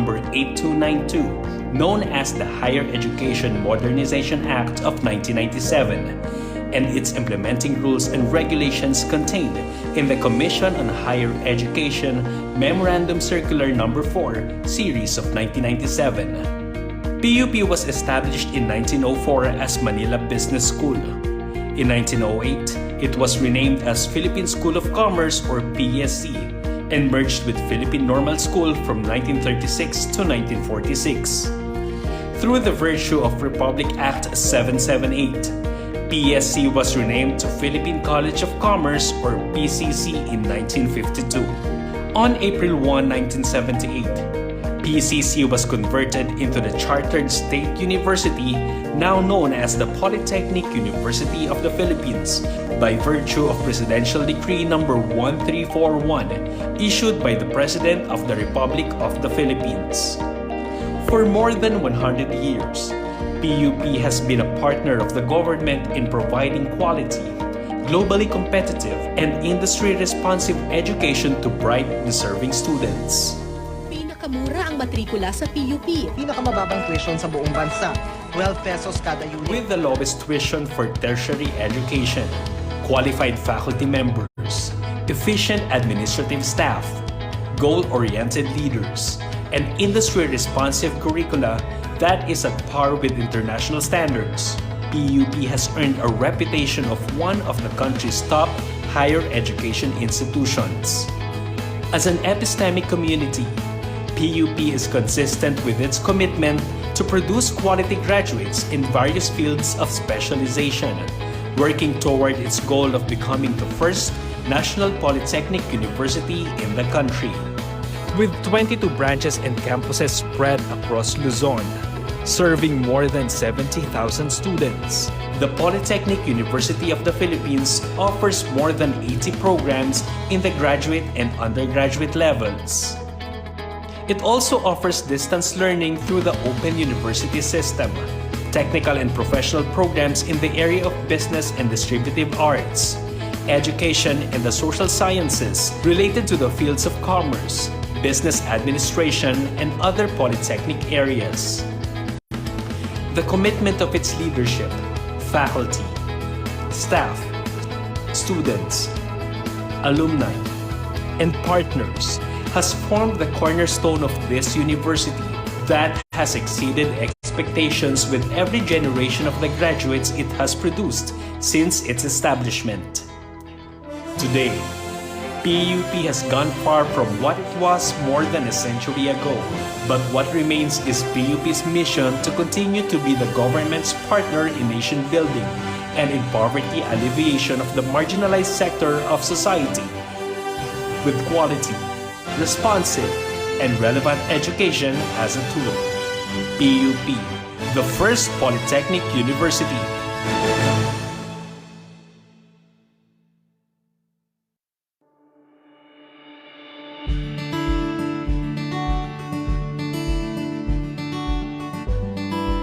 Allow me to share with you my vision for the university. I envision PUP to become the pioneering and leading national polytechnic university in the 21st century. With a national polytechnic university status, it will bring more opportunities for the university to further strengthen its academic programs and improve organizational performance as an institution for higher education. In pursuit for this vision, my mission for PUP is for it to recognize its catalytic role for national development. PUP will ensure inclusive and equitable quality education and promote lifelong learning opportunities through a re-engineered polytechnic education. By re-engineering, we look into the existing processes and programs in order to achieve higher quality of academic programs and services following the principles of effectiveness and efficiency. With this mission in mind, I have formulated 10 pillars as my reform agenda for the university. Pillar 1. Dynamic, transformational, and responsible leadership. Empower academic and administrative leaders by following the core principles of good governance to create collective growth and unity. Here I would like to highlight an innovation by introducing the development of an integrity management plan to assess, plan, and implement anti-corruption strategies that will secure the institution against corruption and abuse. Likewise, asset management and resource generation will be aggressively pursued to ensure productivity and finance the implementation of the plans and projects for the university. Pillar 2. Responsive and innovative curricula and instruction. We aim to provide world-class polytechnic education that responds to national and global needs by developing intellectually challenging curricula and design academic programs that are based on industry demands to provide the learners with adequate and relevant competencies and skills and prepare them for a successful and rewarding careers. In a rapidly changing world, we recognize the paradigm shift in curriculum to outcome-based education with lifelong learning approach. Pillar 2 also sits on the framework of internationalization of Philippine higher education through transnational education by promoting academic mobility among faculty and students and global dimension into the curricula and teaching process. Pillar 3. Enabling and productive learning environment. Following education in Industry 4.0, we aim to increase and enhance the use of new technology to enable student learning and engagement, as well as advanced teaching process and methodology through new and state-of-the-art facilities that will support the overall learning and teaching experience in the university. Pillar 3 likewise includes campus development and the provision of conducive learning centers and facilities for students and faculty. Pillar 4. Holistic student development and engagement. We will empower students as well as rounded learners and active young leaders as we open opportunities for various academic mobility and venues for honing skills and personal development, being the principal stakeholder of the university. Recognize academic freedom as a form of self-expression and a platform to showcase students' intellect, skills, and creativity. Pillar 5. Empowered faculty members and employees. Likewise, we are looking into the holistic development of our faculty and employees as productive, competent, and experts in their respective fields. We will encourage our faculty roster through formal education, capacity building, research and extension initiatives, faculty immersion, and other academic engagements, both local and abroad. We will ensure that both our faculty and employees will have a vibrant career development path as public servants in this state university. Pillar 6. Vigorous research production and utilization.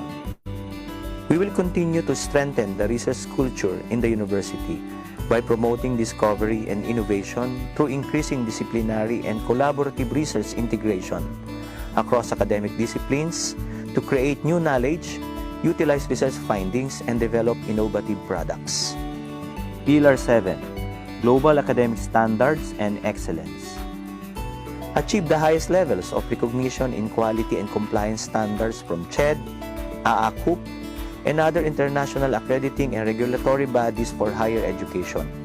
We will intensify our efforts to achieve and sustain better academic performance and continue to excel as a top-performing school in various professional licensure examinations and produce board top-notchers as well as sustain our status of being the most preferred graduates of employers. Likewise, we aim to establish and to be recognized as centers of development and excellence in our academic programs.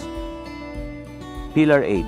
Synergistic, productive strategic networks and partnerships. synergize and forge strategic linkages and partnerships across all sectors of society and the global community in line with the overall plans and programs of the university. Establish alliance with the government, industry sector, NGOs, and the academe will lead to resource sharing, program support, and research collaborations beneficial for all. Pillar 9. Active and sustained stakeholders engagement. Harness a healthy and harmonious organization by empowering all its stakeholders, both internal and external, through open communication networks, consultative and participative undertakings, and team-building activities, recognizing that all stakeholders can greatly contribute towards the betterment of the university. Pillar 10. Sustainable social development programs and projects. Expand access to education, knowledge building, and information dissemination through sharing of expertise and resources for community development. Support inclusivity approach in education by embarking on Education on Wheels, which aims to bring access to education closer to communities, following the principle of no one will be left behind. As the University of the People, we should bring the university closer to their hearts to serve their needs and extend assistance in mainstreaming public service.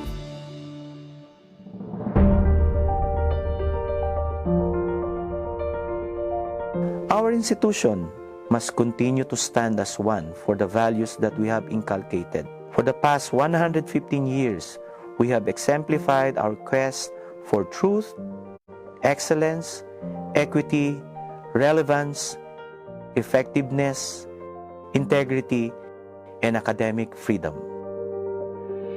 Lastly, I call upon each and everyone to join me in this journey.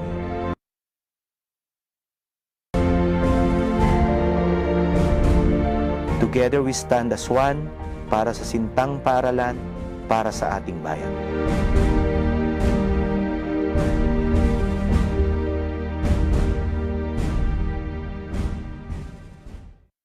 Welcome to the Polytechnic University of the Philippines, the country's first Polytechnic U.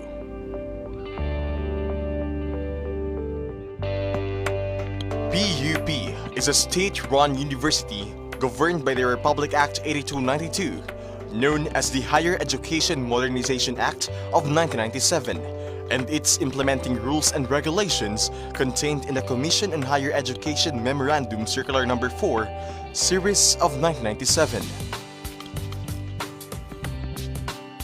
It is home to more than 70,000 students, making it the largest state university in the Philippines in terms of student population.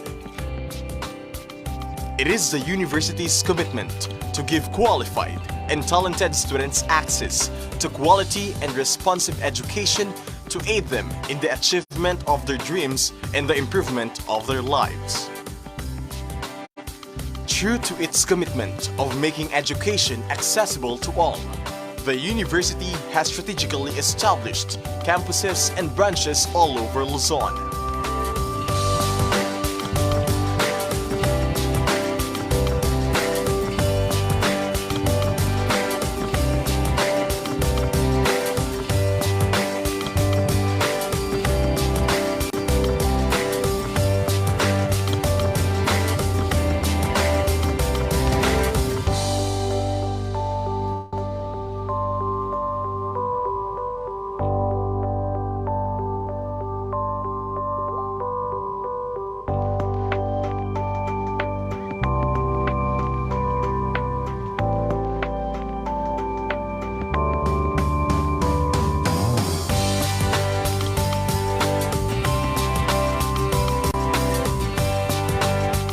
Boasts of its roster of 1,483 full-time and part-time faculty members and 707 administrative employees. The faculty members and employees perform the collective goal of training, servicing, and supporting the university's stakeholders.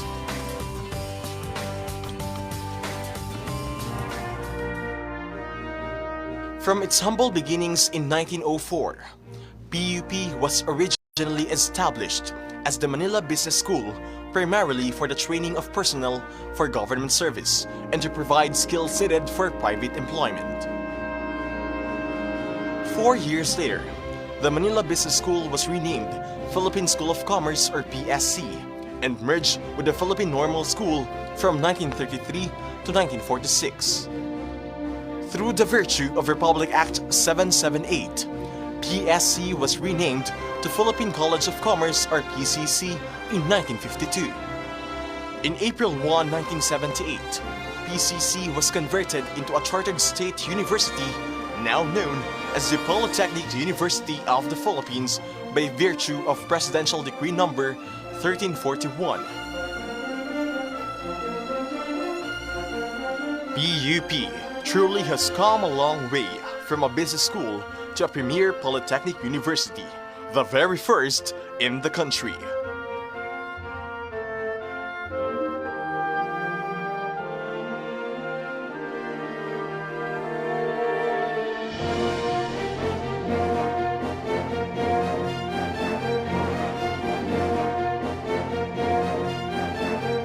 Every year, around 50,000 graduating high school students, mostly from economically challenged families, take the Polytechnic University of the Philippines College Entrance Test or PUPSET and hope to become one of the 10,000 who will be given a chance to be new PUPians.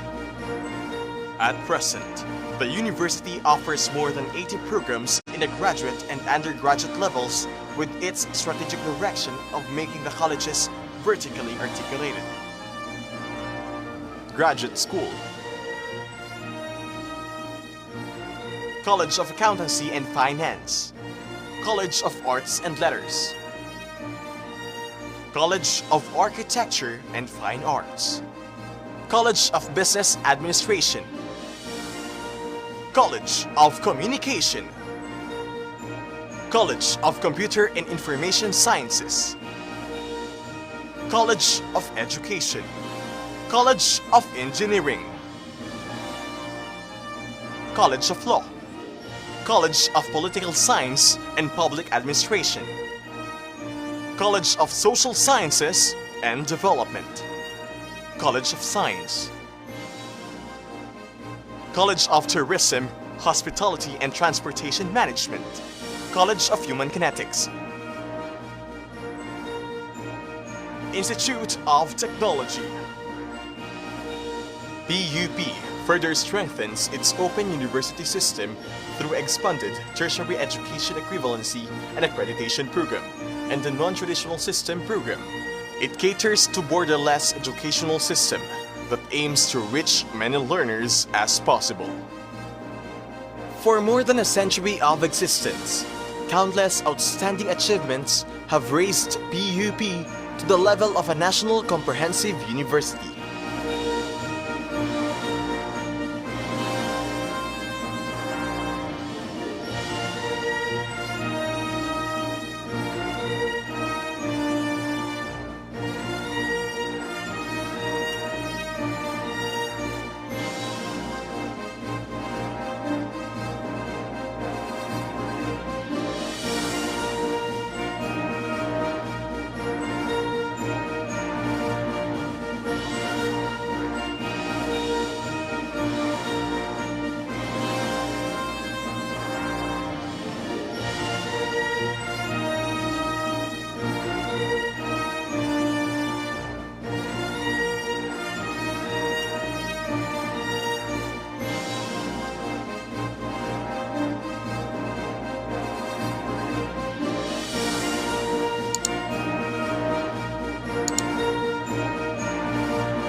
With a vision to transform the university into an epistemic community, PUP subscribes to the idea that a university should have an extensive research and extension development culture.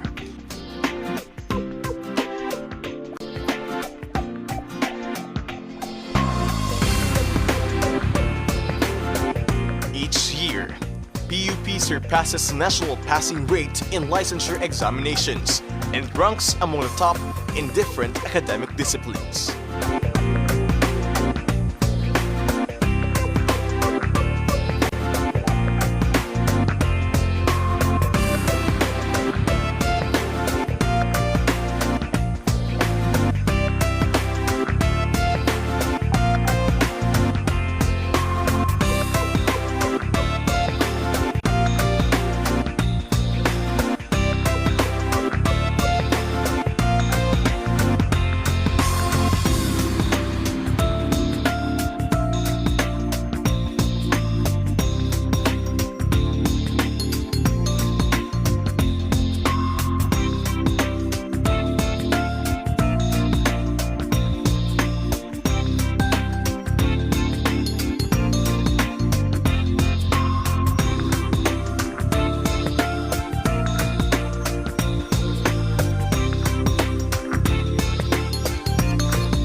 PUP has also institutionalized academic exchange and international cooperation with various countries all over the world through its Office of International Affairs.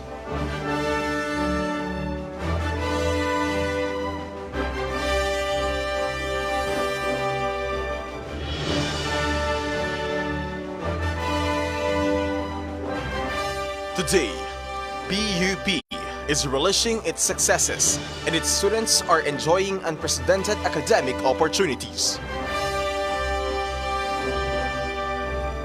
An enhanced campus environment,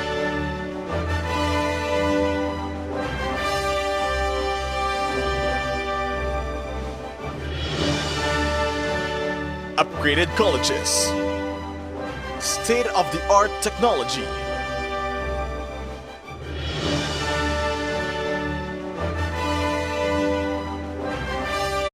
and nationally and internationally recognized programs.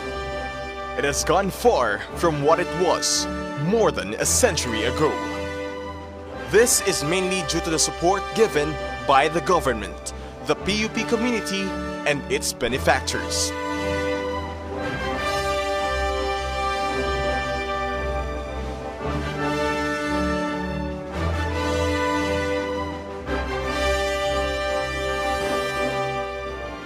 With the combined efforts, PUP will continue to be a partner in nation building and in poverty alleviation for the marginalized sector of the society, with quality,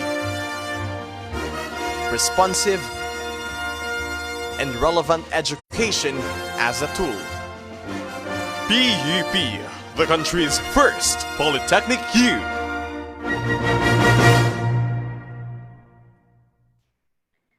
Okay, good afternoon.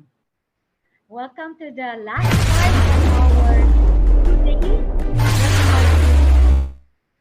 on thesis and dissertation writing and publication.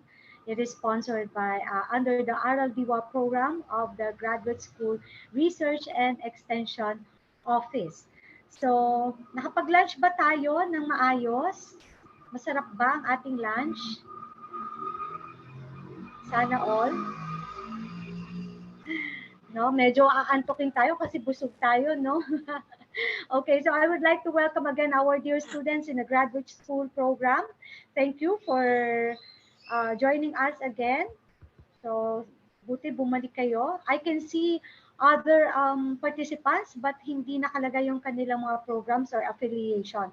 May we request the rest yung hindi po naka-rename, paki-rename po with your affiliation in front of your name. If you are a PUP student or a faculty member, please indicate the program that you belong to. Okay, I can see that we have a representative here from Master of Communication, Master of Arts in Filipino, MSCE, DPP. Ano ba yung DPP? Doctor of Philosophy in Psychology. Okay, meron tayong MBA, MSIE, MSCE, SE. Yan, ang dami na ulit natin, no? So, yeah, Master of Science in Economics, we have students as well. Yan, so sana gising kayo, no? So magkakapit tayo para at least lalabanan natin yung tinatawag natin. Oo nga, sir. Doc A, baka mamaya medyo dahil busog, napasarap ang kain, alam na natin, nakasunod. So gusto lang natin maagang masimulan ang afternoon para maaga rin po tayong matapos from the schedule, no? Kasi alam po namin Sunday ngayon. So it's a family day, but we are disturbing you with this very fruitful event, no? I hope that you can still be with us until the end of this talk. We are trying our best no na ma-fast track po yung afternoon talk natin. So that's why when I already informed the speaker no kung pwedeng mapabilis yung discussion so that we have enough time to be with our family this afternoon. Okay? Yeah. So thank you very much. Nakakatuwa naman yung comment ni Ma'am Rowena from Iris. Hindi daw po nakakanto kasi napakaganda ng mga lectures. In fact, even if it is something na parang overwhelm, it is still informative and it will be used for your advantage. Basta nakikinig po tayo ng ayos.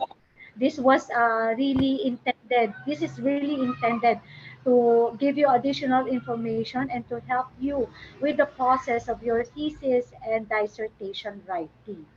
Okay, so as Doc A nga has mentioned, we would like to end, sana makapag-end tayo na mas maaga for you to be able to enjoy more of the remaining Sunday. But before we call on our next resource speaker, I will call on again the Chief of GS Research and Extension Office for the presentation and discussion on the GS Reyes issuance of Certificate of Compliance. I guess kailangan makinig dito ng mabuti yung mga expecting na makagraduate and makakomplete na. So, Doc A will be explaining what you need to comply. Doc A? Thank you, Ma'am Amy. So again, good afternoon to everyone. I know yung iba sa inyo medyo sleepy kasi nga kakakain lang natin, but we needed to have an early start of the session this afternoon for us to be able to finish the event as early as possible so that you could have your family time with you. And to start with the discussions, so for non-PUP, yung mga ating guests po, outside or external, siguro you could look for possible policy updates on your institutions or in your company for such issuance of compliance, no? Yung issuance of compliance, we are using this for us to be able to really monitor the compliance of our graduate in line with the requirements of the CMO that really look into the requirement of the transcript of records and the diploma of the student, no? So basically these are strict compliance with the academic requirements. So let me share first my presentation for that specific slide. So that would be this one.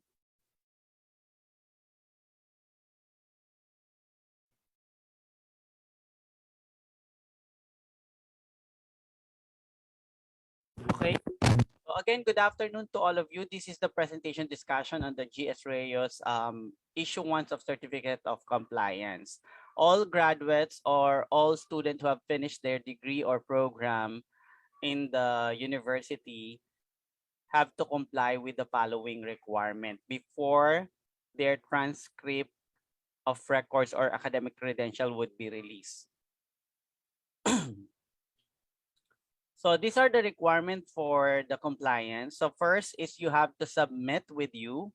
This is in coordination with the Graduate School Research and Extension. We are the one who is issuing the certificate of compliance and forwarded it to the registrar office for a compliance requirement to allow the registrar office to issue your transcript or academic credentials. So you have to submit the final full thesis paper in PDF and Word format aside from your book bound.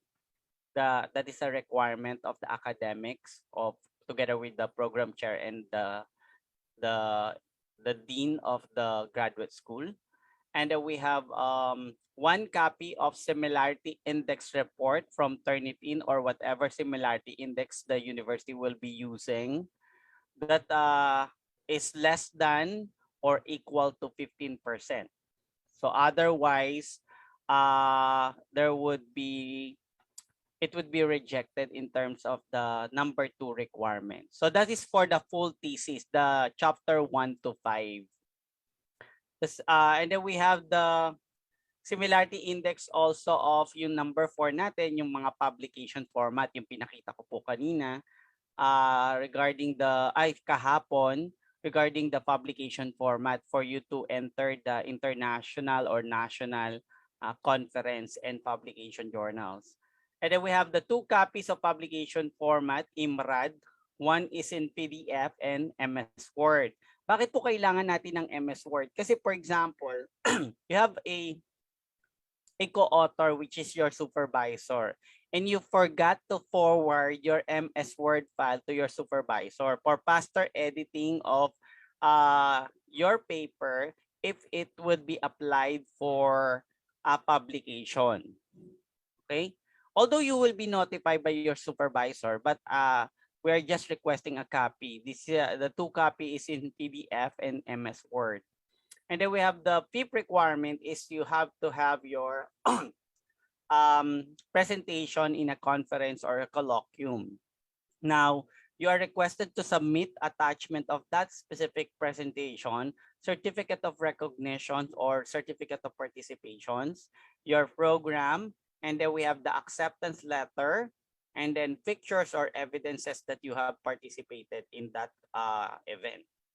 The 6th one is the research publication. Now, for the research publication, you are not you are not only to send us a copy of the letter of acceptance for publication, but you are also to share with us the details about the publication. So, for example, if it's a Scopus, what specific journal it is, and kailan siya viewable sa Scopus. So, kailangan makita yon. Otherwise, hindi pa po kayo mabibigyan ng transcript or ng academic credential. Hindi po may issue sa inyo yan. Bakit po? Kasi under the CMO 15 series of 2019, nakasaad po doon na kailangan po meron na kayong published, your thesis is published in a Scopus, WOS, ISI, ACI, or CHED recognized journal. Okay? So yan po ay batas po ng CMO ng Commission on Higher Education. Hindi po PUP ang strictly nag-implement niyan. So we're just following since ang PUP is under the control or communication coordinations with the Commission on Higher Education. Okay? There are policy na kinumply po ng PUP para dyan. So wala namang problema sa graduate school, no? We have already have partners publication, and then we have also journal dito sa ating university na CHED recognized, and then we are looking into the conversion of our GS forum to referee journal. So wala po tayong magiging problema dyan, no? Kung gusto niyo naman Scopus para international or globally public access yung research. So meron din po kaming Scopus Index partner in terms of publication. So for the CBA Graduate School, for the College of Education Graduate School, sa PUP Open University, sa College of yung College for Political Science and Public Administrations, you could coordinate with them. Pero kung gusto nyo rin po sa amin mag-present, hindi nyo naman, kailangan lang mag-submit kayo sa amin ng yung requirement research journal format. Or you could submit it to our international conference, which is HSMET, na mamaya po i-discuss ko. And then we have the seventh requirement is the certifications. Approval duly signed by the advisor, panel member, and program chair. Ito po yung isang parte or one page of your documentation sa bookbound. So ito po yung approval sheet ng certification.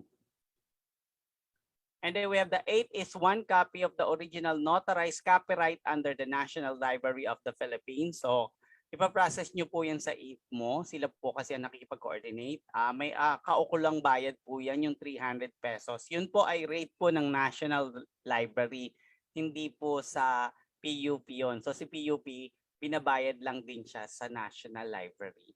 And then one copy of the notarized affidavit of copyright co-ownership. So mga original copy po to, no? So pagka nagpa-notarize po kayo ng mga copyright and affidavit, dagdagan nyo ng copy kasi may requirement sila, may requirement din kami. So kung ang requirement ng ITMO 3 copies, so dapat 4 copies ang gawin mo para yung isa ibibigay po sa GS Reo as part of the requirement.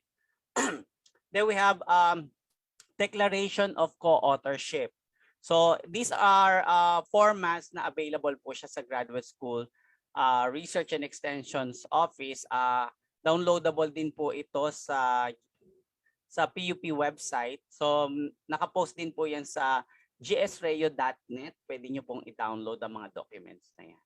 And then we have the research ethics clearance.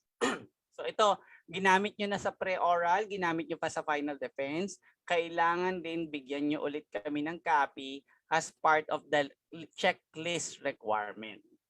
Okay? So isa rin yan sa double checking namin, no, whether you have used the right ethic clearance or not.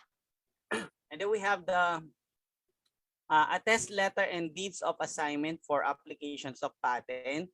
Ito po ay depende po kung applicable po doon sa program. Like sa engineering po kasi meron silang patency level. So kung sa economics po in other program meron po kayo.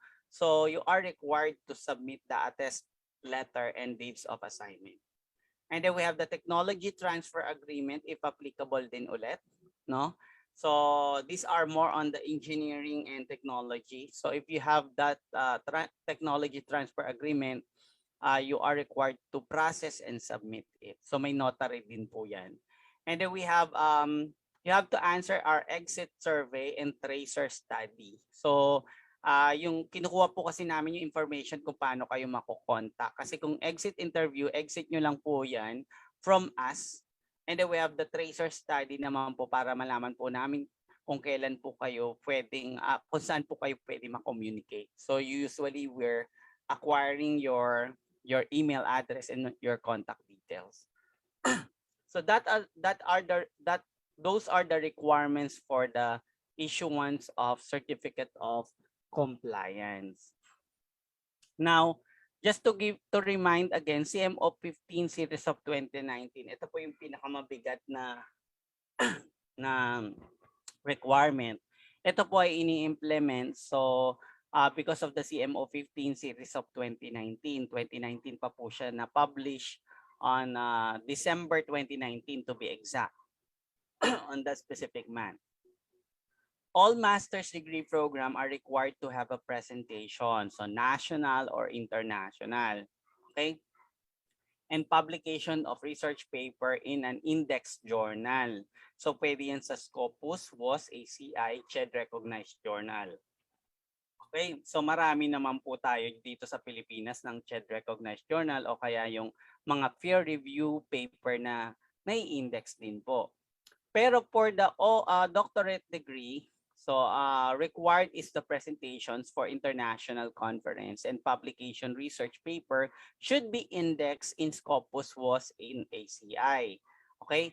Hindi na po kasama diyan yung ibang index journal dito ay yung peer review dito sa Pilipinas. So as much as possible, it's internationally indexed. No, yung global. So meron po tayong partner ng Scopus kaya wala po kayong problema. Ang kailangan na lang po namin sa inyo ay yung thesis nyo ay i-present nyo. Now, kung may mga subjects requirement po tayo na pinapagawa po tayo ng final requirement to generate a final concept paper, parang literature review sa subject, no? Pwede nyo rin po yung i-submit sa amin if you're willing to publish it. Para po masanay na kayo, para pagdating nyo po ng exact thesis, yun po yung ipapublish nyo. Sanay na po kayo dun sa requirement. At tandaan po natin, ang requirement po, your thesis or dissertation should be published. Okay? Hindi po pwede yung nag-publish ka ng isang subject na research paper na walang relationship sa iyong thesis. Ang requirement po sa CMO 15 series of 2019 ay yung thesis mo. Ibig sabihin kung nag-rephrase ka ng title, ibig sabihin na bago lang yung mga wording or may dagdag na word, yun pa rin yung intention, yun pa rin yung title na dagdagan lang ng word. Pwede naman yon. Pero ang bawal po magkaiba. Kasi ang nilalagay po sa transcript of record ay yung title po ng thesis nyo na yun ay published doon sa specific journal na yon. So yung ibang publication nyo po, hindi po yun nilalagay sa transcript. So yun po nagkakaroon po kasi kami ng argument with regards to the publication requirement kasi ilalapat po. Kung dati ang nilalapat kung saan ka nag-present in the conference, this time kino-correct na po yan na dapat ang question is kung saan na-publish yung thesis mo at anong journal name, anong page siya. So yung parang citation index na dinidetail, yun po ang ilalagay. So nilalagay po kasi diba the thesis title dun sa transcript or dissertation title. Tapos ang duktong nun, publish in. Tapos yun po. Kung same title po siya or related title. No, pero dapat konti lang yung pagkakaiba in terms of word, like yung mga article natin of the, in the, to the, with, utilization, o kaya nagdagdag ka ng word ng development, design. So pero hindi pa rin lalayo dun sa pinaka title mo. Yun po kasi yung iba, no? For the doctoral po kasi mas marami pong requirement na publication, especially kung research based ang ating doctoral degree, no? Pero again, sa transcript of record, ang nire-required po yung dissertation title. Okay?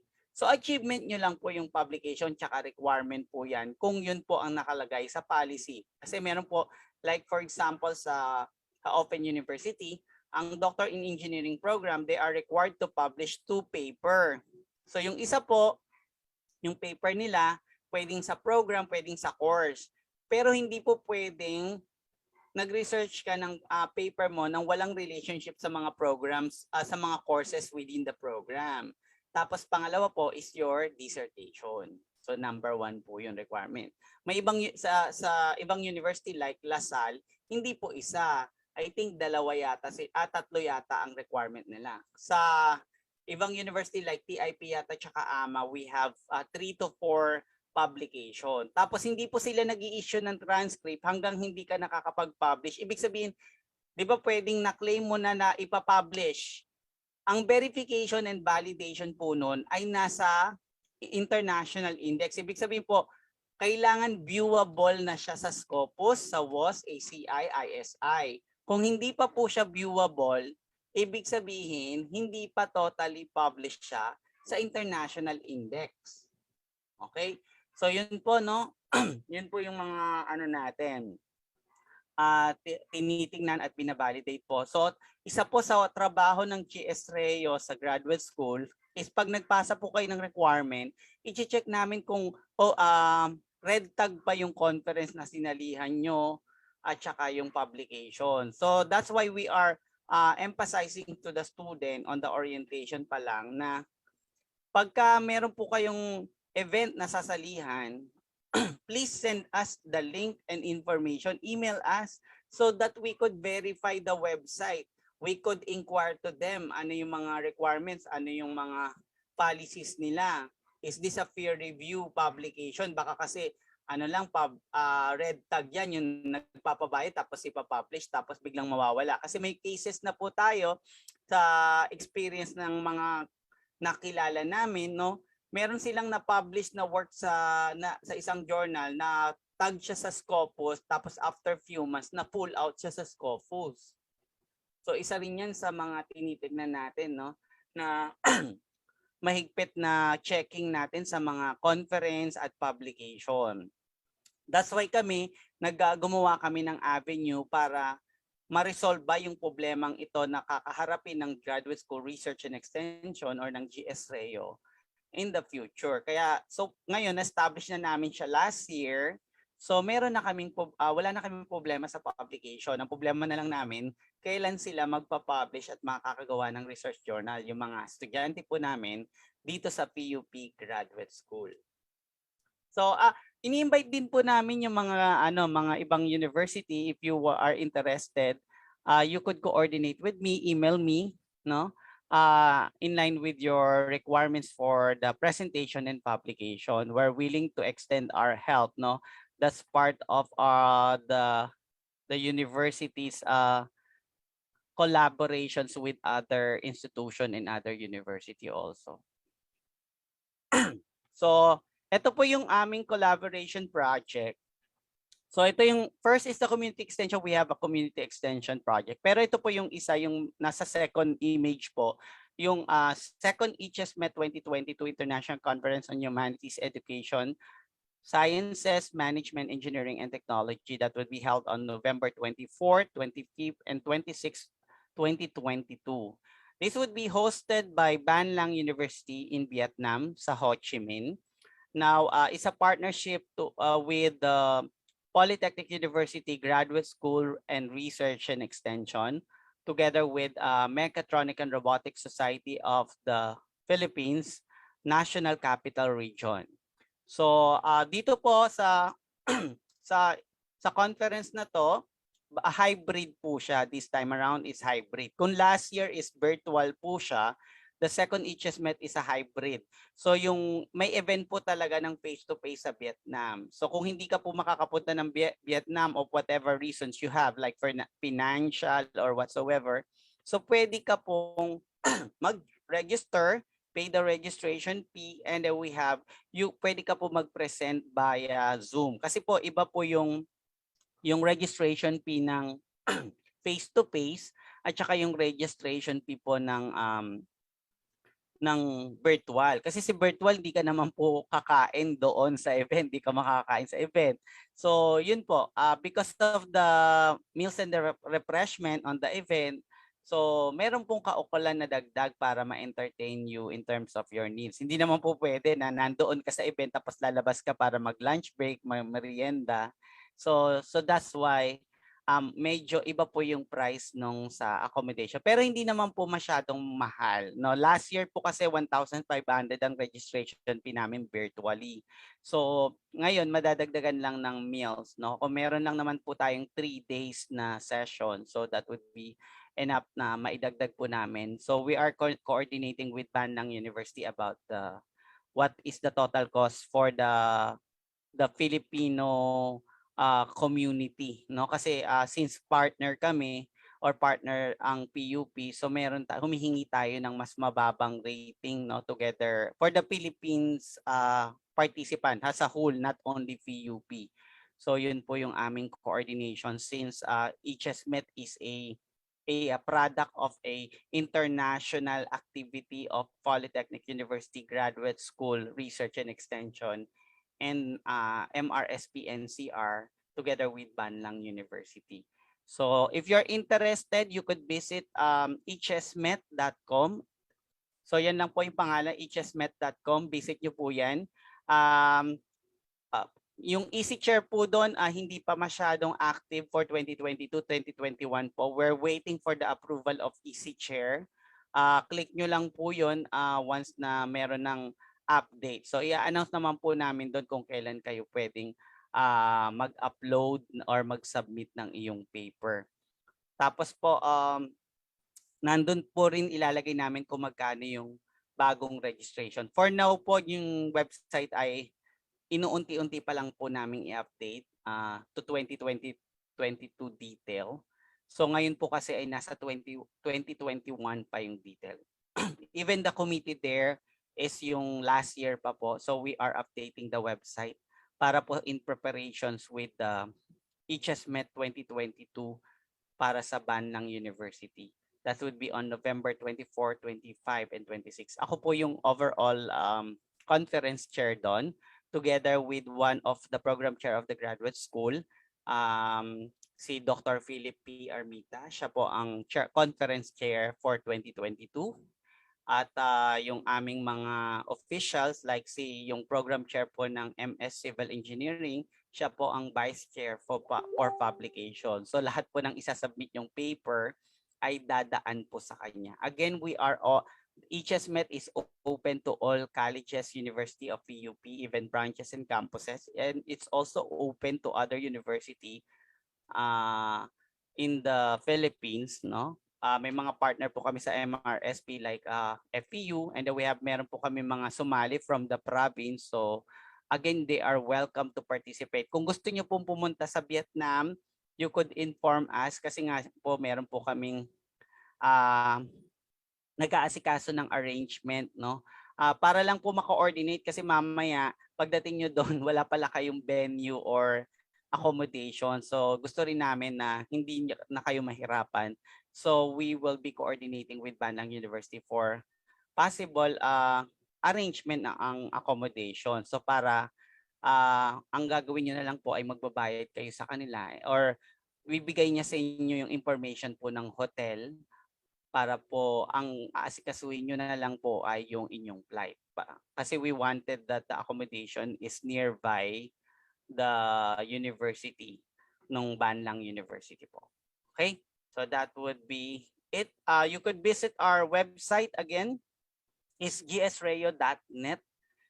Nandyan po yung lahat ng information ng aming requirements at saka yung mga support service information namin like yung research Rayo team namin. We have also the research, yung RIG team namin, yung research interest group per program po. Meron po tayong Aral Diwa program dyan and research files. Nandiyan po yung mga forms, nandiyan po yung mga manual, research manual, extension manual. Nandiyan din po yung ating mga Aral Diwa project at nandiyan po yung mga galleries na meron tayo. Tapos yung hsmet.com po, nandun din po yung mga gallery of last year we are posting. Sana ma-visit nyo para makita nyo kasi we have also created a virtual photo booth, no, ng HSMET 2021 last year. So para may makuha kayong remembrance on the event kahit virtual siya. So you could drop us a message or communicate with us in GS Rayo Facebook page, and our email address is gsrayo.pup@gmail.com. So kung meron po kayong interest na gawin, even collaboration with us, we are open and we will be extending our assistance to you always. Okay? Again, thank you for listening and I hope na we'll see each other sa HSMET po, hoping that you will be participating in Vietnam. Okay, thank you very much, Doc A, for that helpful information and of course for walking us through the process of compliance. Now we will move to the next part and our resource speaker is already here. Hindi na po siya bago sa ating lahat but probably sa iba. I will be introducing the next resource speaker who will share with us his knowledge and expertise on qualitative data analysis and introduction to NVivo. Okay, so our resource speaker is a registered psychometrician, a licensed professional teacher who graduated is a graduate of BS Psychology, cum laude, and Master of Arts in Education, major in School Psychology at the Philippine Normal University, and also a PhD holder in Psychology, graduate of Ateneo de Manila University Loyola Schools. He is currently the Quality Assurance Coordinator of the Graduate School of the Polytechnic University of the Philippines, and his area of specialization is in social psychology, and is an active provider of seminars and trainings to different institutions. Dr. Sasot, Dr. Christopher F. Sasot, is Hello, also a hello regular everyone. presenter in national Gising pa and po ba kayo? international. Hello. Good afternoon, everyone. I know that this is a very unholy hour, and to add to the fact that we're on a Sunday, so I'll read just like what they said, no? Si Doc A and Doc Manda, we will be. Ayan, thank you so much, Miss Rowena from Iris. We will be doing this as fast as possible, but of course, all queries are encouraged also as we present this presentation. No? All right, so let's start. Okay, so our topic is about qualitative data analysis and also an introduction to in vivo. So introduction, so para siyang in vivo for dummies. So initial lang, no? Because I'm sure most of us here, most of you here in the Zoom room are really not familiar with in vivo yet, no? And if you ask me, personal personal preference, alam niyo ba ako ayoko din gumagamit ng in vivo. But you know it's useful, no? But in terms of data analysis, there are certain utilities about in vivo that are very practical, particularly siguro sa if you will do literature review, may certain frameworks talaga na nagfi-fit sa paggamit ng in vivo. So we'll do that later. Ayan.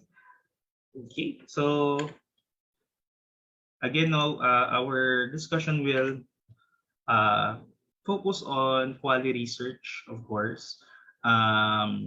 In the presentation, I will also be, incidentally, we will be discussing also methodology and of course, ontology, epistemology, no, so that we will have a refresher sa ating qualitative research. So I'm sure most of you naman here are kung hindi natapos na ay nagko-quali ngayon o kaya nakapag-quali na at some point. So it's important, I always say this, no, na wala namang superior na approach. The best approach is the approach that will best answer your research question. No? So, for example, here are the three approaches in research. We will focus, of course, on quality research. So, quality research is an approach for exploring and understanding. So, the operative word here is exploring and understanding, meaning making of individuals in a social or human problem. So this is specifically for psych, but I understand that siguro at certain degrees we do quali also. No, hindi lang siguro kasing rigorous ng behavioral and social sciences, no, for some, no. I would imagine halimbawa sa engineering, ayan, and other disciplines. But I guess like for example sa mga comm, for economics, for example, you can also do sentiment analysis, no?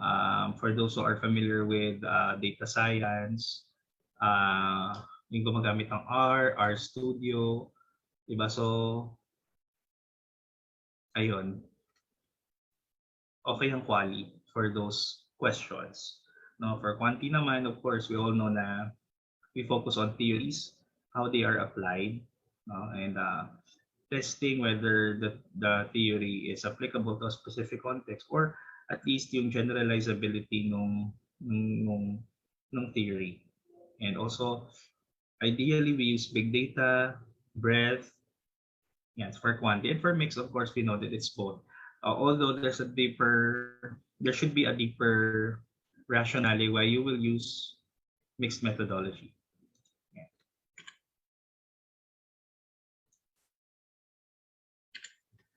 Okay, so also we would want to also focus on the worldviews. In terms of quantity, we have positivism or post-positivism.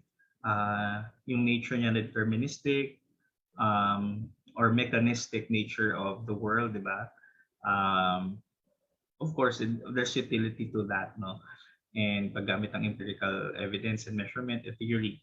Whereas for quali, we focus more on constructions, no? Social constructivism, and also we use lenses to understand social phenomenon. And for mix, of course, we use both. Yan. Yan, binibilisan ko ha. Ayan. Anyway, so, yeah, we will just skip with the post-positivism. Let's now focus on our approach, which is in social constructivism under qualitative research. So in social constructivism, of course, we focus on individuals' social constructions. Again, no, siguro it is used more in social sciences. I don't know to what extent it can be used in other disciplines, but again, no, siguro yung mga basic thematic analysis, for example, for mixed methods research, no, yung mga explanatory researches. So pwede siguro din siya. Not really familiar with other researches, but yeah. The focus of social constructivism is, of course, to understand. Somehow, when we get lost with numbers, no, which is again, no, there's no wala namang laban between quantity and quality, no. But sometimes there are really some questions better answered by qualitative research. Like if, for example, understanding, if you focus on understanding and how people live their lives, and most of the time it's more than just numbers. So you focus on, so you use qualitative approach. Also, we focus on multiple participant meanings, wherein we try to identify sometimes the intersections and their individual experiences, living in a specific context, specific scenarios. Yeah, so yung subjective meanings nila. And also, syempre, meron tayong social and historical constructions. So like, for example, I always use this example. I have read a study by Dr. Tino Montiel, one of our well-known psychologists, top world psychologist, wherein she studied about the meanings of martial law, temporal meanings of martial law.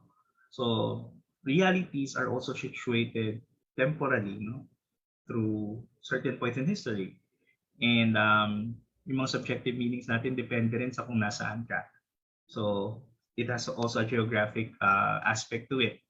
Then we also have theory generation. So I think this is one of the most important aspect of qualitative research, is that we develop patterns, theories, and explanations to certain phenomena.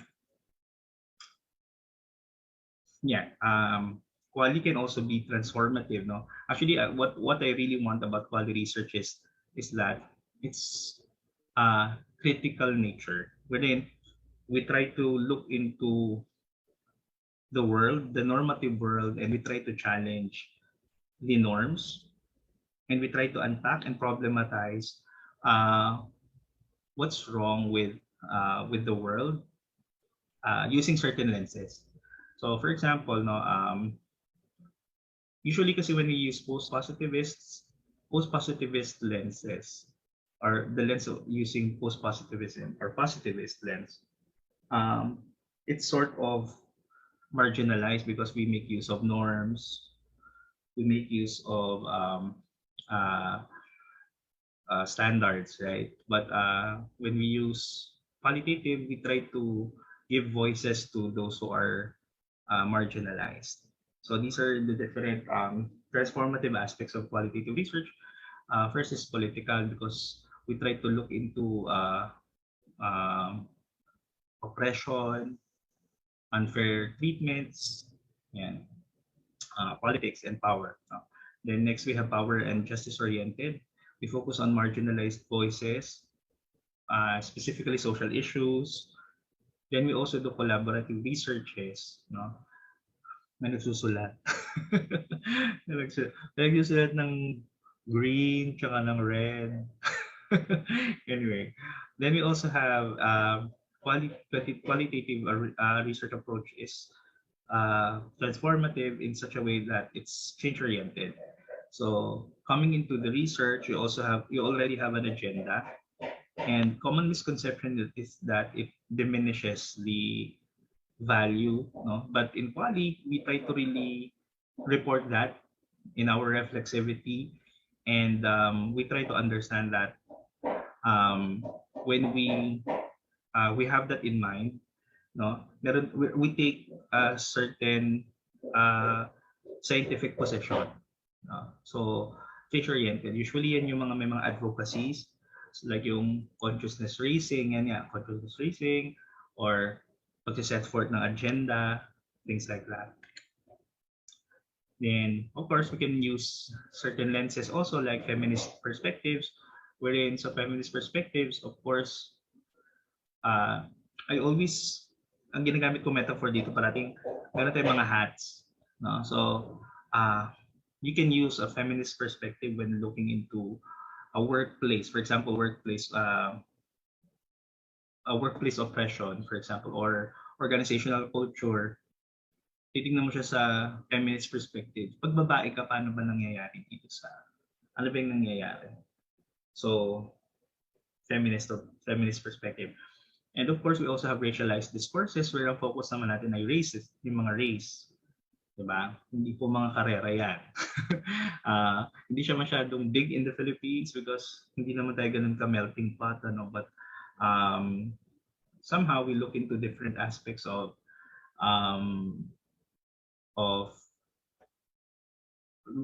the different aspects of discrimination, such as halimbawa colorism and other things. No? So in general, we also have critical theory.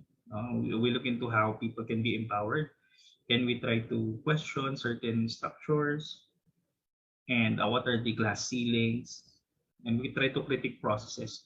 Like for example, the recent studies that I have read about that uses critical theory is that it questions, for example, yung online learning. So when you look into critical theory, we use critical theory, try to ask what's wrong with the system. And of course, we have queer theory, a general umbrella theory that gives voices to lesbians, gays, bisexuals, and transgendered people or LGBT people.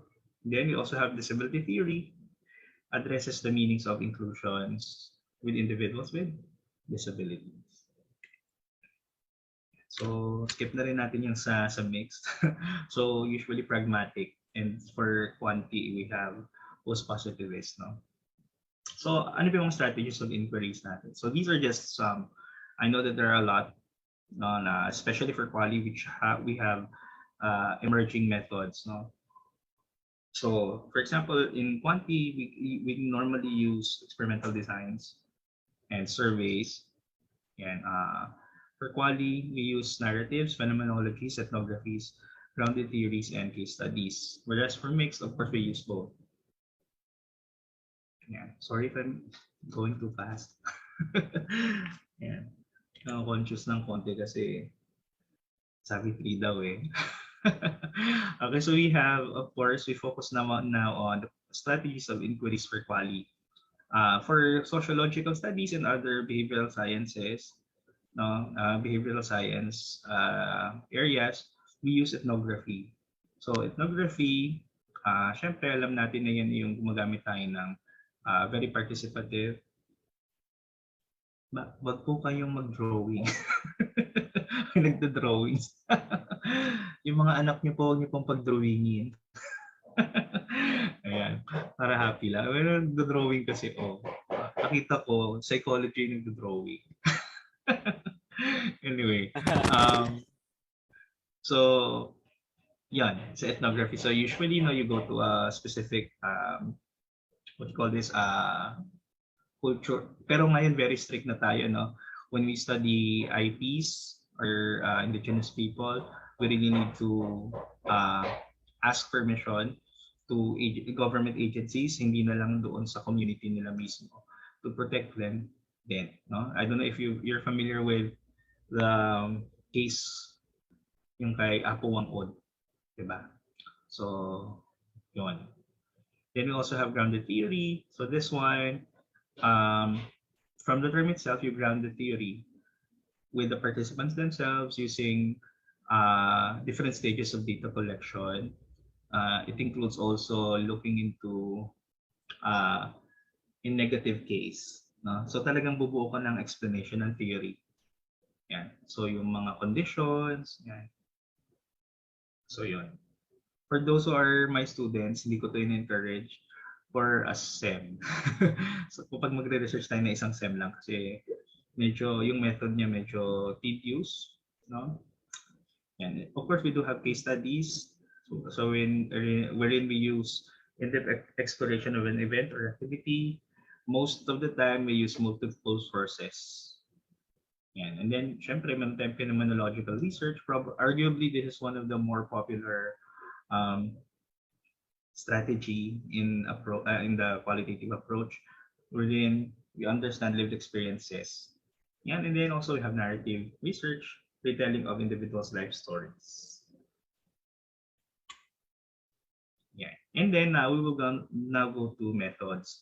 Now for quanti, we use instruments, existing data, most of the time numerical data.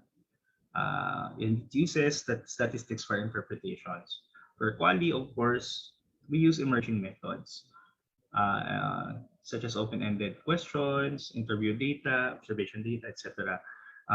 Common misnomer is that puro text lang, but we can also use images. And I've seen a lot, but I have not tried it myself, na ina-analyze yung mga images. Particularly, although I think we can use that also in social representations. Pwede siyang text and image. Yung audio search, pwede rin audio, kaya lang kino-convert siya sa text to be analyzed. So yun. Audiovisual, pwede rin siya tayong gumamit ng mga videos, yan, mga YouTube videos, o kaya mga videos from TV stations, yan, documentaries. Yan. So how do we analyze it? We use themes and patterns and interpretations. Of course, for mixed, we use both. So ano ba yung mga practices usually na ginagawa natin? For quali, yun, tulad sinabi ko kanina, we position ourselves, we report our reflexivities, no?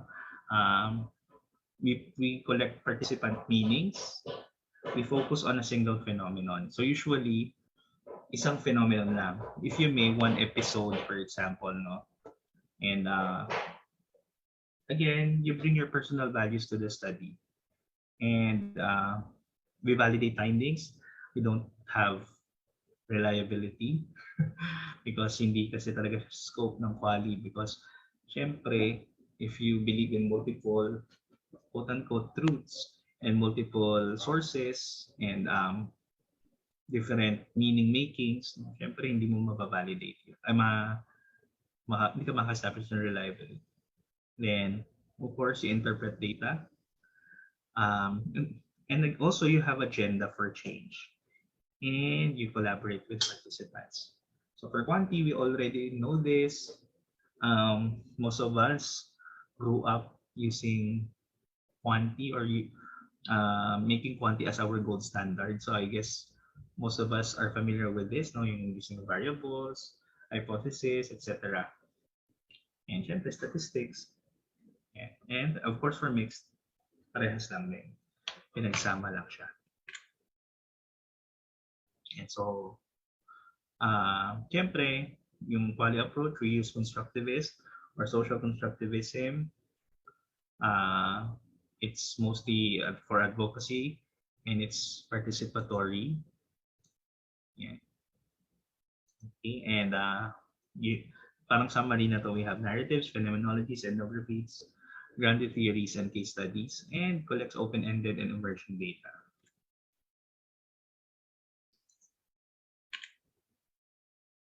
So, yung research problem, usually, for quantity, we try to identify factors that influence an outcome.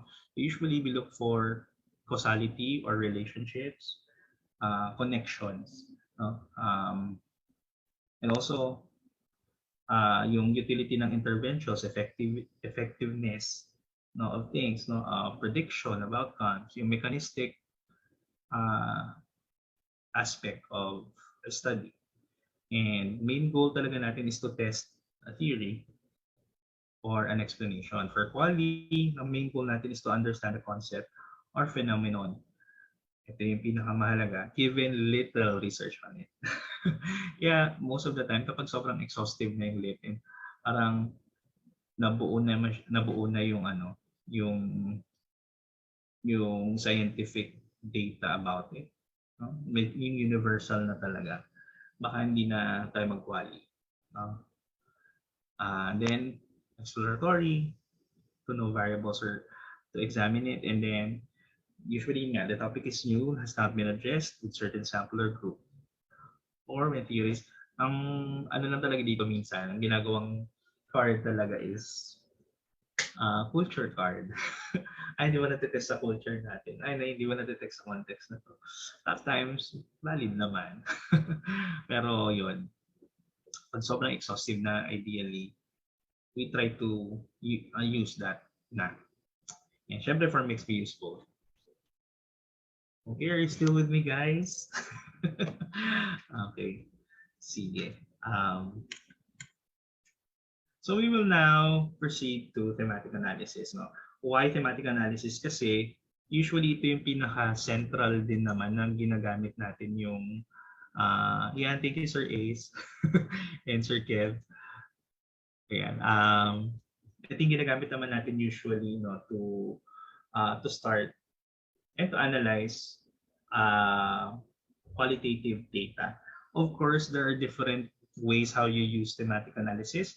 Sometimes kasi it's informed by the theory, no? Or like for example, if you're going to use halimbawa discursive, yung positioning theory or social representations or mag-Q methodology ka, siyempre, may iba-iba kasi klase ng thematic analysis eh. For IPA, for example, or for phenomenology, you really start from scratch. Whereas, for example, pag mag-Foucauldian discourse analysis ka, there are specific anchors, if you may, na hahanapin mo. So, kapag nagti-themes ka, usually yun yung gagamitin mo at yun yung hahanapin mo na. Okay. So, halimbawa, ito yung mga steps natin in doing thematic analysis. This is from Braun and Clark. So we start with transcribing the data, and then of course reading the data, familiarizing yourself with the data, reading and rereading. Common misconception na sinasabi nila, uy, quali, madali lang yan. Naku po, pag may nagsabi sa inyo noon, hindi niya alam mag-quali research. I remember when I was still studying, sabi, oh, akala ko ba scholar to, di ba nagmamadali to mag-research? Bakit ko pinag-quali? Kasi it's rigorous, no? I'm not saying that quantity is easier, but hindi common misnomer yun. It's really hard to come up with a quality research. So yeah, so reading the data, ideally you read at least 3 times. At least reading and rereading of the data at least 3 times. Then you develop themes and patterns, coding, analyze and illustrate themes, and relationship. Usually yung gumagawa tayo ng thematic map. And usually at this step, we have different iterations. No? So yun siguro ang isang step na minsan nalilimutan natin sa quali. Yung rigor, we need to revisit our results and reflect on what we made from time to time. So analyze and illustrate themes and relationships. So yan, usually maraming ulit. And then report. Syempre, ito na yung summarize themes in your words, and usually you get the quotes, no? So mamaya makikita natin sa in vivo. Gumagala. So yeah, so ito yung mga phases of thematic analysis. Again, no, you familiarize yourself with the data, you generate initial codes, which is gagawin natin yan later, and then searching for themes, then reviewing the themes, defining and naming the themes, and producing the report. So here's an example of a coded data extract. No, so for example, ito. Una muna, no, what counts as a theme? Pero lahat yung nagsisimula muna sa codes, no? What counts as a theme? So usually, kung ano yung sumasagot dun sa question mo, sa research question, that's one of the yung number one na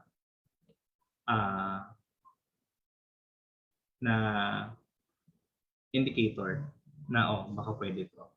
Tapos kung ano yung ginagawa nung interviewer doon sa interviewee doon sa text. It can be coded also.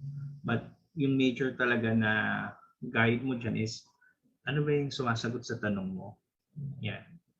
So yeah, for example, your data extract, and then you code it for, usually ang initial na code na maganda talaga is you describe what's happening in the text. No? Sa quality research kasi di ba parang meron tayong spectrum. Meron tayong experiential, and then meron tayong discursive.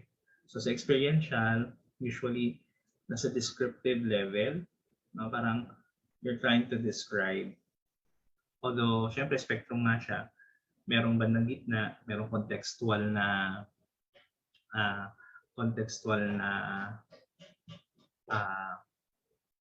experiential, tapos yung discursive kasi very interpretative, diba? So for those who are doing discursive research, diba, talagang sobrang lalim. Words are not just words. Words bear meaning, and that they are acts themselves. So anyway, hindi na natin ile-lecture yan. Kasi ibang ano na yan. So here's an example of a code. So usually ganito ginagawa natin. We usually data extract sa isang buong transcript, tinatranscribe natin siya, and then we leave a space in the left and in the right. So coding for the right, and yung mga themes na natin sa left. But then again, no, this is from Braun and Clark.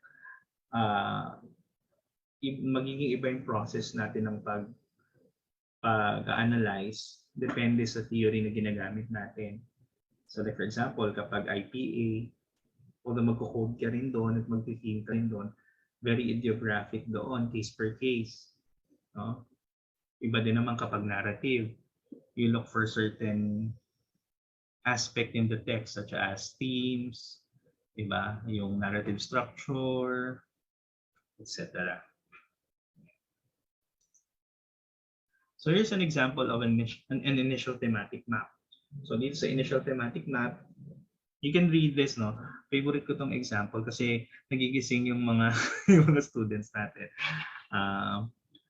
This study, no, although it seemed very simple, but sobrang ganda ng implication ng study.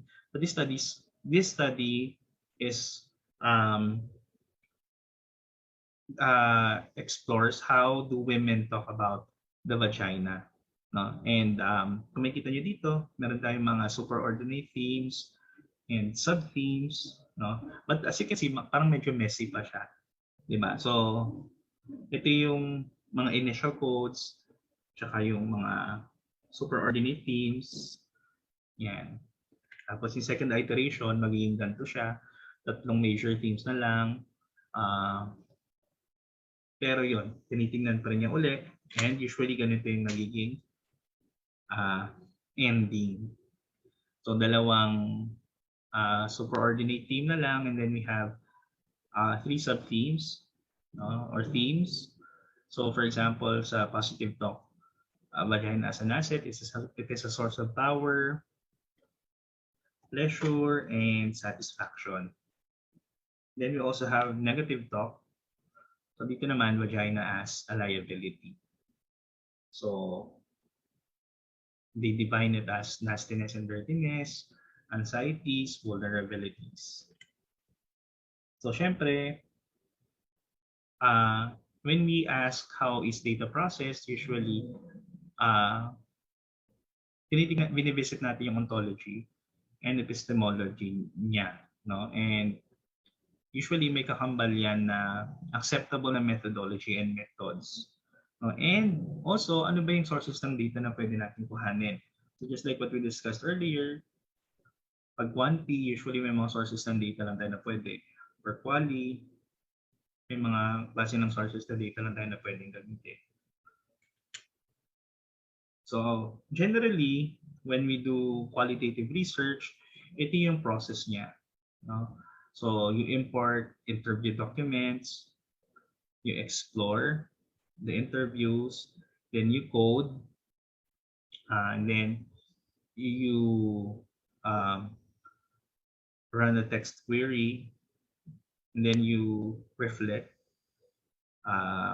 and review the material in one place, and then you visualize, and then you try to write up the project. So this one, ginagamit na mismo ito sa in vivo. So ito na yung process na ginagawa natin for qualitative texts. So ano ba yung gustong ginagawa ng mga qualitative researcher sa in vivo? Usually, in general, no? Of course, they want to evaluate, interpret, and explain social phenomena.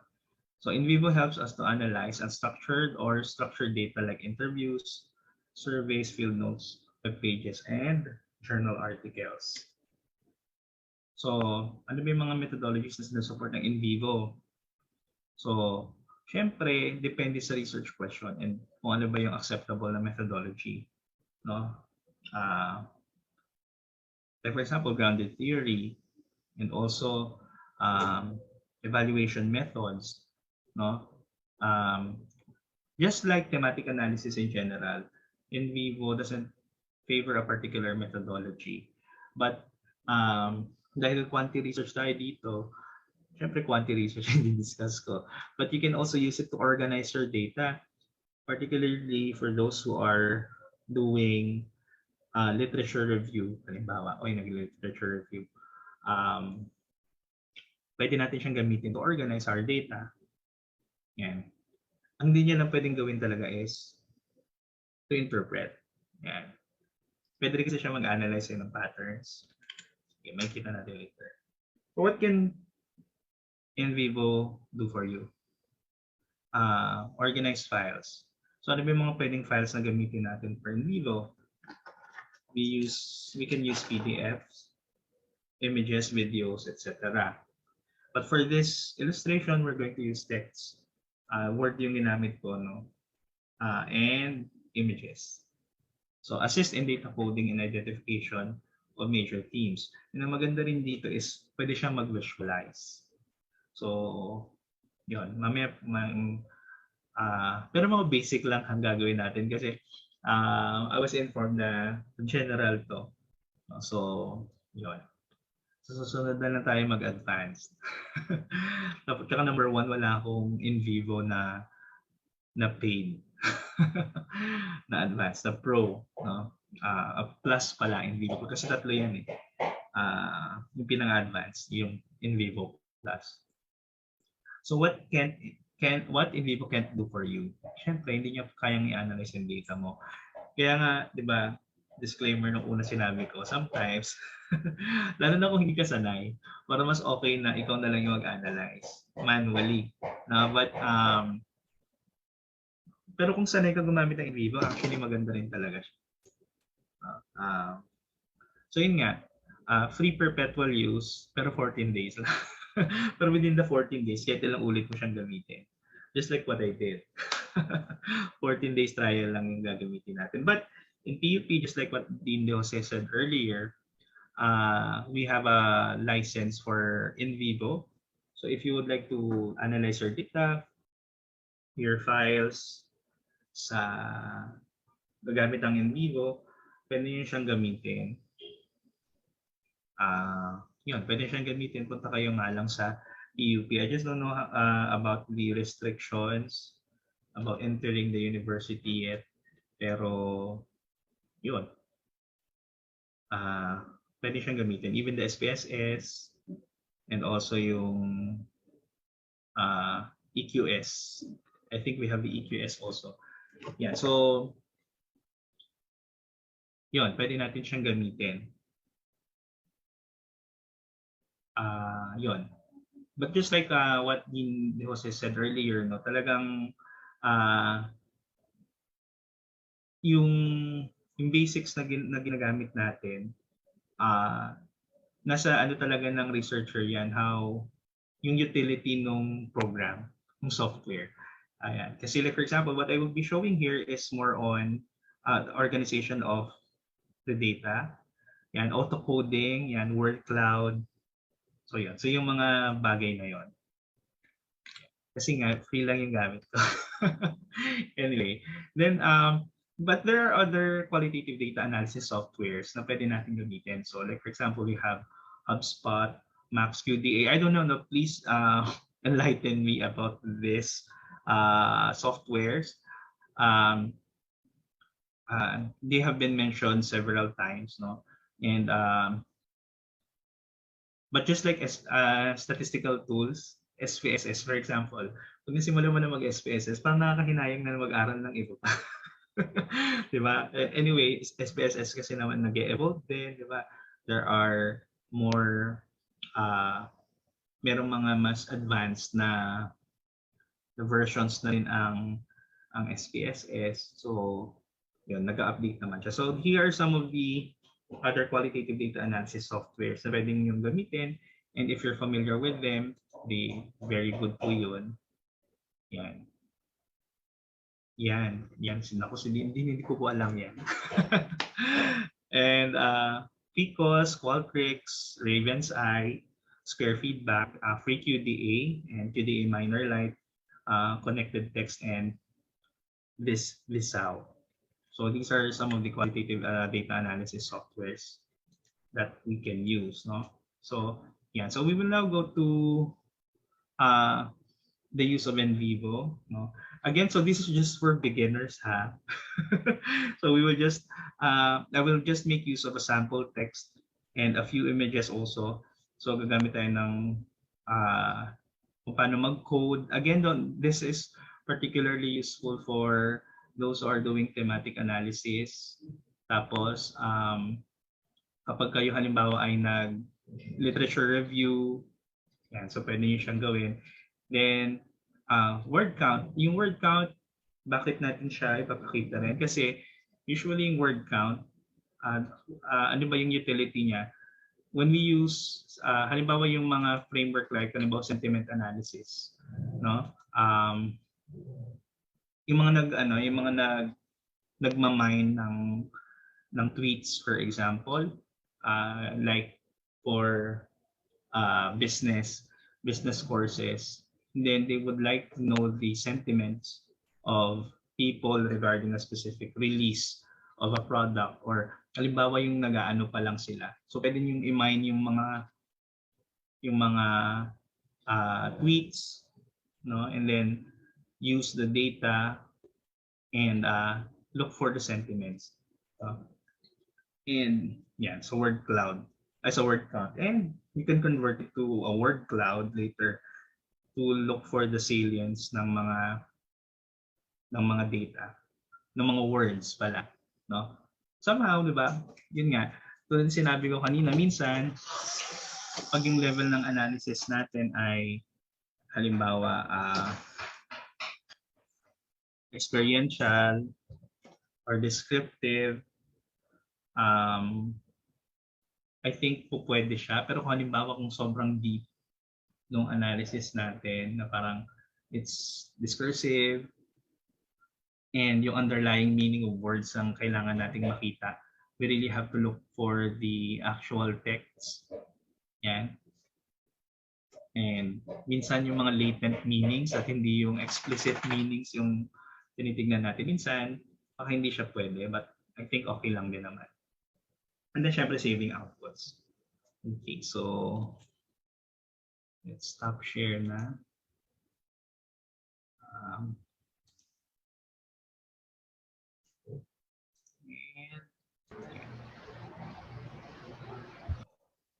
Yeah, so we have here the sample interface for a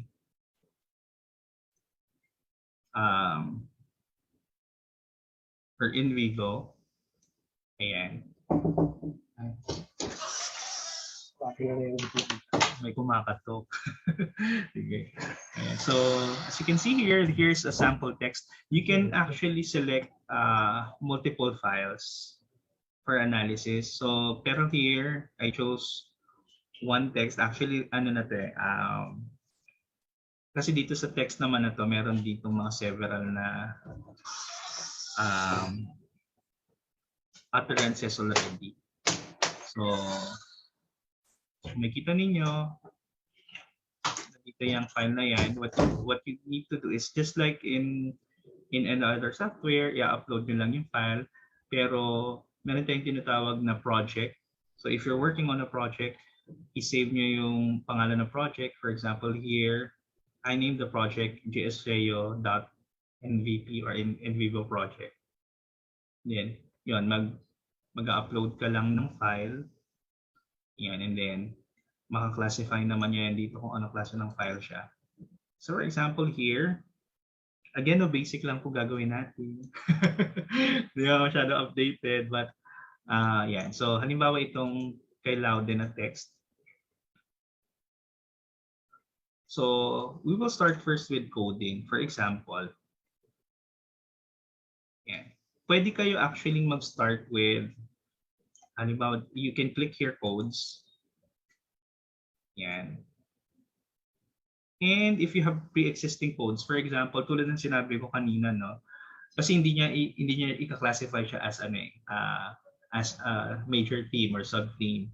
No? So para siyang cascading ng mga files, no? File within a file, ganun. So ito codes within codes. So kapag meron kang code na in-upload or na dinagdag, so it can either be from scratch ka gagawa, so lagay ka ng lagay ng code, or what you would like is maglagay ka na ng mga initial na codes. For example, if you're doing Foucauldian discourse analysis, so ang ilalagay mo dyan, for example, is social act, halimbawa, speech act pala, for example, and then positionings. So, halimbawa, yan, i-right click natin, and then you will click new code. So, pwede ka maglagay ng new code. So, ilalagay mo yung name, description, etc. So, madadagdag siya dito. Yan. And then, yun, magkakaroon ka na ng isang code. Pero one way of doing it, again, is like this one. So, for example, itong text na to, I will highlight. Halimbawa ito. Itong text na to is from a data about Jennifer Laude. How she is how was she constructed by the online public. So, for example, this one. For all the gays, you should be upfront about your true sexuality from the beginning. say that you're gay because you'll never be a woman ever. So yan. So for example, ito. Pwede natin siya i-left click, then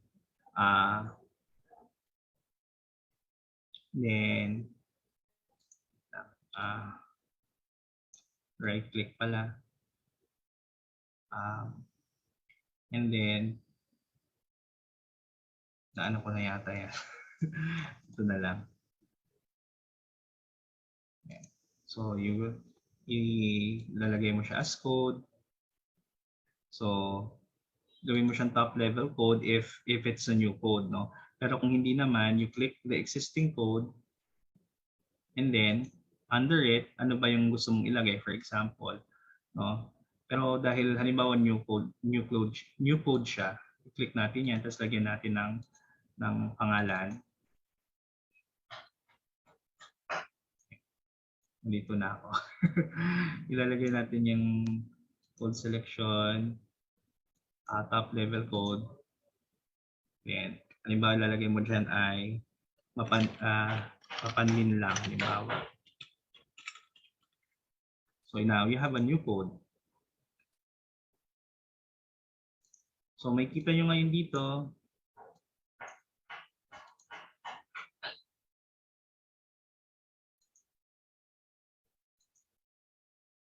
na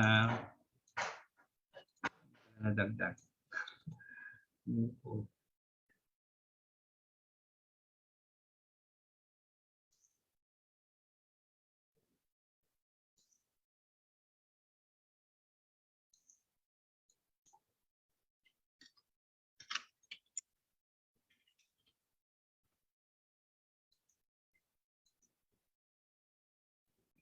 Yan. So, may kita nyo dito, dalawa na yung codes natin, no? Isang bakla, isang mapanlin lang. So, we can add some more.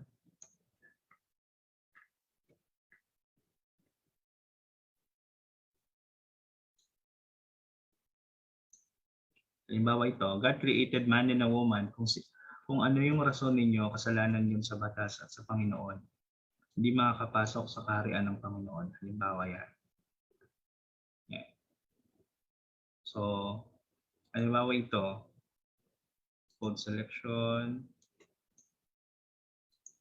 Yan. Tapos halimbawa yan, halimbawa kasalanan. So, yan. So, makikita nyo dito na dadagdagan yung mga codes natin and kung saang file siya nakalocate. Yan. Yan. Halimbawa ito, huwag ikulong yung kano. Para patayin niya palahat ng bakla, ubusin ng kampo ni Satanas. Yan. So, halimbawa ito, code selection, yung top level, kampo ni Satanas, halimbawa.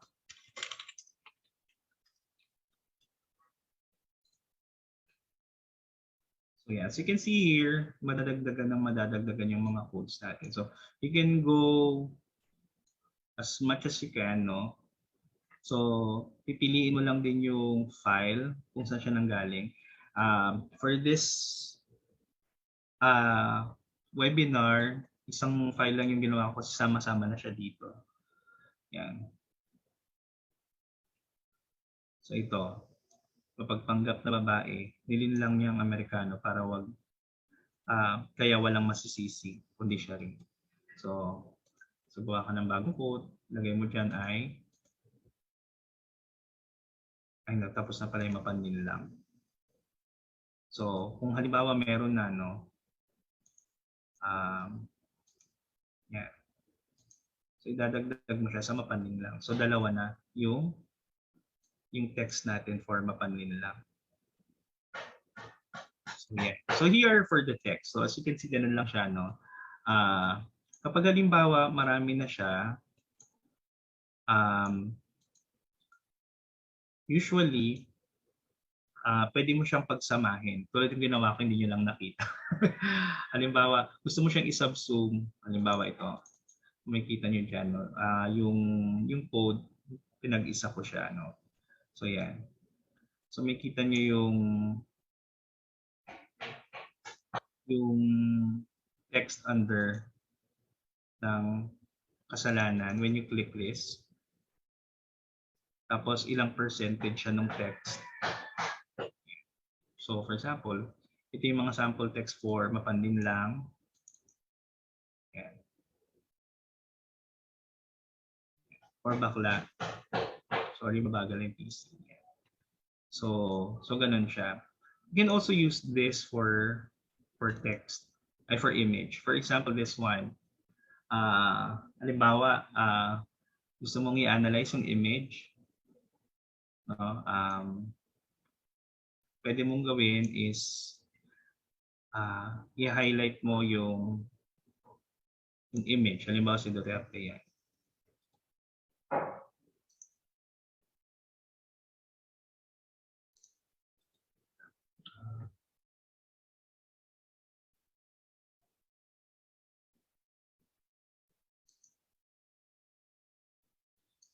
Top level code. Halimbawa puppeteer. Halimbawa lang ha.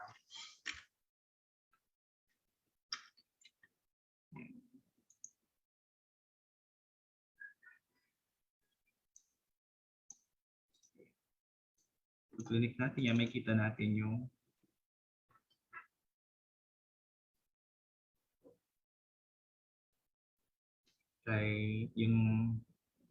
image ni Duterte at kung ano yung niya, yung code for it, no?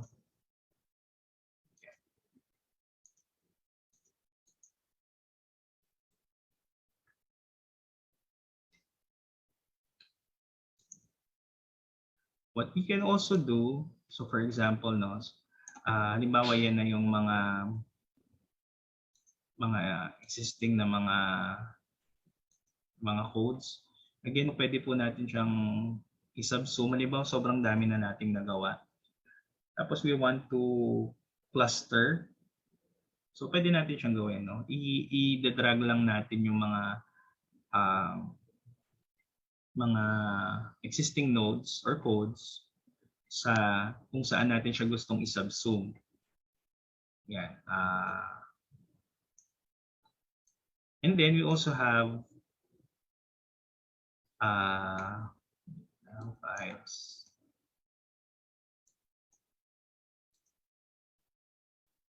Ways to analyze then. We can click here query. So this one is very useful, no? Yung tinatawag nating yung word frequency query. So ano ba yung most what do you call this? Most used word, or ano yung pinakamaraming nag-a-appear na word from the text, no? So we have here meron tayong selections dito kung anong klase ng search yung gusto nating mangyari. So for example, exact matches ba? We can also select stemmed words such as talking, words with synonyms, no? Ika-cluster din nila yon with specifications and with generalizations. Yeah. So pwede mo siyang piliin kung ano yung gusto mong klase ng words yung makikita natin. So for example, no, gawin nating stemmed words. So you can also choose, no, yung number ng words na hanggang gaano karaming words yung gusto mong makita, no? So for example, pwede mong piliin na 10 or sabihin natin 20 most frequent. And then you can run the query. So you can see ito yung mga words na most commonly nag-appear sa ating text. So kung ikaw naghahanap ka, for example, ng sentiments, no, or words that would represent yung text mo. Yan. So may kita mo yan sa most salient na mga words na ginagamit, no? Kaya lang sometimes yung ibang mga words ay hindi naman relevant. So for example, tong mga, what we can do is right click and then idadagdag natin siya sa stop word list. So, okay. Para hindi na siya masama doon sa mga makikita. So for example, tong English, feeling mo hindi din naman siya relevant, tanggalin din natin siya. No? Yung also, parang hindi rin naman siya masyadong relevant. Add to stop words. Okay. Yan. So let's run again the query. Yan. Ay, may hindi. So, tanggalin natin hindi, parang hindi din naman masyadong relevant. Or pwede natin gawin, gawin na lang natin 10 yung most frequent. And then, again, you run the query. So ito yung mga 5 na salient texts, na words pala from the text. And what you can also do is create a word map, a word cloud pala. So yan. Para makita natin kung ano yung pinaka-salient na words. No? Pwede rin natin siyang damihan. Gawin natin 100. Run query. Para mas maganda itsura ng word cloud.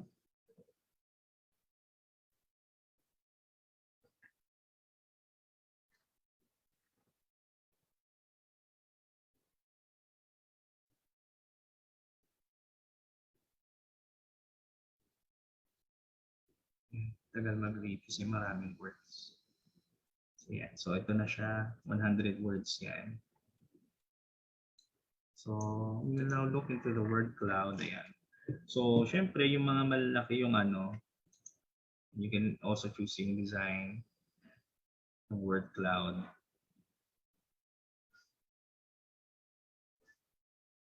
Kung ano yung mga salient na words. Ayan. So, you can see there, no?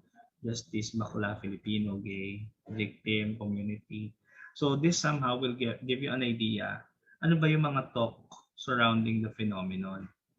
So, yeah, it can also give you an idea kung ano ba yung pwede nating mga themes na gamitin. Yan. So, yan. Remap, pwede rin natin siyang tingnan. And yan, dahil hindi sapat yung mga items natin, we cannot create a cluster analysis. So ganun siya. Also, you can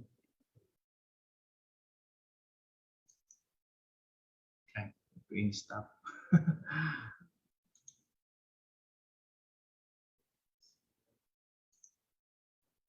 Okay. Taas kasi yung ano.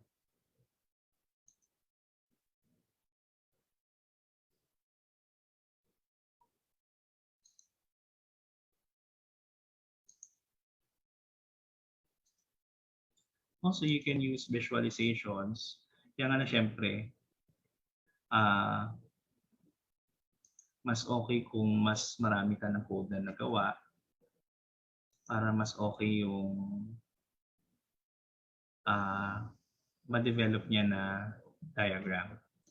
Yan, no?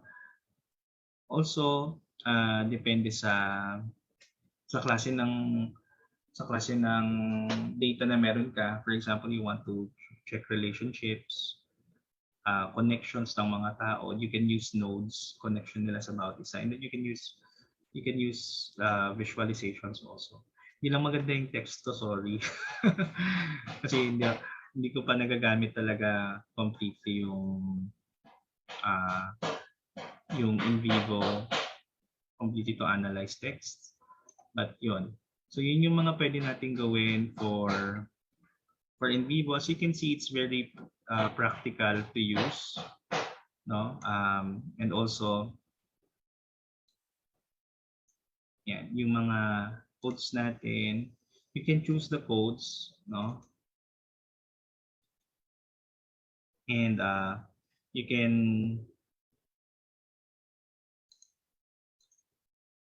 actually save, no? Halimbawa tong mga to, no? Pwede mo siyang i-save para makita mo yung mga texts, no, that falls under that code or that theme. Again, no, by practice, if you want to start with codes muna lahat, bawa ka ng you start from scratch, and then pagtapos ng coding, of course, ipagsasama-samahin mo yung mga similar codes, no? You create a new code, and then you drag yung mga codes na similar to that, no, na nagfo-fall under that. Yan. And again, also, if you're using an existing theory, pwede kayong gumamit ng mga elements from the theory as the name of the codes para doon yun na lang siya ipapasok. If that's literature review, yung pwedeng ipangalan sa codes is yung classification, for example, ng results. No, so pwede siyang gawin, and i-generate nyo na lang yung final results. So you can save your project. And you can also download the results. So again, it's ang in vivo talaga, as far as I'm is a level din ng expertise ko. What's good about in vivo is that it allows you to organize your data. It can be used in many different ways, pero ang number one talaga is to organize your data. Kasi minsan paggagamit tayo kasi yung classic talaga na ginagamit natin. Yung before, yung sobrang luma, di ba? Pwede pa nating i-cut out nga yung mga text. Dinidikit minsan sa dingding, or sometimes gumagamit tayo ng Excel. So, to organize yung mga text. And nag-e-echo. With in vivo, narinig akong yan. So mas nagagamit natin mas na-organize natin yung mga data natin, tapos mas nakita natin yung exact text. Mahalaga din yung mga transcript, exact transcript that we've used, no, para sa analysis. Yeah, so that's it for the use of in vivo. Again, no, it's very user friendly naman, no. Again, we have the licensed version of in vivo. I don't know if it's perpetual use, pero parang pagkakatingin ko is perpetual use naman siya. You can visit our graduate school laboratory pag pwede na. Tapos you can use that to analyze your data or your files. Multiple files, usually ginagamit yan. Kasi for example, you have 10 to 12 interviews. Pwede mo siyang i-upload sabay-sabay. You just click the file. Basta under siya sa isang project. So, kahit na hiwa-hiwalay siyang file, lahat ng mga codes, lahat ng mga themes na ma-develop mo, magiging isa lang siya. So,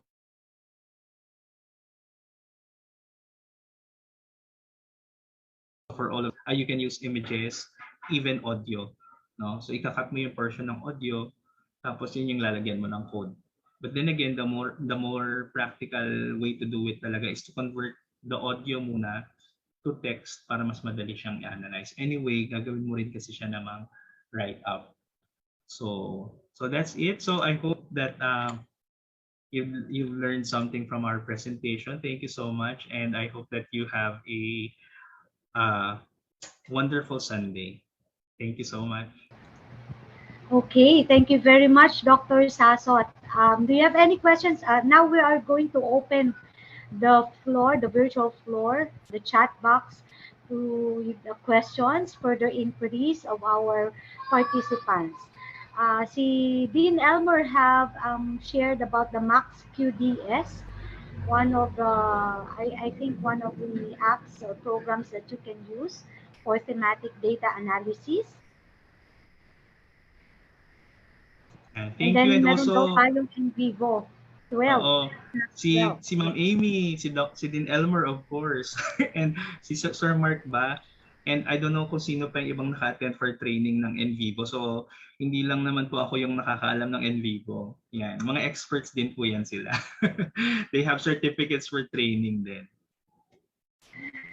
Okay, so any questions po from the participants? Oh, marami nagte-thank you sa iyo, Doc Sasot. Thank you very much daw. Ang technique na lang siguro natin kasi nga, if you want to use it at home, there's a 14-day trial. Kaya lang kapag nagamit mo na yung PC mo na yon, mag-register ka ulit, hindi na pwede. Made-detect nila. So I would suggest if you're going to use it, you have 14 days to analyze your data. So, tapos kung hindi naman, again, tulad sinabi ni Dean and ni Ma'am Amy, we have our software naman at the graduate school. Ang mahalaga naman ma-generate lang natin yung data. So, yon.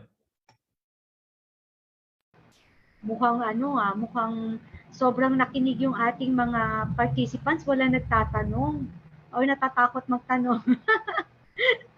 Ayan, puro thank you na lang ang naririnig, ang nababasa ko. Okay, so from MSESE, Sir Bato, Ma'am Prado. Hello po, question lang po. Regarding sa publication, magkano po usually nagre-range? So, I guess this is, we are opening the chat box. We will entertain about 2 to 4 questions.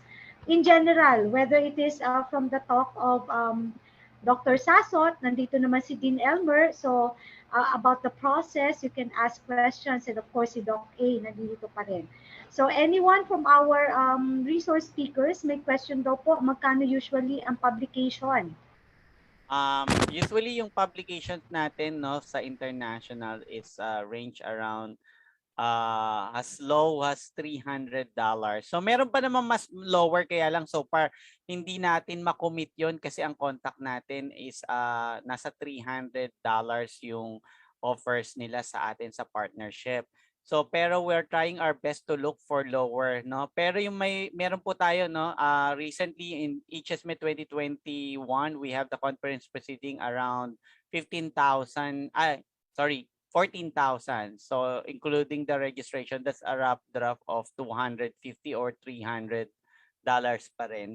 Tapos yung ating HSME 2021, nagkaroon po kami ng double citation, yung ISIN na Scopus. That's too expensive. Partner lang po namin yung Banlang University. That's $2,600. So medyo mabigat kasi po double. For QS ranking university po kasi yung double citation, ISI na Scopus pa. Pero for sa atin sa Pilipinas, ang nire-require lang naman is index journal siya. So pwede na yung Scopus lang o kaya WAS lang o kaya ISI lang.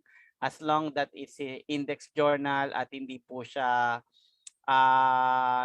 nawawala sa publication citations para sa index journal. Kasi yung mga nawawala po, yun yung red tag na tinatawag po natin.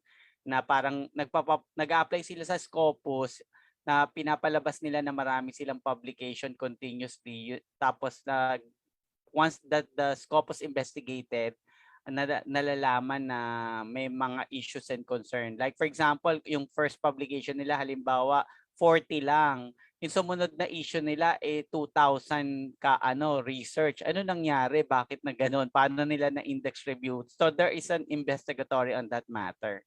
So for the cost po around $300 po yung ating so far yung partner natin. Pero I'm still looking for remedy na mas mapababa o kaya makahanap tayo ng mga ano. Pero ang challenge po kasi pag sa conference, pag ikaw ay naging best paper or best presenter, you were given pre-publication. Yun po ang package ng mga conference po natin. Kaya ang kagandahan po ng pagsali sa conference, na kapag present ka na, may chance ka pang ma-pre-publication. So yun po. Okay, I guess the fee will vary depending on the organization and what level, kung saan po siya, no, napapublish. So, binigyan na kayo ng tip ni Doc A. So, mag-join lang tayo lagi in paper presentation. You'll never know if your paper is awarded as best paper. You'll be given the chance to publish your paper for free or sponsored. So, thank you, Doc A. Yes, ma'am. Any other question? Okay, from Jedaya Pertoliano from NSECE. Hello po. Connect ko po ulit yung question ko kahapon. Sabi nyo kahapon, dapat every similar or mismong thesis po, for very similar or mismong thesis po yung i-publish para ma-count as part of completion of our course here. What if portion or part lang ng possible thesis namin ang ma-publish? Would it be counted? As long that is related to your title, no? Yung title mismo kasi yun po yung nira-run through natin sa transcript of record. So as much as possible po, kung hindi po siya valid, kailangan mo po mag-publish related to your thesis.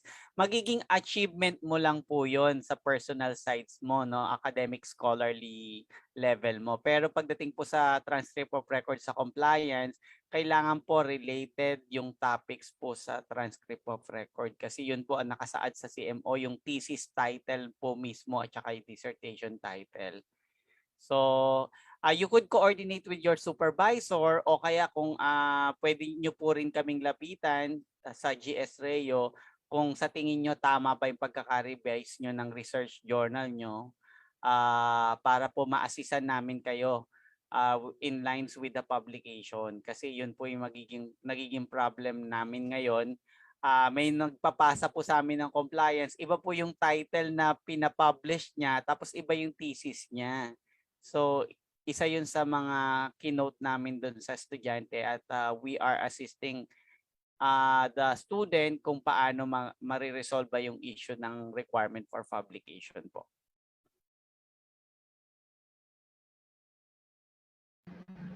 Okay. So you have to present yung publication mo dapat within the title and also course of study that you have presented in your thesis. Hindi dapat nalalayo. Yun yung pinaka-ano na yun. Any other question po? Okay, we have here from Master of Communication, I guess, Ibareta John. There's an ongoing debate about the way qualitative scholars call the people they want to be part of their research. Ano po ba talaga ang tama? Participants or key informants? Thank you.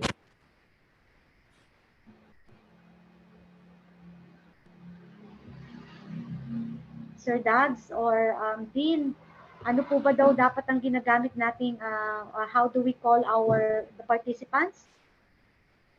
Or sorry, hindi ako medyo oblivious ako. Ayan. Actually, participants will do. Respondents will nag-feedback yun. Participants will do, but respondents will do also. Based from the trends, halos hindi na ako nakita ng term na informants. Usually participants or respondents. But I guess these are just naman, parang wala naman talagang clear-cut rule about it. Pero since meron tayong issue about yung power dynamics within sa quali ganyan marami kaming so I guess participants and respondents would suffice para sa sa mga sa quali research. I guess also for ethics, at least mas ano siyang pakinggan, they are Yes, willing yes, ma'am. participants or respondents, no? Aside from just informants. So, ibig sabihin meron talagang personal silang knowledge about the information they have provided. Actually, it's something to do with nomenclature lang naman, no? So nomenclature, when we talk about key informants, generally this refers to people who have first-hand knowledge, no, or first-hand information about the phenomenon. So key informant, it's also acceptable, but participants is more, it's more general. So when you say participants, participants of research utilizing qualitative, quantitative, or mixed method. But generally, key informant is applicable for qualitative research. So wala namang, I think there should be no argument about that, no? If you decide to use key informants, then you have to be very siguro consistent all throughout, no? Na key informant ang tawag mo sa kanila. Kung participants naman,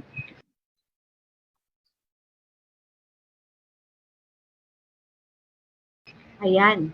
So, na-clarify ni Dean Elmer. Thank you very much for that. Another question from Junaline. From the time po na nag-submit ng concept paper, how long before we can request for our TOR? Bali hindi ko very tayo clear about no. Ang concept paper po ay hindi thesis at hindi to research. Is a concept paper lang siya. So yung research nyo po, kung yung tinatanong nyo po yung pagpapapublish nyo, no, kasi tapos na kayo ng final defense, you have generated. Actually, kahit bago pa kayo mag-final defense, pwede na kayo mag-create ng research journal format at pwede na kayo magpasa. Kasi once you submitted it in the publication, it would take some time for the review and revisions. Now, pagka na final credit na ng publisher, sinasabi niya na okay na, binigyan na kayo ng issuance ng copyright agreement, yun na yung stage na magbibilang na kayo ng 6 to 1 year, 6 months to 1 year, no? Bago ma-release siya sa Scopus or whatever citation ang affiliated nung publication or nung publisher. So yun po yun, 6 months to 8 months. So mas maaga po kayo makakapag-publish kasi may mga revision, makakapag-submit and acceptance. May mga revision pa po yun. So it would take some time. Ang revisions po level ay hindi kasama sa number of count nung 6 months to 1 year before the release of Scopus. Pinakamabilis na po ay 6 months. Yung partner po natin sa PUP Graduate School with Banang University, ang pangako po, no, yung editor, ang pangako niya po ay 3 months. Pero hindi po namin yung nire-release, no? Ibig sabihin, hindi namin pinapangako sa estudyante. Ang binibigay pa rin namin once na sumali sila sa HSMET after the review process ng HSMET at ng publisher, magbibilang pa ng 6 months bago ma-release. So kung mapaaga talaga, at least swerte tayo. Pero kung hindi mapaaga, at least we're waiting for the 6 month to 1 year period. Yun po yung natin. With regards daw po sa TOR, so kailangan talaga na ma-confirm yung publication before the TOR. Yes po, hindi po kasi syempre maglalagay si registrar ng ng detail ng hindi naman talaga evidence kasi ipapa-generate po sa RMO yung Scopus, no. So far po kasi nire-request pa lang ni Dean Elmer yung karapatan namin sa GS Reo na magkaroon ng access sa Scopus ng PUP account. So I think there is we will be talking to the director ng library, si Director Pegura, na mabigyan kami ng access right yung mga chip dahil nga kami ang nag-check ng publication. So once na na-validate na namin sa Scopus, ISI, WOS, or whatever publication index yon, automatic ipo-forward na po namin sa registrar kaagad yung paper nyo, and then madali lang naman po mag-generate ang registrar kasi hindi naman po tayo controlled ng Commission on Higher Education in terms of issuance, no? Kasi sa private, dumadaan pa sila sa SO application request. Tayo po ay government agency kaya may karapatan po tayo mag-issue ng special order. So direct po, mas mabilis. Siguro within pinakamatagal na 7 days, no? I think ini-improve na nila yung process kasi ISO na ang university. So, yun po yun. Okay, Doc A, siguro for clarification, one student is asking if applicable ba ito, yun daw pong publication sa mga students, only students who enrolled 2020 onwards. And then, ibig sabihin, yung daw before 2020, hindi daw yun,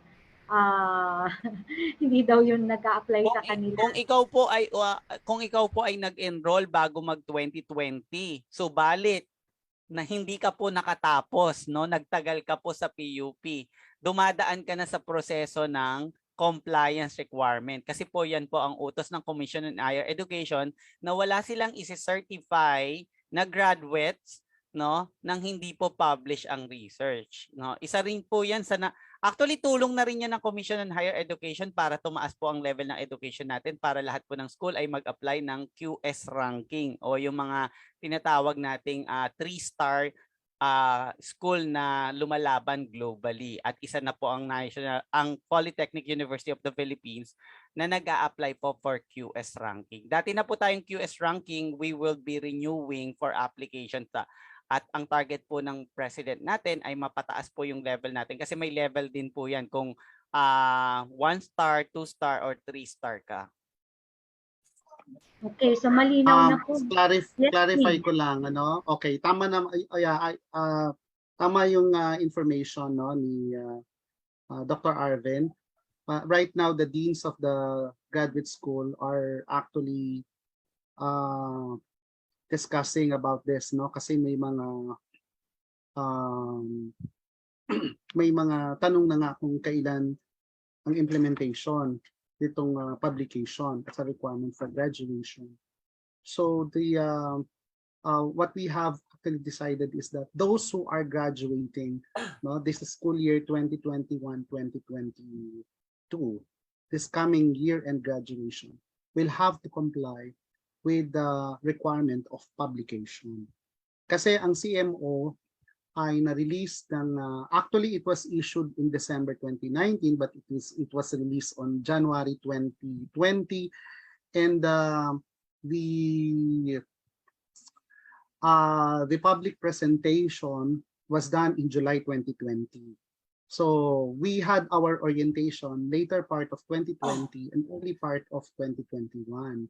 That's why in the orientation, it was made clear that all students who will be graduating in 2021-2022, and this school year, no, will have to be will have to comply already with the requirements of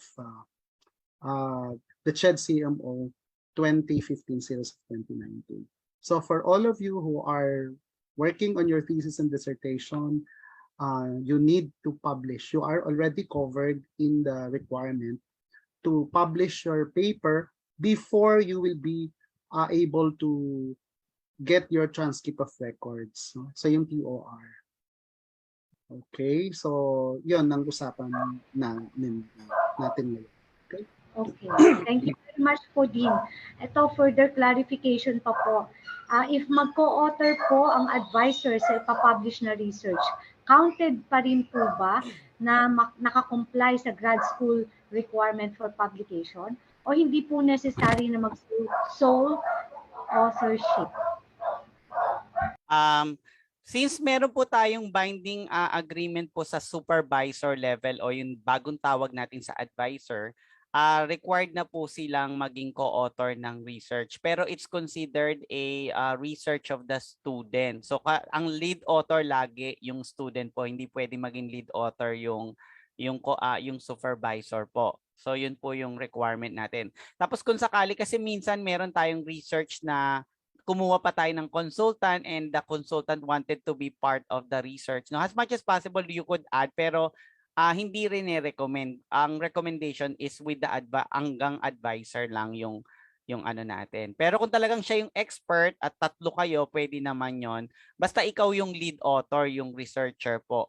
Yun po yung requirement sa publication. Pero pagdating po dun sa libro nyo, yung thesis 1 to 5, yung naka-bookbound po, si si advisor po, ang si supervisor po ang tawag sa kanya advisor, hindi po co-author. Yun po ang clarify namin. Kasi yung iba, ang gusto nila nakalagay na rin yung pangalan nila as author. Hindi nga po pwede kasi thesis yun ng estudyante. Pero sa research journal, yung publication po, pwede po yun na ma-publish. It's considered as a requirement po doon sa ating compliance. Okay. Tapos yun, may nakalimutan ako i-clarify sa sinabi ni Dean Elmer doon sa ano na yung mga requirements, no? Yung may mga cases kasi tulad may mga sa amin sa MSCPE may mga nagbabalikan after the comprehensive exam. Since matagal na silang na-delay parang 2 years sila nag-stop, sumabay din sila sa pandemic. So naabutan na sila ng parang pag-uusap ng policy. So automatic.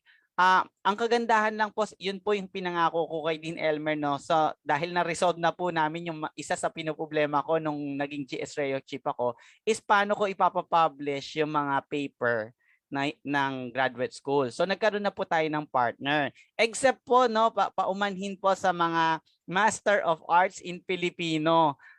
Pwede ko lang po kayo matulungan kung i-convert nyo po sa English ang inyong paper for research journal. Kung hindi nyo po mako-convert, meron po tayo sa UP na index journal. Meron din po tayo, I think Lastal meron din. At saka ang PUP may mabini po. Please try to verify with the publication office po. Pero kung gusto nyo po i-convert ang Filipino thesis nyo, hindi po yung chapter 1, 2, 3, yung research journal format po in English, pwede po namin kayo isama doon sa area ng HSMET ng publication for society and the humanities category po. So yun po yun sa Filipino. Pero the rest po ng area ng ating graduate school program at ng iba pa, pwede po kayong sumali sa HSMET sa graduate school research and extension po. Pwede nyo pong i-coordinate kung paano kayo magpa-publish sa amin. All right. So I guess we have Amy, sa yes, Filipino, actually, they have an option, no, to publish in international referee journal or index journal. Hindi ko alam, no, parang wala, no, sa Filipino, unless sabi nga ni Sir Arvin kung ita-translate nila sa English. But they could also publish in the creative jury publications. Okay, so tinatanggap naman yan ng CHED CMO. So halimbawa, magpapublish sila ng libro o magpapublish sila ng let's say part pa rin ng kanilang paper, ano, nakapag-come up sila ng compilation ng, let's say, mga poems, no, or mga indigenous writings. So and then they publish it, no, let's say, yeah, may mga creative publication, no, for creative works naman, inaalaw naman natin, no, yan. So nakalimutan ako kanina, anyway, sige, baka mamaya meron parang may tanong kanina na gusto kong sagutin, nakalimutan ko. Ayun, naalala ko na, ang university ay merong policy for co-authorship. So hindi kasi dahil advisor ka, automatic na co-author ka, no? You need to have a substantial contribution in the publishable version of the work. 'Di ba? Kasi pwedeng advisor ka ng thesis pero hindi ka naman tumulong doon sa pag-develop, no, ng publishable version. So baka parang ano, no, pwedeng baka hindi substantial yung contribution mo to be considered as a co-author. But at the very beginning kasi meron kayong co-authorship agreement. So doon sa agreement na yun, nakalagay naman doon kung ano yung mga roles ng bawat authors, at yun ay dapat ninyong i-comply, no, as you work on the project, particularly in the aspect of publication of thesis and dissertation.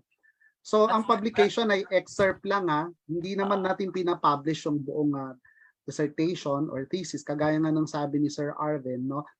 Actually in a thesis you can have 2 publications. In a dissertation you can have at least 2 also or 3 publishable versions. isa lang naman doon. Kasi ang nakalagay naman sa CHED CMO, at least one publication.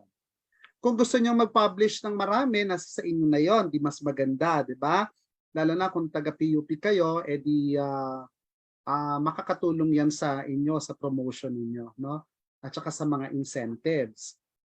That's why, sir, Okay. ano, 'di ba, we are changing the name of advisor to supervisor para talagang meron kang contribution bilang isang advisor. Supervisor na ngayon, hindi na advisor. Kasi yung old style nga dati, yung supervisor, parang nagpapa-check ka lang, no, kung ano yung tama. Nag-advise lang. Oo. Part naman yun ng trabaho mo dahil binayaran ka doon. Yes. Bayad ka as an advisor eh. But as a supervisor, dapat ikaw ay immersed, no, doon sa research paper. Yes, So in other words, you are like a co-author talaga. Kaya at the end of the day, meron kang karapatan na maging co-author doon sa research or doon sa publication. Alright. Ayan. Thank you very much for that further clarification, Dean Elmer and Doc A. We will entertain the last question from MSCM Aninon MJ. I'm not sure kung may nakapagtanong na po yesterday and today. Ito, what will happen po pag hindi pa rin nakapag-defense this year? Does that mean mag-re-enroll ulit for thesis writing hanggang matapos at mapublish ang paper? You have 1 year, no? Yung thesis, nag-enroll ka ng thesis writing, meron kang 1 year para tapusin, no, yung requirement ng course na yon. Kung hindi mo matapos, then you have to re-enroll again. So, ganon, no? 1 year po ang validity ng thesis writing. It's thesis writing 1 or thesis writing 2. Naku, sige, ano na natin tong last one na to. Sabi ko last na yung kay Miss. Pero may last, pero napaka-importante yata nung tanong din niya. Pwede po ba na mag-release ng TOR kung halimbawa hindi muna mag-enroll for thesis, gagamitin sa ibang school? Hindi pwede kasi kapag ka nag-release kami ng TOR tapos gagamitin mo para mag-enroll ka sa ibang school, that means aalis ka na sa PUP and you will be issued an honorable dismissal. So ang i-release sa'yo yung TOR na gagamitin mo as transfer requirement, entry requirement or admission requirement sa ibang university. Kasama doon i-release yung honorable dismissal.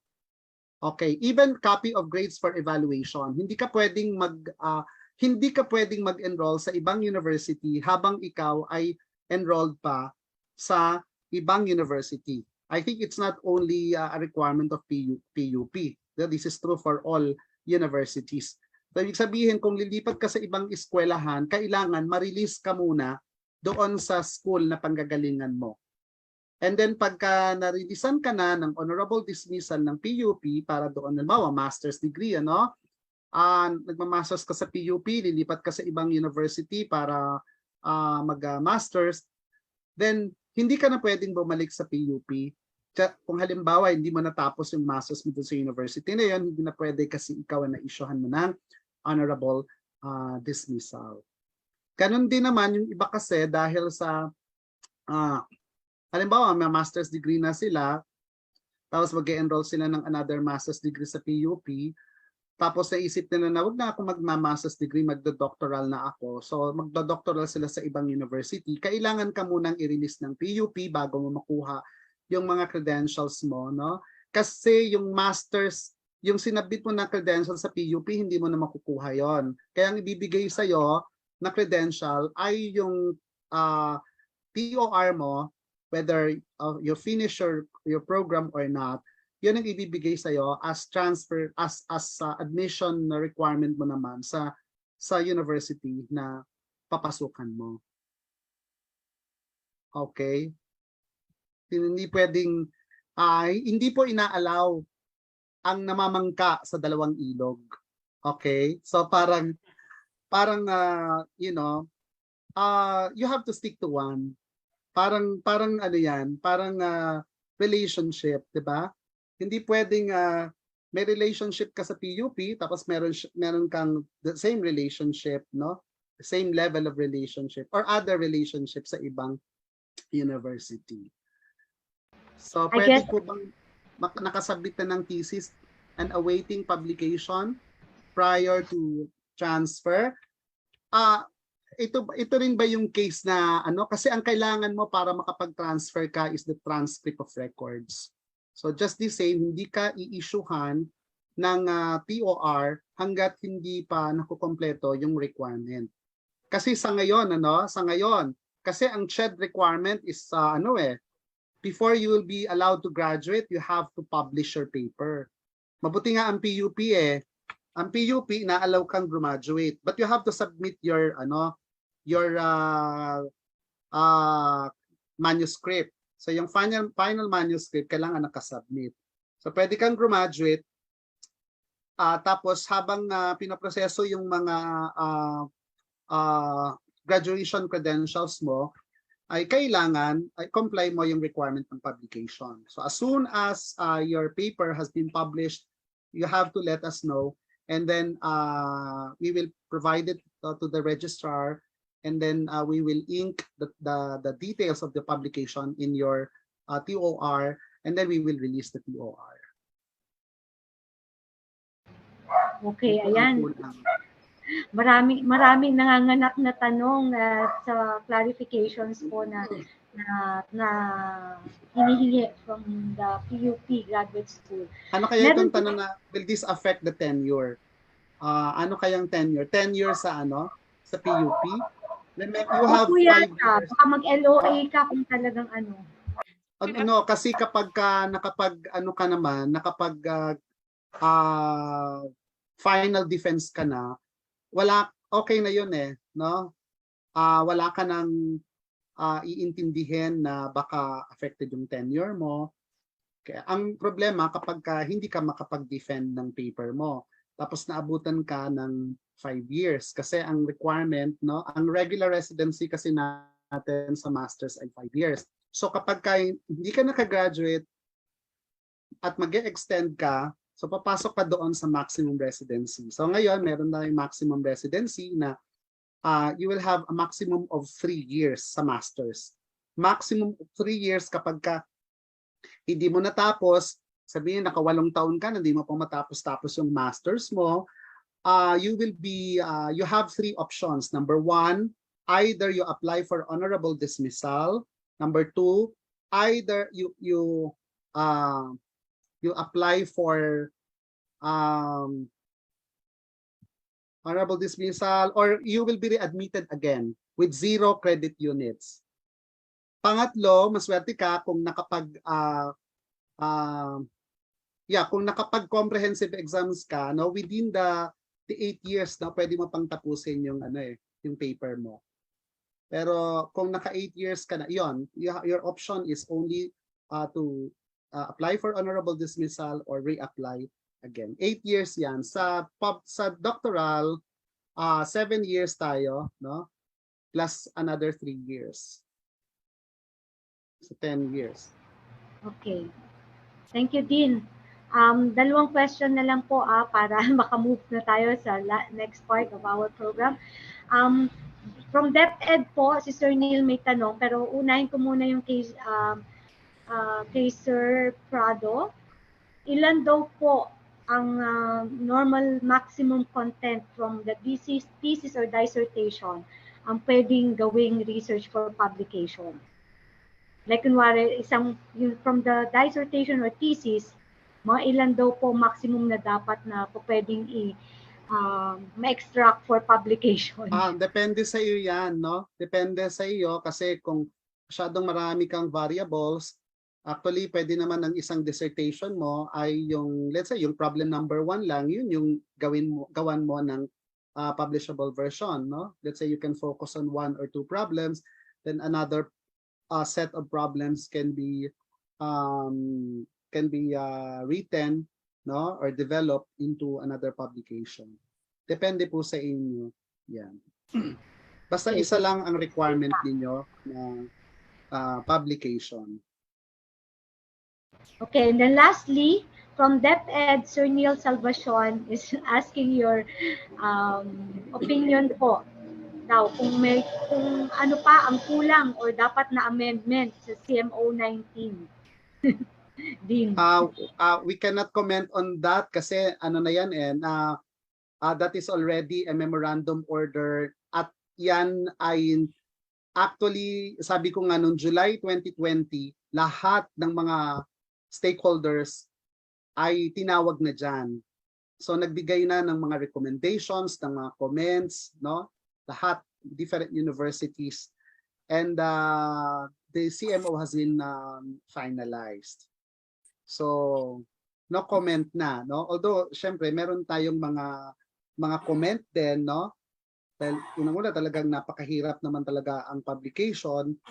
Let's face it, no? Kaya lang that's a requirement of the CHED. At wala tayong magagawa. Kaya nga ang ginagawa ng graduate school ngayon, no? At saka ng university. Of course, particularly the graduate school, we can speak for the graduate school. We are doing our best, no, para matulungan ang mga estudyante to comply with this requirement. And we are very lucky that Doc Arlen is here, ano? Actually sa publication, meron tayong partner nga, no, sa publication as mentioned by Doc Arlen. The other thing is that no, there are conferences, okay? There are conferences na meron ng provision for publication. And some of these conferences ay ang publication nila ay Scopus Index talaga. So kung maswerte kayo, just like one of the conferences, nakalimutan ko yung title ng conference. This is an international conference on education and educational psychology. This is ESIT.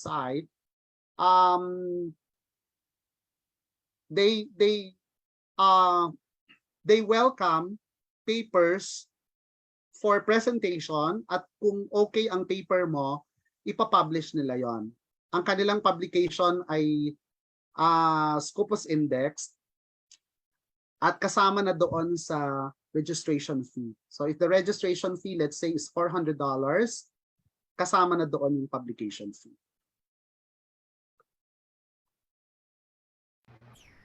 Okay, sige. Thank you very much, Dean. I guess we have satisfied most of the inquiries in connection to the topic for the two-day webinar, which is about thesis writing and dissertation. Amy, Ma'am Amy, gusto ko lang Yes, i-recognize itong comment ni Neil from DepEd, Sir Neil. Sana po magkaroon ng GS Consortium on Research to help students and universities on this aspect po. Doc Arvin, what is your take on this? Meron naman tayo actually. Now we have a consortium with other universities. But Doc Arvin, you can elaborate on this. Sir, actually Van lang is one. Sir, nakamute ka. Doc Arvin? Yes po. Meron naman pong consortium ng research and then meron po tayong international partner for research, no? Sinama na po natin yung package for publication. So if you could email at gsrayo.pup@gmail.com, I'm happy to coordinate with you and collaborate with you on a certain project, no, para dun sa consortium ng research. Kasi nga sa dami ng mga consortium floating because of the virtual event, so minsan hindi na po namin na bibigyan pansin yung iba kasi we wanted the consortium to have a publication kasi sayang naman yung pag-uusap natin in a consortium on a research tapos wala naman palang publication. At the end of the day, ang requirement po ng CMO ay publication. So when we conduct research, even sa mga grant po na binibigay ng CHED, ng DOST, ng NEDA and other government agency and international agency, no, tulad ang consortium po ng Associations of University in Asia and the Pacific, yung AUAP po, ako bilang isang member noon representing the PUP ay meron po kaming consortium about project and research project grant. We could give you information on that matter. Pwede kayo makipag-collaborate sa amin kasi may mga grant po. For example, sa AUAP po ay meron po dong specific topic na nagbibigay po sila ng 5,000 US dollar na grant para sa isang project na related. So kaya mas maganda po i-collaborate nyo sa amin kasi kami po pwede kami mag-apply doon dahil kami ay member po ng AUAP. Okay, so that wraps it all sa question and answer po natin sa open forum. We will now proceed with the presentation of our appreciation to our resource speaker. I would call on again Doc A to present the certificate of recognition, but of course I will read the citation. The Polytechnic University of the Philippines, Office of the Vice President for Academic Affairs, Graduate School Research and Extension, awards the Certificate of Recognition to Christopher F. Sasso for having served as resource speaker of the webinar workshop series on thesis and dissertation writing, held on July 2 to 3, 2022 via Zoom and FB Live. Signed by the Chief of GS Research and Extension, Dr. Arvin R. de la Cruz, our Dean for PUP Graduate School, Dr. Elmer G. de Jose, and of course, our Vice President for Academic Affairs, Dr. Emmanuel C. de Guzman. Doc A? The certificate is given to Dr. Christopher F. Sasso. Thank you, Sir Dags, Thank you for po. the for sharing us your knowledge. Thank you. Congratulations, Sir Dags. Thank you very much. So Dave. now, Ang may ganda we ng request? boses parang ano. Oo nga DJ, eh. ano? Nagulat ako dun Congrats. Can we request our participants to turn on your video for our official photo ops for documentation? I hope you have all signed up for the attendance, and later po sa end of our program, we will post the evaluation link. Okay. Ma'am Amy, meron po tayong 13 slides for today. Medyo kalahati lang Hold your smile. of yesterday. No, yesterday kasi 600 tayo, 606 to be exact. May 22 slides tayo. Today is we have 300 lang, so we have 13 slides. So bear with me. Now, magka-count po ako ng slides. So let's start the screenshot. So slide 1 po tayo. Keep smiling. 1, 2, 3. Next slides po. 1, 2, 3. Hindi pa daw nasagad ang account ni Doc A. 1, 2, 3. Sa operation pa. Slide 4 po tayo. 1, 2, 3. Slide 5. While we are taking the screenshot, Slide 6. if you want to watch again, if you missed some of the presentation, you can visit the FB page of 8, Graduate School Research and Extension Office, 9, also the website 10, of DS Rayo, as 11, posted earlier, and the para last po slide. mapanood niyo ulit yung mga presentation Thank ng you po. speakers. Okay? So thank you very much. Of course, our event will not be complete unless we hear some inspirational din. O closing na pero inspirational pa rin. Closing remarks from our from the chairperson of the Master of Science in Industrial Engineering, and also was mentioned earlier by Dr. Arvin de Guzman, who is the chairperson for the conference, the HSMET 2022. May I call on Inay, napakagandang boses, Dr. Philip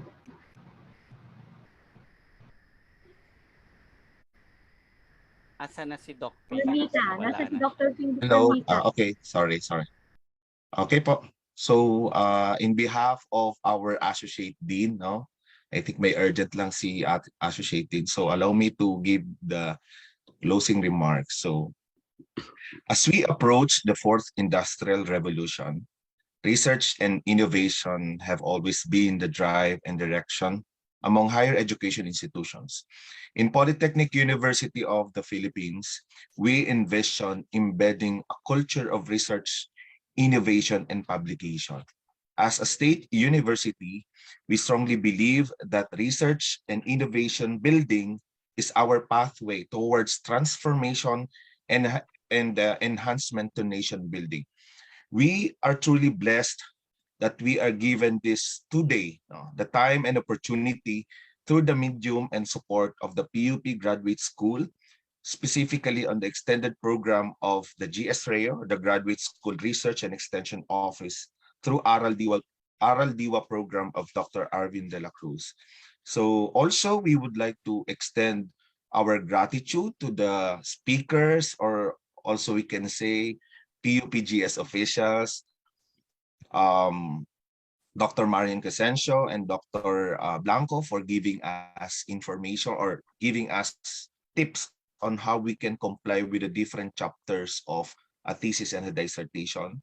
No, to the director of IPMO, my boss as well, no, Dr. Gino Andres, for giving us some information or about intellectual property, patent, copyright application, and also to our hardworking Lodi Dean of the Graduate School for giving us info or knowledge on data analysis using software tools, and also to the quality assurance coordinator of the graduate school, si Dr.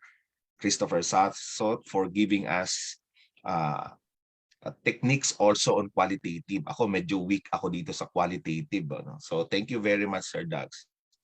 Okay, so this webinar series, continuous webinar series of the graduate schools, definitely will give us or enlightened and provided us with an open learning direction on how we can comply with the thesis and dissertation of your program, and to continuously bridge the needs of converting research and innovation into societal and industrial contributions. So here in a PUP graduate school, together with our PUP executive officials and administrators, we'll continuously work creatively together to make a difference and make things better for our students, community, and industry, as we all envision to be a world-class university. Lagi po nating tatandaan ang nasa puso't isipan ng bawat PUPian para sa bayan at para sa sintang paaralan.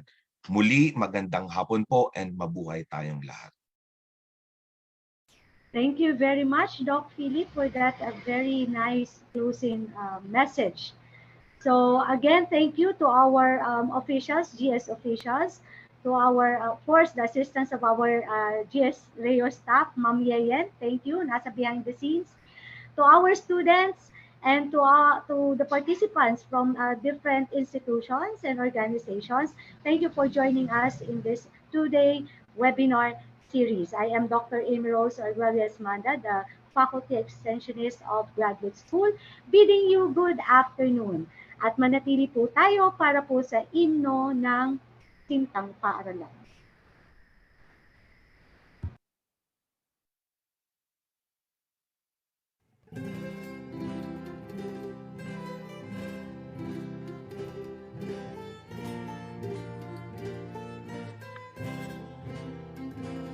Sintang Paaralan, ang laukan ng bayan, bandayan ang isip ng kabataan. Kami ay dumating ng salat sa yaman, ang nagtulungan ay alay. Ang layunin mo, makatao,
Thank you po sa inyong lahat.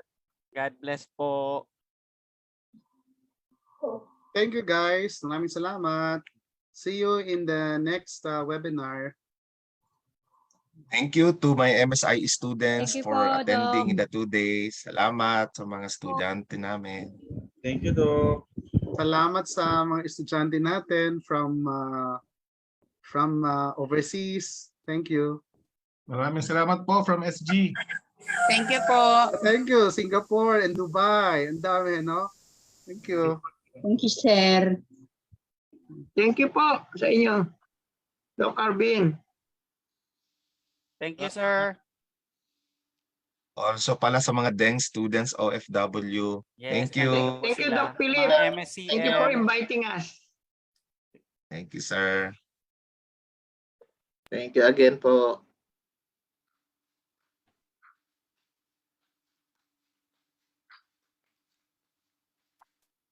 Doc Arvin, anong oras tayo bukas? Meeting with Ano Dr. po? Romusia? 1 p.m. po. Anong oras? 1 1 p.m. o'clock? po. 1 Sabi nila p.m. short meeting lang yun, sir. Ewan ko lang kung talaga short meeting yung sabi niya. Sabi ko kasi may klase ako ng 2 p.m. So, short Ako, I have meeting. another meeting at 4 p.m. sa main. Apo. Kaya, Yun po. saan ang Hindi ko alam- klase mo? Sa office lang naman po, online naman po yun. Okay.